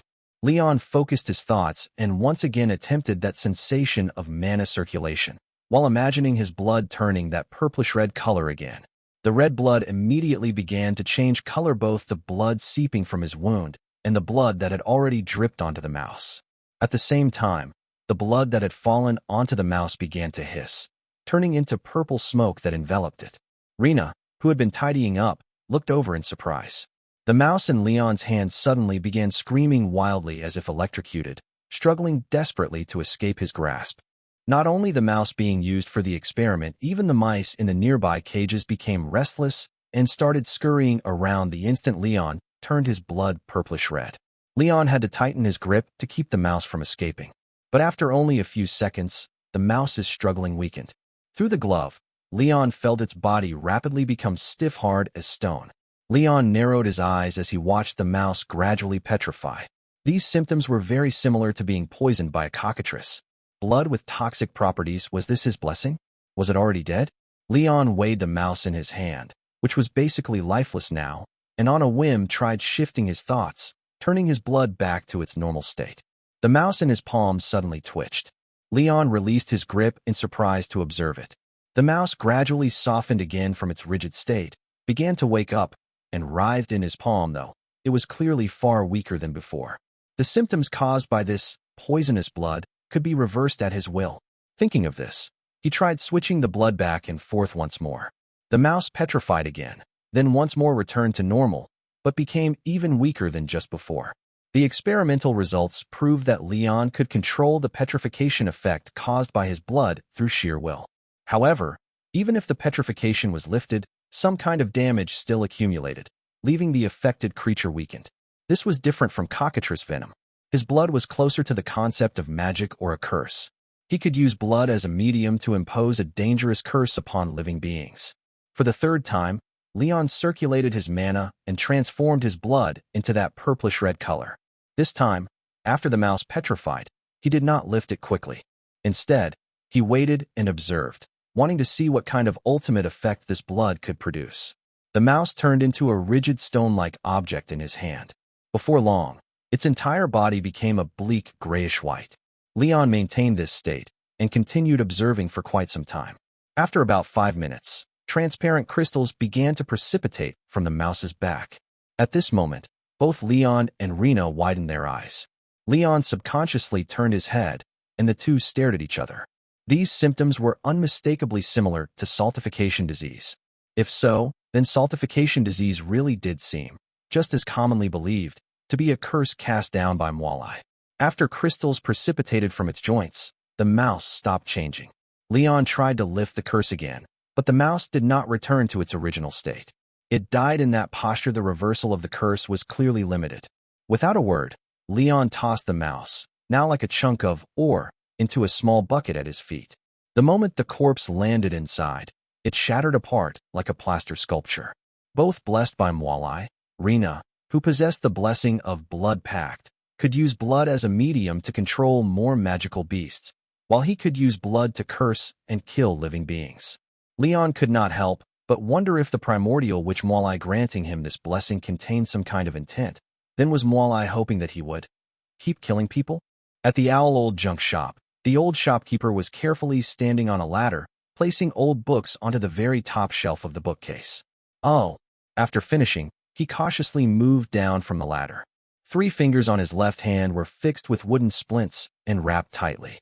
Relying on just the remaining 2 fingers of his left hand and his right hand, working was inevitably a little cumbersome. Several days had already passed since Karen had come looking for him, and there had been no contact since. But the shopkeeper was not anxious. With Karen's abilities and methods, he reckoned there was only one possible ending to this matter. It was merely a question of time. There was no other choice anyway. If Karen had simply wanted to cut off this supply line, then even if he were truly sent in, he would not easily sell anyone out. Otherwise, if the supply suddenly broke off, his upstream contact would inevitably demand an explanation. If the supply ran into trouble while he himself remained perfectly safe, the upstream side would first suspect that he had betrayed someone. And the truth was that he had always been a downstream fence selling stolen goods for the director of the Inquisition. The Underworld never went easy on traitors. If he could not justify himself, what awaited him would be a fate more terrifying than death. But Karen's objective was to replace the supply source, seize this business, and still let him continue fencing the goods, taking a share of the profits. In that case, there was no reason for him not to choose Karen. This line of work was survival of the fittest clinging to the strong, and sipping the broth was far better than being eaten as meat alongside the weak. Just then, the shop door was pushed open, and the bell let out a crisp chime. "Welcome," the old shopkeeper said casually, looking toward the entrance. Then his eyes suddenly widened, and he nearly cried out, because the person who entered was actually the Finnerer he knew. Leon looked as calm as ever. Carrying a black cloth bag, he closed the door, exchanged a glance with the shopkeeper, then suddenly raised his eyebrows and laughed. "What's with you? Why do you look like you've seen a ghost?" "Oh." The old shopkeeper snapped back to his senses and hurriedly adjusted his expression. "I just didn't expect you to come today." Inside, his heart was in complete turmoil. He could not understand what was going on at all. What was going on with Karen? Had he failed to deal with this kid? Or had he already settled things, but then seized leverage on the kid and taken him under his command? But if that were the case, Karen should have informed him in advance. And letting the very kid he had sold out continue to make contact with him, what was that supposed to mean? Wasn't he afraid this kid would lose his temper and beat him to death? Moreover, judging by the kid's complexion, there was nothing unusual. It was no different from their previous transactions. Recent output has been higher than expected. These rabbits don't keep well after processing, so I need to ship out a batch first. As Leon spoke, he had already tossed the cloth bag onto the table and opened it. Inside were several headhunting rabbit corpses, along with a test tube filled with manna. Then Leon looked at the still motionless shopkeeper and suddenly asked, "What happened to your hand?" "Ah, this. I slipped while working on the ladder and didn't brace properly. I just broke it, that's all." The shopkeeper replied with an awkward laugh. Then he went to the door, glanced outside, and locked it. With a heavy heart, he took out a scale and placed it beside the small table. Looking at Leon waiting with arms folded, he pretended to be casual and asked, "Has everything been going smoothly lately? No issues with production, right?" "Nope. Everything's great. At this pace, before winter arrives, we should be able to put out another batch at least 50% more than the first half of the year." Leon smiled. "Oh, that's really great." "Huh." The shopkeeper forced out a few dry laughs. What exactly was Karen doing? Still not closing the net? Could it be that this kid had sensed something in advance and come to settle accounts with him? That was impossible. With Karen's overwhelming status, he could easily keep this kid under control. There was no risk of information leaking at all. Besides, if this kid truly realized that Karen knew his secret, he would have fled long ago. How could he still have the time to come here to settle scores? The shopkeeper never once considered the possibility that Karen had already been dealt with by this kid. In his estimation, that was completely impossible. Though he did not know what was going on, all he could do now was grit his teeth and proceed according to the normal process. At the very least, he could not let the other party see anything amiss. This batch was no small amount, 105,600 finny in total. "I'll go get the money." As he spoke, the shopkeeper went behind the counter, lifted the carpet, unlocked the wooden hatch, grabbed a lantern, and prepared to go down into the cellar. The cash in the counter was only enough to handle the junk shop's business. Every time he made this kind of purchase, he had to go to the cellar to get the money. Just as he turned and started down the stairs, he suddenly sensed movement behind him. When he turned his head, he was shocked to find that Leon had somehow already come around the counter and was standing behind him, pulling gloves onto his hands. "You dash." He immediately became alert and was about to speak, when Leon suddenly lifted his leg and kicked him down. "Ah!" The old shopkeeper screamed as he tumbled down the stairs into the cellar. Leon rushed down after him in a few quick steps and closed the cellar door behind them. Having been kicked and then fallen down the stairs, the old shopkeeper felt as if his entire body had fallen apart with pain. The worst was still the few broken fingers. When he rolled down, the injured area was struck again. He struggled to get up, his right hand reaching for the gun hidden on his body. At that moment, Leon had already jumped down from the stairs and mercilessly stomped his full weight onto his back. "Gah!" The old shopkeeper's mouth flew open from the agonizing pain of broken ribs as all the air in his lungs was forcibly squeezed out, leaving him in utter agony. Leon half knelt down, braced his knee against the old shopkeeper's back, seized both of his hands, wrenched them behind him, and snapped handcuffs on. Then he began searching him, pulling out the gun he had hidden on his person. "We agreed, didn't we? As long as we each kept our mouths shut, we'd be safe," Leon said coldly, smashing the gun but hard into the man's head. "It's a pity you didn't keep your word. You should know very well what kind of end awaits a traitor, shouldn't you?" Down here in the cellar, There was no need to worry about his voice being heard outside. Why you? What are you talking about? Why attack me all of a sudden? The old shopkeeper gasped out, sucking in cold air as he spoke. His first reaction was to play dumb and act pitiful, hoping to muddle through. All right then. Looks like you're choosing the most painful way to die. Leon's voice was as calm as if he were discussing tonight's dinner. The old shopkeeper's heart sank straight down. The icy killing intent radiating from Leon made him realize that the other party had completely grasped the truth. If he knew that he had sold him out to Karen, then why hadn't he fled? Why had Karen not taken action for so long? Could it be? Could it be? That possibility he had never even considered surfaced in his mind, making his pupils tremble. The old shopkeeper painfully twisted his head, looking toward Leon's chilling, bone-freezing face in the darkness, and asked in a trembling voice, "Where's Karen? Didn't Karen Esso come looking for you? What do you think?" Leon shot back coldly. You killed him?" The old shopkeeper cried out in disbelief. "You killed Karen Esso?" Leon pressed a hand onto the old shopkeeper's head, slamming his face hard into the dust-covered cellar floor, cutting off his shout. "Raise your voice again, and I'll pull out your teeth one by one," Leon threatened coldly. "Listen well, traitor. If you want to live, bring out at least 3 million fenny. Otherwise, the way you die afterward will make you regret ever having come into this world." Leon had no intention of letting the old shopkeeper go. If the old man had sold him out once, there could easily be a second time. No matter what, this risk had to be dealt with. The man definitely had to be killed, but before killing him, Leon felt there was no reason not to squeeze him for another round. If he could seize a sufficiently large sum, he could even consider temporarily withdrawing from this business to lie low and avoid the limelight. The old shopkeeper looked like he had been in this line of work for quite some time. He should have some money on hand, and money belonging to the dead was naturally something to be extracted as much as possible. It took the old shopkeeper quite a while to recover from the shock of Karen Esso's death. Then he clearly realized that he was next. He had completely misjudged this young man. Someone who dared to kill Karen and could kill him, how could he possibly spare someone like himself? Upon realizing this, the old shopkeeper instead calmed down. "Even if I give you the money, you'll still kill me, won't you? Just do it." Leon had long expected to be seen through.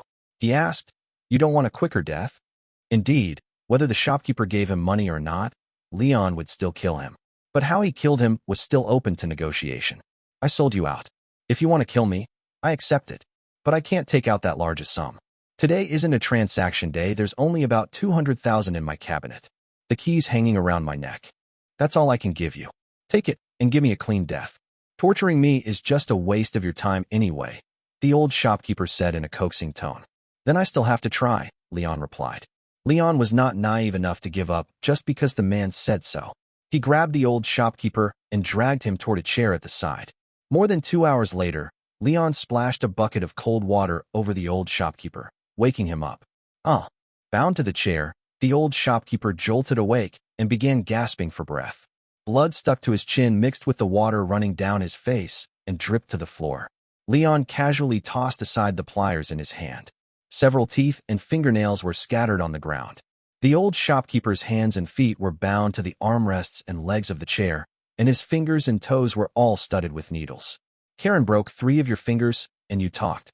I ask you for money, and suddenly your mouth gets tight? Looks like I still have to learn more from others," Leon said with a self-mocking smile as he lifted his foot and stepped down on the needle-pierced toes. The old shopkeeper trembled violently in pain and forced out words from his throat. If Karen had been like you, asking for money, then no matter how he tortured me, I wouldn't have said a word either. It was because he planned to let me keep doing this business that I talked. So you really want money more than your life? You won't live to spend it anyway. What's the point?" Leon stared at him. "You think I risked my life at my age just for myself? If I really cherish my life, who would do this line of work?" The old shopkeeper bared a miserable grin, his gums full of blood. "You're definitely crazier than me on this point. After all, you even killed Karen. I'm not insisting on taking all your money. 3 million for a comfortable death. That's not expensive," Leon said, grabbing the man's hair. "You know how this business works. Cash is hard to keep. The money I made that wasn't spent has already been laundered into properties and collections or transferred elsewhere. I can't give it, and you can't take it. Only the money loaned from above can be withdrawn, and that's just another 300,000 or so. Even if you take that money, it'll just be a hot potato and get you noticed very quickly. Believe it or not, that's the truth." The old shopkeeper's gaze grew unfocused. It doesn't matter anymore. At this rate, I won't last much longer anyway. Leon turned around and looked at the items he had gathered after searching the cellar. As the old shopkeeper had said, the gold vouchers and coins locked in the iron cabinet in the cellar added up to just over 200,000. There were also some antiques and old goods that still seemed to have some value. Leon knew that without proper channels, these items would be difficult to dispose of and carried the risk of being investigated. He searched the other areas, including the shop above, but found nothing of value. There were no hidden compartments or secret doors either. He tried working the old shopkeeper some more, but in the end, he failed to make him hand over any additional money. Moreover, the shopkeeper clearly could not withstand much more abuse. Although Leon had been using methods with relatively low lethality, the old man was advanced in age. Even intense pain carried the risk of death by shock. It couldn't be said that the old shopkeeper's resolve was weak. He was simply the typical type who valued money over life. The reason Karen had managed to make him talk was precisely because it hadn't interfered with his ability to make money. When Karen had people help him dispose of stolen goods, he likely wouldn't have chosen someone who would spill everything after just a little torture. Leon could torture him, but in the end, he still hadn't grasped the true weakness the man was hiding. It seemed that continuing like this really would be a waste of time. There was only one next step left. Leon made up his mind. If you can't give me money, I can still give you an opportunity, Leon said slowly, staring at the old shopkeeper. Introduce your supplier to me. What? The shopkeeper, whose consciousness had already begun to drift, lifted his face again. Introduce your supplier to me. Let me replace you and supply them directly. You retire from this point on and disappear without a trace, Leon explained his demand. After killing Karen, you still want to continue this kind of business? The old shopkeeper looked at Leon in disbelief. With the director of the Inquisition dead, the church would soon turn this small town upside down. This business chain would undoubtedly be shaken violently. And yet the real culprit not only had no intention of leaving to avoid the storm, but even wanted to expand the business further. Since I've already killed him, I need to get something out of it. That's thanks to you too, Leon said as he released the man's hair and pressed his head down hard. By replacing the old shopkeeper and supplying his supplier directly, the profit margin could be increased even further, making money more efficiently. There were risks, of course, but no greater than when he killed Karen. Besides, he had already prepared his bargaining chips. If I help you introduce them, you still won't let me go, will you? The shopkeeper asked warily. At the very least, I'll let you live until the introduction. If this works out, there won't be any need for me to care whether you live or die. Believe it or not, that's up to you. At least it's an opportunity. Are you going to fight for it or not? Leon asked expressionlessly. Let me think. Let me think. The old shopkeeper raised his head, leaned back against the chair, and gasped for breath, struggling to clear the chaos in his mind. You're planning to tell my supplier that I sold you out, aren't you? That's how you'd really torture me. Don't make it sound like you matter that much. Who do you think you are? I need a buyer, and you're no longer fit for the job. Introduce a new buyer for me, and fulfill your responsibility, Leon said slowly. The old shopkeeper fell silent for a very, very long time, so long that Leon wondered if he had lost consciousness again. Finally, he spoke. When do you want it done? Right now, Leon said directly. You'll take me to meet them immediately. That's not appropriate. The old shopkeeper shook his head at once. Not appropriate doesn't mean impossible. Leon rejected the objection. Your supplier is Mr. Griffin, isn't it? I want you to introduce me right now. He had no intention of giving the old shopkeeper time to prepare any tricks. Hearing this, the old shopkeeper sighed. Then you'll have to untie me first and let me recover a bit. In my current state, I can't even walk. Leon didn't reply, but he did pull out the needles one by one and then loosen the bindings. The severely tortured old shopkeeper still slumped in the chair, panting heavily. Leon took out a test tube filled with a purplish-red liquid and handed it to him. Drink this. At the sight of the liquid in the tube, the old shopkeeper shuddered, his eyes filled with indescribable fear. What is this? A witch's magical potion. The kind that can poison people but not immediately. If things work out, you'll get the antidote. If not, you'll die a long and painful death, Leon explained. Will you drink it yourself, or do you want me to pour it down your throat? The shopkeeper was terrified. When Leon prepared to reach out and force his jaw open, he realized he had no chance to resist. In the end, he helplessly took the tube and downed the poison in one gulp. The stench of blood mixed with a cold, numbing sensation spread down his throat, making him feel suffocated. But at that moment, Leon promptly suppressed the curse in the blood. The old shopkeeper, who had just been holding his breath, clutched his throat and gasped for air. After repeated practice, Leon was now able to control the cursed blood with greater precision. The opportunity was rare. It was just right to formally test it on a human subject. For 2 full hours, the old shop owner sat inside the shop, clutching a bottle of slime gel and struggling to bandage his own fingers and toes. Several fingernails had been torn off, and every finger and toe had been pierced repeatedly by needles. Even after the needles had been pulled out, the pain still made him miserable. He glanced at Leon, who sat to one side with his arms crossed, waiting. After hesitating for a moment, he spoke indistinctly. "Help me deal with the wounds. Letting them see me injured like this won't be easy to explain." Several wads of cotton were stuffed into his mouth. Leon had pulled out his molars, so it was not very obvious when he spoke, but from today onward, if he did not get false teeth fitted, he would never be able to chew anything hard again. However, Leon merely swept him with a glance and did not move. "You're the one who can't explain it, not me. I don't mind telling them the real reason I tortured you. Your own problems are yours to solve." Handing over people from the supply chain to the Inquisition was, in the Underworld, an unforgivable betrayal.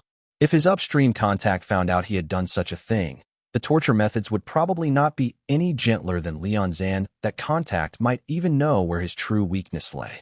The old shop owner sighed and shook his head. "You shouldn't say those things. Once you do, the fact that you're an Inquisitor will be exposed too. Then you'll be treated as an undercover agent. In such a short time, I won't be able to explain things clearly enough." "So the old saying is right," Leon said mockingly. "You watch your mouth, and I'll watch mine." The old shop owner had nothing to say. He could only sigh helplessly and continue tending to his wounds. "Your upstream contact is Mr. Griffin, right?" Leon asked to confirm. "You never asked me, and I never told you. Even if you already know something, you can't say it," the old shop owner emphasized solemnly. "If he didn't tell you, you can't ask. When you go to see him, you must remember this." "All right," Leon nodded. "Then how long do we still have to wait?" After releasing the old shop owner, Leon supervised him as he wrote a letter of introduction. Then the two of them went to a nearby casino. Leon watched as the old shop owner called over a familiar attendant, had him take the letter and a casino chip as a token, and rush off to deliver the message. "I don't know. I've already done what you asked," the old shop owner said. "As for whether my upstream contact is willing to see you, that's another matter. He really does admire Fenrir's goods, but our request was too sudden. It's only natural to arouse suspicion. However," he paused here. "However what?" Leon gestured for him to finish. "Whether he sees you or not, I think he'll give a response soon. And he won't give up on your goods at most. He'll just send someone else to contact you. After all, among the high-end batch, the only goods he has that can compete with the Earl's are yours," the old shop owner said. "Sounds like the Earl is making you very nervous," Leon remarked. "Strictly speaking, it's one of the Earl's subordinates who's in charge of Hellenberg and the surrounding areas." The old shop owner shook his head. "With the Earl's power, there's no need for him to personally step in to seize territory in South Harbor County." At that point, the sound of a carriage outside grew closer and closer, then slowly came to a stop near the old junk shop. Both of them stopped chatting and turned their attention to the door. A few seconds later, the driver jumped down and knocked. "Hey, old sir, our boss asked me to invite you over to inspect a few items and have dinner together to catch up," the man outside called into the room. "Do you have time today?" Leon looked at the old shop owner. The old shop owner nodded, indicating that the code was correct. Leon prepared to open the door, but the old shop owner stood up and gestured that he would do it himself. He straightened his collar, put on gloves to cover the injuries on his hands, endured the stabbing pain in his toes, and went to the door to open it. Standing outside was a tall, thin, middle-aged man. He nodded to the old shop owner, then looked past him at Leon. "You must be..." The driver examined Leon carefully, then suddenly lowered his voice. "Mr. Fenrir?" Leon nodded slightly and glanced at the carriage outside. "Can I get a ride?" "Of course. The boss said you must come," the driver replied with a smile. He then took the initiative to open the carriage door for them. After getting in, Leon observed that from the outside, the carriage looked no different from an ordinary one, but the interior had clearly been reinforced. There were windows, but they could not be opened, most likely fixed in place.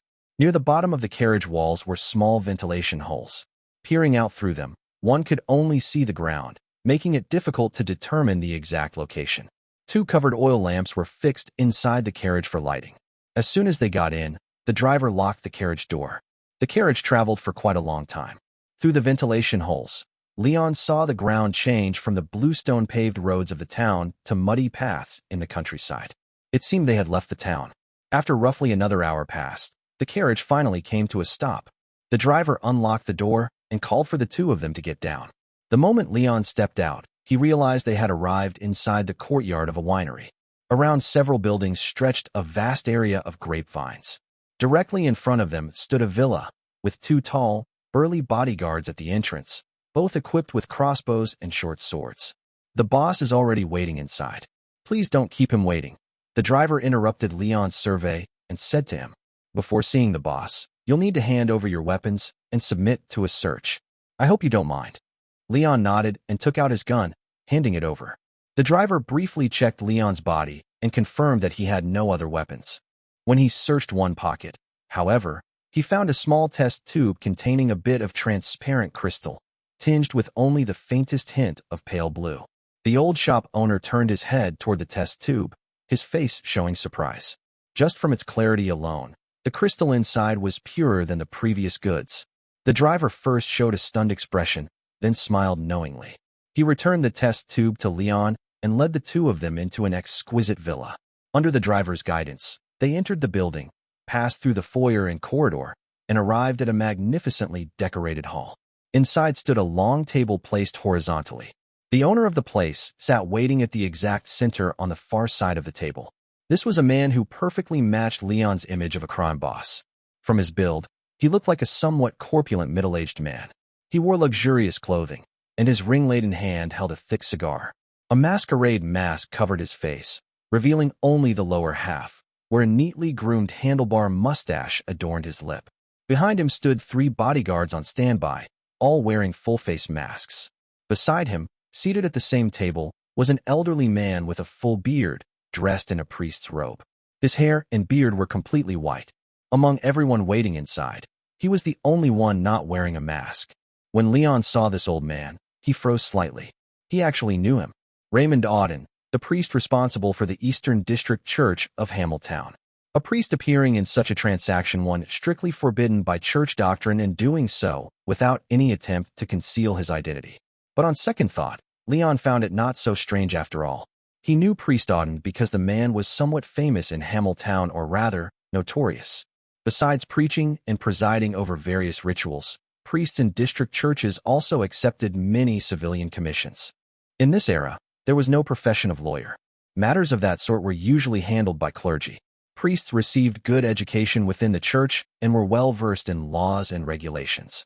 They often helped civilians draft and interpret documents and contracts, served as notaries for wills and transactions, wrote indictments for lawsuits, and defended clients before arbitrators. Of course, none of this was done for free, and Priest Auden was the most shameless litigation shyster in all of Hamilton. His fees were exorbitant. He served only the wealthy and had absolutely no conscience. He helped rich clients exploit loopholes in laws and contracts, helping them escape guilt and squeeze the poor. Even Melissa's family had been entangled with him. After Mr. Hesch's theater was burned down, he should, in theory, still have retained the right to use the land, giving him a chance to rebuild and recover part of the loss. However, Priest Auden, representing the wealthy lender Potter, used a loophole in the loan contract on the grounds that Mr. Hesch was unable to meet the repayment requirements. He helped Potter directly seize the land use rights from Mr. Hesch as additional collateral, at a very low valuation, adding insult to injury for the Hesch family, who had already suffered a sudden disaster. Sally and Melissa had always harbored deep hatred for Potter and Priest Auden. Leon had heard Sally curse this man more times than he could count. There were also rumors within the Inquisition that he secretly provided legal defenses and money laundering services for certain illegal transactions. The Inquisition had never found concrete evidence, and he seemed to have quite a few connections within the church itself. Even Karen Esso showed no interest in investigating him. Now it seemed that the suspicion that this priest served the local underworld boss here could be confirmed. Priest Auden looked back at Leon indifferently, his expression unchanged. He seemed not to recognize Leon, nor did he care that Leon recognized him. "Hey, Roddy, my old friend. What's going on? The owner of the house spoke up first, smiling as he addressed the old shop owner. Why did you suddenly say you wanted to retire? Before the old shop owner could reply, one of the bodyguards behind him reacted abruptly upon seeing Leon. He drew his gun, pointed it at Leon, and shouted, "Please wait, boss. This man has a problem. He's an Inquisitor." The moment these words were spoken, everyone present changed expression. The other two bodyguards immediately drew their guns as well.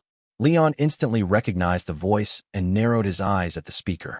"Garcia, what are you doing here today?" The old shop owner also recognized the voice and was caught off guard. The debt collector Garcia, who had once been taken care of by Leon in a tavern, ripped off his mask on the spot, revealing his scarred face. He squeezed out a ferocious grin at Leon. "Haha, enemies meet on a narrow road, Inquisitor."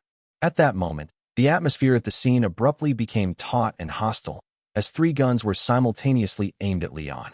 Father Auden calmly stood up and swiftly retreated behind a pillar in the hall, using it as cover while peering outside. The boss, who had been sitting composedly moments before, was also caught off guard.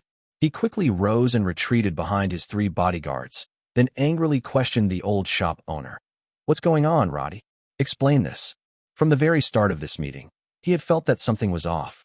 The old shop owner, known on the streets as Roddy, had recently supplied him with goods of extremely high purity and had guaranteed stable deliveries.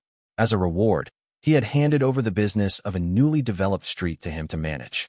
As one of his subordinates, the old shop owner had been riding a wave of success. Yet today he suddenly contacted him, saying that he wanted to retire from the supply business and introduced that Finra, claiming he wanted the boss to meet him. The suddenness of it all naturally aroused suspicion, but he was genuinely interested in Finra, who had produced high-end goods within his territory that even he himself did not possess. The Earl's forces were expanding into South Harbor County. Most of the core clients in South Harbor County were built up through his own local connections. For the moment, everything seemed fine, but once magical potions made from higher purity mana entered their territory, customer loss would soon become inevitable. At such a time, the sudden appearance of a high-purity supply source guaranteed by one of his own cadres was, without a doubt, a timely solution to his urgent problem. Cooperation with that Finra was crucial to him in his current situation. After much consideration, he had still reluctantly arranged this meeting. At the time, he had been inspecting the lending side of his business and had brought his people along. Garcia, who had been reporting to him as a debt collector at the time, was among them. "Everyone, put your guns down first." "Boss, I'll explain." The old shop owner tried desperately to calm the disturbance. "You don't deny it? You knew from the beginning." The boss glared at the old shop owner, his voice rising several notches. "There's nothing left to explain, boss." Garcia continued staring at Leon with a ferocious grin. "From the very start, this was a setup by the Inquisition. All the goods they gave us were bait. This kid is the Inquisitor who messed me up at the tavern that day. He's been investigating us for a long time already. You can bring my people in to testify. And old Roddy too when I got screwed over by this kid at the tavern. Old Roddy even contacted us and said the Inquisition was cracking down hard, telling me not to dig too deeply into it." The Earl. The boss was immediately convinced, his cheeks twitching. "Old Roddy, don't tell me you betrayed me." He knew that the Earl had influence within the church, and he even knew that the church's forces in South Harbor County had already begun strictly investigating his business under the Earl's influence.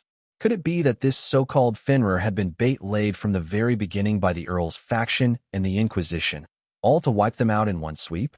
Leon keenly noticed the boss's deep-seated hostility toward the Earl. This seemed like something he could use.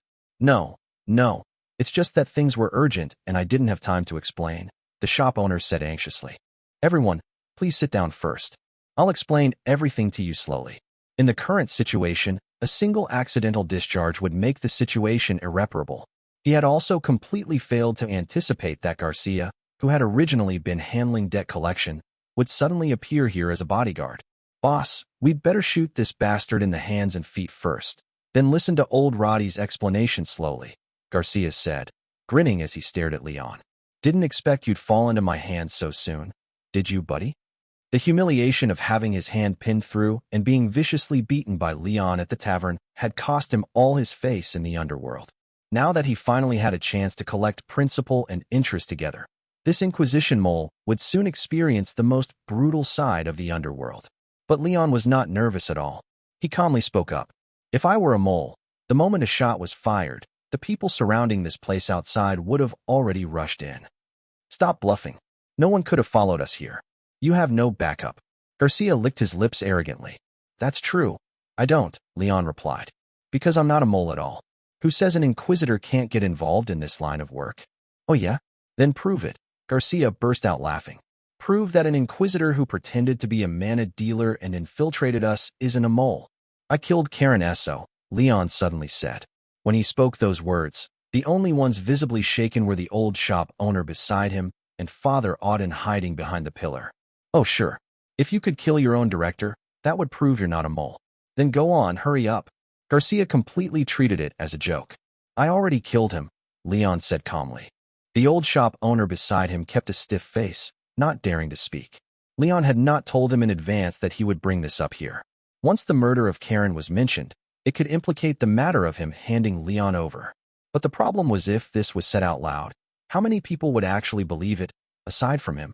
Under his mask, the boss revealed a suspicious expression, half believing and half doubting. Of course he knew Karen Esso. When that director of the Hamel Inquisition had taken office, he had caused considerable suffering to his subordinates, making him extremely wary. Fortunately, over the past 10 years, the man had never seemed intent on uprooting his business entirely. He had only occasionally cracked down on the lowest-level lackeys, and the two sides had maintained a delicate balance and tacit understanding. That man was not someone who could be killed so easily. I have proof, Leon said, reaching into his pocket. Don't move, Garcia shouted harshly. What are you nervous about? You searched me before I came in. Are you all really that timid? Leon said calmly. He took out a ring from his pocket and held it up for everyone to see. There should be someone among you who recognizes Karen Esso's family crest, right? As he spoke, he deliberately glanced toward Father Auden behind the pillar. What he took out was Karen's usual family crest ring. Karen was the youngest son of a baronial family and always wore this ring. Father Auden served in the church and would certainly know Karen, perhaps even personally. If someone recognized Karen's ring, that would naturally be the easiest solution. And even if no one did, Leon still had other plans. The boss examined the ring carefully, then turned to the side. Father Auden walked out from behind the pillar and returned to the table, gesturing for Leon to let him examine the ring. Leon slid the ring across the table. Father Auden picked up the family crest ring and examined it from all angles. There was a faint trace of blood on it, but it was not Karen's blood. It was deliberately smeared by Leon to enhance the visual effect. It looks genuine, Father Auden reported to the boss in a deep voice. Then he stared intently at Leon, carefully scrutinizing him. Even through the masquerade mask, it was obvious that the boss's expression had changed. Even Garcia felt uncertain. He had experienced this Inquisitor's madness firsthand, but he still could not connect the man before him with something as unreal as killing the director of the Inquisition. Under the Earl's influence, Karen Esso began conducting strict investigations and discovered the business I was secretly running. I had no choice but to kill him, Leon said as he swept his gaze across everyone present. Now then, do you still think I'm a mole? No, that's not right. Garcia suddenly denied it sharply, keeping the gun trained on Leon's head as he pressed aggressively. A single ring proves Karen Esso is dead? You think you could kill him? Then you prove he isn't dead, Leon sneered back. If you can still find anyone named Karen in Hamiltown, that is. Who can guarantee this whole thing isn't a setup by the Inquisition? Garcia said as he turned to the boss and tried hard to persuade him. Boss, don't listen to his nonsense, kill him now. The Inquisition has gone to such lengths already. They're clearly preparing for war. We can't afford to be soft. He had a premonition that things had developed to this point. If this man did not die here today, he himself would immediately be in trouble. But he needed the boss's order to kill someone. Overstepping authority within the organization carried severe consequences. At this moment, Father Auden, holding the ring, interjected, No. Nobles do not give their family crest rings to others, let alone Karen. If he had reached this stage, he would have had no need to resort to such a scheme. I believe he really is dead. Old Roddy's expression is also telling us that he knows this. Only he had noticed that when Leon said he had killed Karen, the expression that surfaced on old Roddy's face was clearly off. Leon observed Father Auden. This old priest was very perceptive and did not seem to be a simple character. The boss and Garcia both looked toward the old shopkeeper. The old shopkeeper was drenched in cold sweat, but still nodded helplessly, indicating that he knew the truth of the matter. The boss once again examined Leon, or rather, Finra, with surprise, while Garcia's expression visibly collapsed. But then Father Auden suddenly changed his tone and continued to address the boss. However, I still suggest that you kill him. These words astonished everyone present. Even Garcia had not expected Father Auden to suddenly support him. Leon also cast a wary glance at the priest, then took the tube of mana from his pocket. Kill me, and you'll never get this kind of goods again. Inside the test tube, the transparent crystals emitted a faint bluish luster. The higher the purity of mana, the more transparent it became, approaching colorless. The purity of this mana was obviously extremely high. The boss's gaze was immediately fixed, staring straight at the test tube. This batch's purity is 85%, Leon declared calmly. At that moment, the entire room was shaken. Leon was not lying. This mana had been extracted from a batch of new slimes. The greatest difference between these slimes and previous magical beasts was that they had eaten Karen's corpse. Karen's body had been petrified by cockatrice venom. For headhunting rabbits, it was not only difficult to gnaw, but also poisonous. But slimes could still consume his corpse. Their physiological structure was not afraid of most poisons, and they could also slowly decompose and digest hard substances with digestive fluids. Considering the previous case where magical beasts had eaten Hannah Weissland's corpse and the mana purity increased, Leon began to speculate whether magical beasts that consumed the corpses of those blessed by the four gods of origin could produce even higher purity mana. Thus, he first fed several adult slimes with a few fingers from Karen's corpse.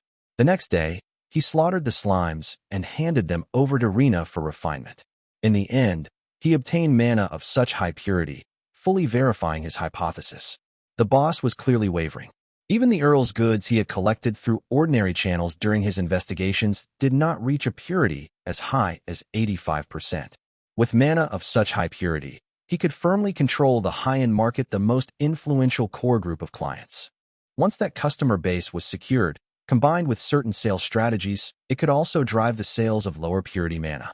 As long as there was enough supply, not only could he firmly hold South Harbor County, he might even have the chance to seize business from the Earl's territory. Father Auden noticed the desire revealed in the boss's eyes and calmly advised him. My old friend, you should calm down. This unknown young man has killed Karen Esso.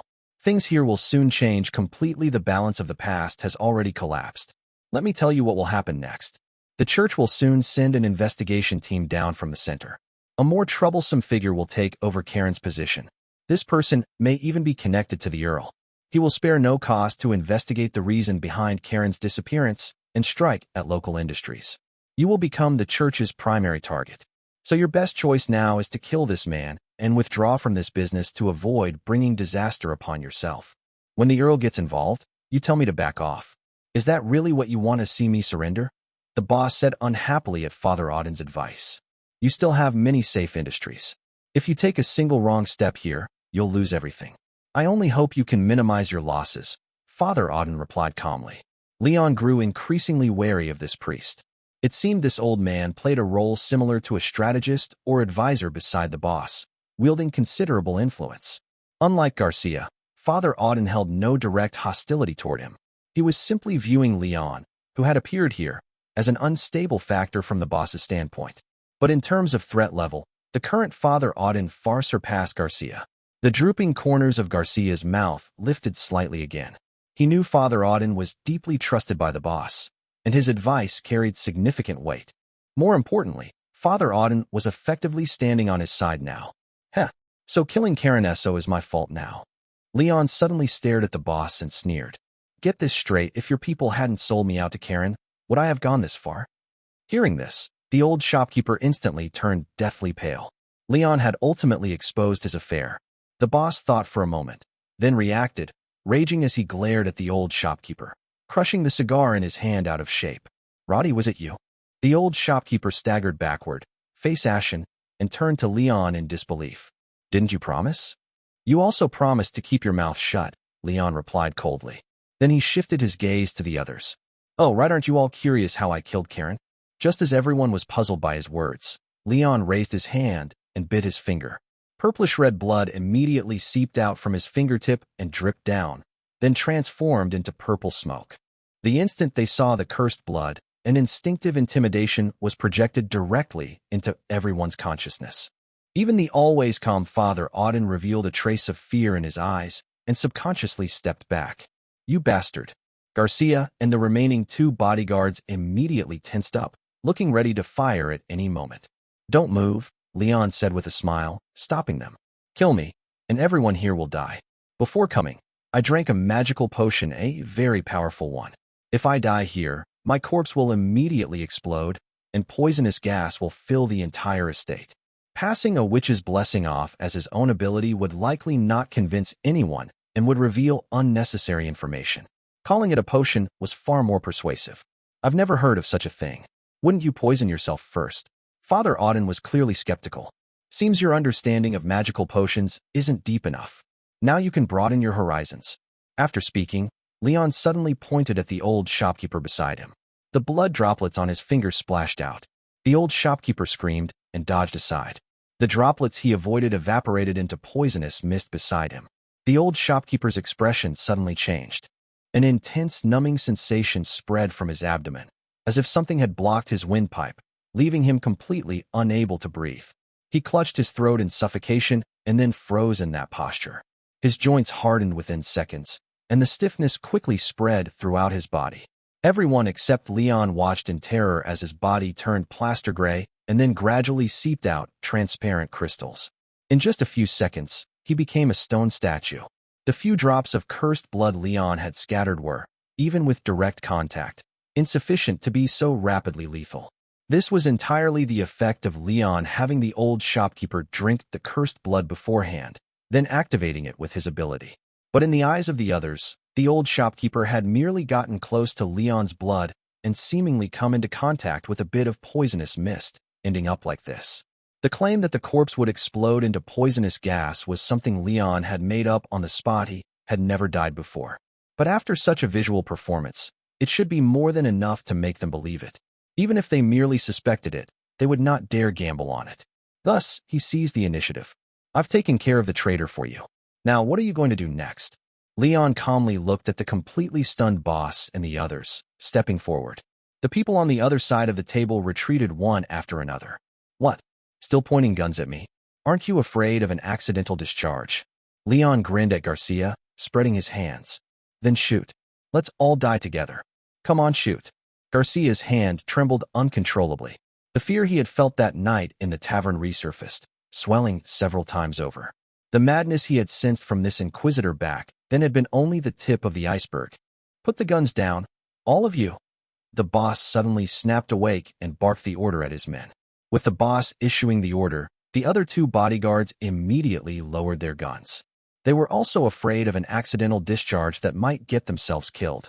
Only Garcia remained hesitant, his breathing growing increasingly rapid. Firing would mean certain death, yet he vaguely sensed that if Leon were allowed to continue controlling the situation like this, what kind of fate would await him next? Leon calmly watched the muzzle of Garcia's gun. After savoring the other man's fear to the fullest, he braced one hand on the long table and leaned forward as if preparing to vault over it, while speaking in a half-joking tone. "Still thinking of shooting? Then why don't I come over myself, make it a bit easier for you to aim? I told you to put it down. Are you deaf, you idiot?" The boss flew into a rage, personally reaching out to lift the gun from Garcia's hands and snatch it away, then swinging his other hand to slap Garcia across the face. In his view, this stupid subordinate had practically been trying to get everyone killed just now. "I'm sorry, boss."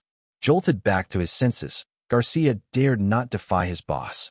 He could only cover his face and bow his head in apology. "That's enough. Let's all sit down and talk this through calmly." The boss raised a hand to stop Leon from coming any closer, trying to stabilize the situation. "You came here this time to talk business with us, didn't you? Why don't you bandage that wound on your hand first?" As he spoke, he gave a look to the bodyguard beside him. The man took out a roll of emergency bandages and pushed it across the table toward Leon. The wound on Leon's hand was less than a centimeter long and had already stopped bleeding, yet to them it looked as though it were continuously releasing lethal poison gas. "Talk business." Leon did not take the bandage. Raising an eyebrow, he smiled and lifted the test tube in his hand. "You still want my goods?" The boss stared fixedly at the test tube in Leon's hand. In the end, He returned to his original seat on his own initiative and put the cigar back between his lips. Yes, that's right. I'm very interested. We can talk. The boss had already calmed down, once again assuming the aura he carried in business dealings. My old friend, not being able to kill him doesn't mean you can't withdraw. In a situation like this, it wouldn't hurt to just give this deal to him. Father Auden spoke up again. That's enough, Father. I've already decided. This time the boss directly raised his hand to cut Father Auden off. The business must continue. Only this deal allows me to maintain my ties with those important clients. Other businesses only bring me profit, but only this one can bring me an opportunity to get close to power. Without power, no matter how much money you have, you're just waiting for someone to come and take it. Isn't that what you told me? I also said I could help you find other paths, Father Auden said. There is no path more direct than this. You don't need to say any more. The boss stared at Leon with a look of firm resolve. Sit down, Fenrir, and name your price for the goods. Leon met the boss's gaze but did not sit down right away. Your resolve is commendable, but if you want to do business with me, you'll have to deal with your problem first. What problem? The boss did not react immediately. One of your men sold me out, forcing me to kill Karen Esso to clean up your mess. Leon glanced at the old shop owner who had already turned into a stone statue. Tell me, what problem do you think you have? You've already killed the man. By the rules, my people should have been handed over to me for me to deal with and give you an explanation. But since you wanted to handle it personally, I acknowledge you have that right. That matter can be considered settled. The boss tapped the table with his finger. Now, as long as you sit down, the price is negotiable. Isn't there still one more person to deal with? Leon's gaze passed over the boss and landed on Garcia behind him. After being reprimanded, Garcia had been hanging his head. Now he jerked it up as if shocked, glaring viciously at Leon. You looking for death? But Leon had already seen through the bluff in the man's bravado. He could not even be bothered to spare him another glance, much less respond. At this point, no one present dared make a move against Leon. He no longer needed to place his own life on the table as a bargaining chip. Now it was Leon negotiating with the boss over Garcia's life, while Garcia himself waiting to be slaughtered could no longer control his own fate. The boss took a puff of his cigar, then replied, He's been with me a long time. Though he acted a bit impulsively this time, it was still in the line of duty to protect me. We didn't know you were an Inquisitor at first. This isn't entirely our fault. As for what just happened, I apologize to you. Let's let it pass. Training a capable subordinate took time. Garcia was his debt collector and an enforcer who handled many dirty jobs for him. Most of the time, he was quite reliable. The boss did not want to lose such an experienced subordinate so easily. This, too, counted as one of his assets.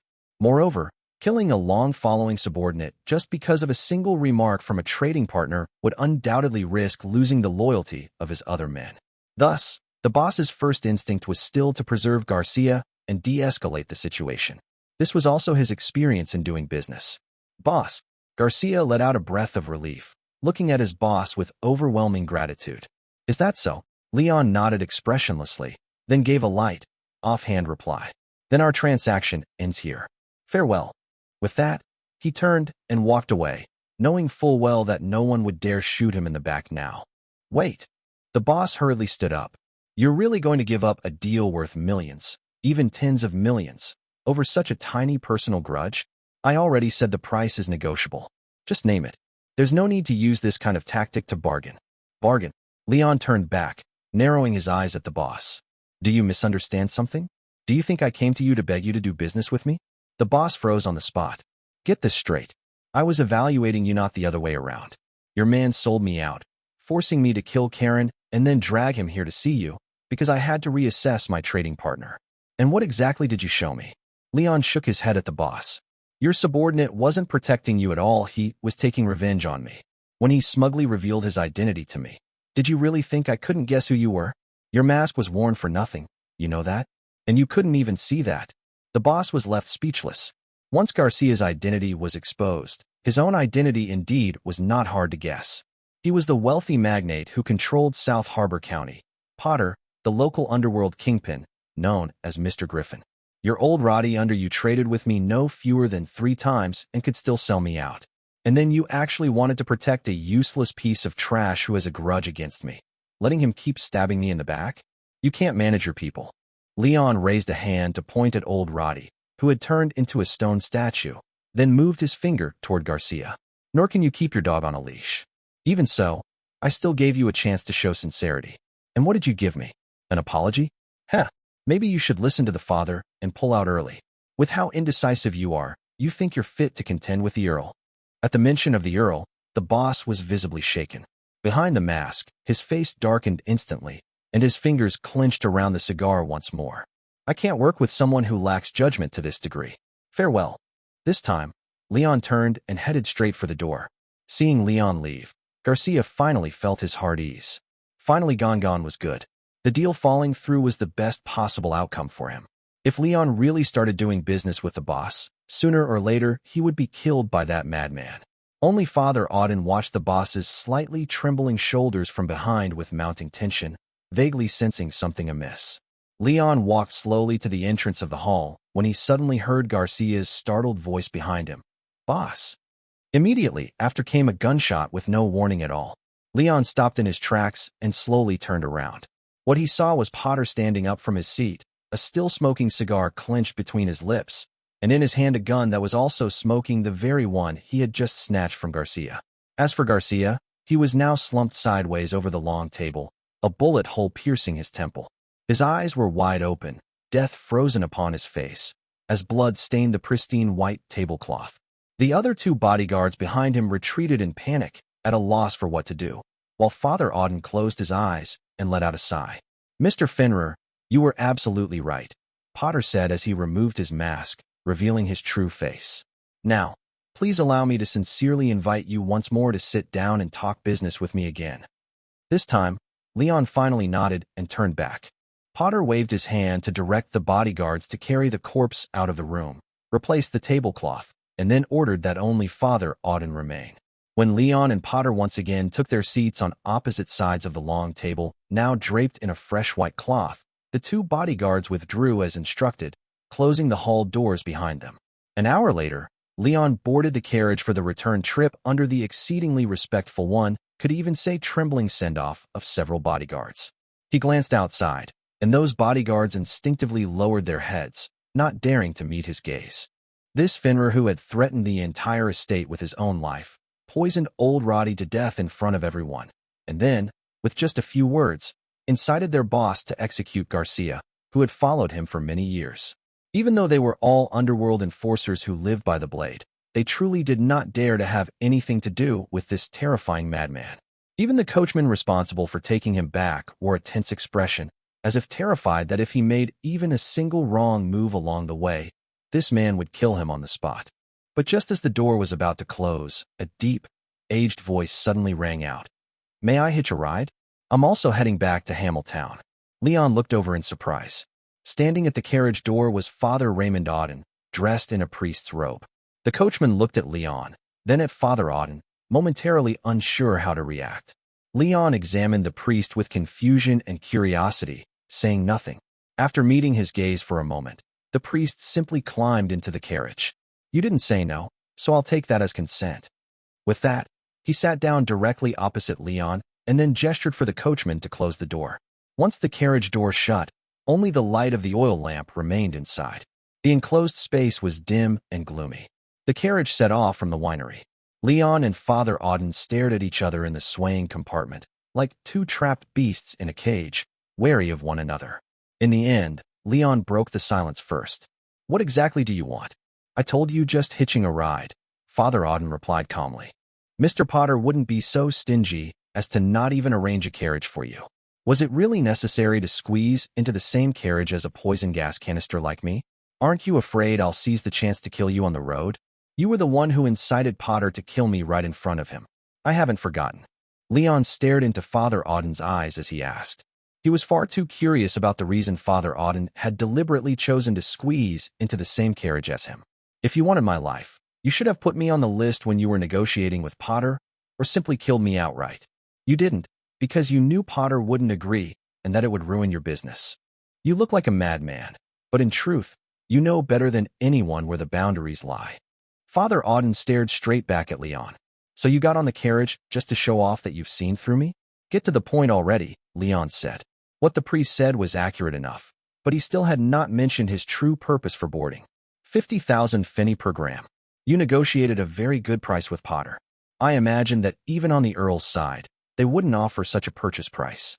If nothing unexpected happens, you should be able to earn at least a mansion, a plantation, and even a ship capable of going to sea within a few years. The priest said. That does sound pretty good, Leon replied offhandedly. But then the priest suddenly changed his tone. But the reality is that you can't buy any of that. You can only bury the money in your cellar. Leon frowned slightly as he listened. If you only quietly spend some of it for your own enjoyment, eat well, play with women, there probably won't be much of a problem. But if you make any large expenditures or purchase any property, you'll very quickly attract the attention of the tax officials, and then the security office will come sniffing around as well. Given your identity, the Inquisition will also set its sights on you. When that happens, how will you explain this enormous income of unknown origin? Father Auden asked patiently. As he finished speaking, he took out a small voucher and handed it over. You just sold those samples for 100,000. I think you might be interested in this. Leon took it, examining it as he asked, "What is this?" "A prize-bearing donation ticket issued by the church. This one is last week's winning ticket and is still within the redemption period. The amount is 100,000 fenny. You pay 20,000 in taxes. You go to the church to redeem it, and a record will be left behind. The church can then prove the source of 80,000 fenny of your income. That 80,000 you can spend freely," Father Auden explained. Leon chuckled softly. This thing was essentially a lottery ticket. In the Empire, only the church could issue them, and it was one of the church's main means of accumulating wealth, while the government profited by collecting taxes from it. In this world, lottery jackpots were not that massive, but prizes in the hundreds of thousands were still possible. And how much does it sell for? Leon shook the ticket in his hand. 100,000. Because I earned 100,000, you're charging me 100,000? I bought this ticket for 90,000 fenny, so there's a cost of 10,000. Add my 15% service fee, and it should originally be 102,000. Considering this is our first business transaction, I can offer a bit of a discount and round it down. Of course, this is just the simplest small amount solution. If your sum is larger, aside from the service fee, there won't be any additional costs, Father Auden explained. So you're trying to help me launder money? Leon finally understood Father Auden's purpose. He then handed the ticket back. An hour ago, you were still inciting your boss to kill me. Now you come knocking on my door, volunteering to help me launder money? Is there something wrong with your head? The priest calmly took back the ticket. Compared to your methods of doing business, I think I'm quite normal. Think about it, there's no one more suitable for you than me in Hamiltown. You do business with Potter. I not only happen to know about it, but I also handle Potter's assets. If you need anything, you can come find me at the East District Church at any time. If you or your people run into any trouble during an investigation or end up in court before the Inquisition, you can also come to me. Leon studied him for a while, then offered his assessment. Just like the rumors say, you really are Hamiltown's most profit-driven shyster. In my impression, the rumors should be phrased even more harshly, Father Auden replied indifferently. But it doesn't matter. Compared to the truth, those rumors already count as embellishment. Leon actually agreed with that. After all, the public only knew that he helped the rich oppress the poor for money. They had no idea that Father Auden was also a long-term advisor to underworld leaders and might even have been involved in crimes even more inhumane. Then, Father Auden, what does conscience count as to you? Leon asked casually. Probably the most valuable thing I possess, Father Auden answered without hesitation. Leon was momentarily stunned, feeling that the old man was lying through his teeth. But then Father Auden continued. So I sold it. Leon gave a polite laugh at the joke. Seeing how shameless the man was, he no longer intended to make any sarcastic remarks. It would be meaningless. Money laundering would probably be necessary for him in the future, but for now, he did not want to consider it, because he still could not trust Father Auden as a person. After a long silence, Leon spoke again. Father Auden, do you still remember the Hesh family? Hello, everyone. As we wrap up this video, I want to share a quick note. I have a Patreon account. If you'd like to support me and enjoy on-demand audiobooks, you can become a Patreon member. Alternatively, you can check out my Google Drive link, which has 500+ novel audiobooks available through my Ko-fi or Patreon shop. I appreciate your support.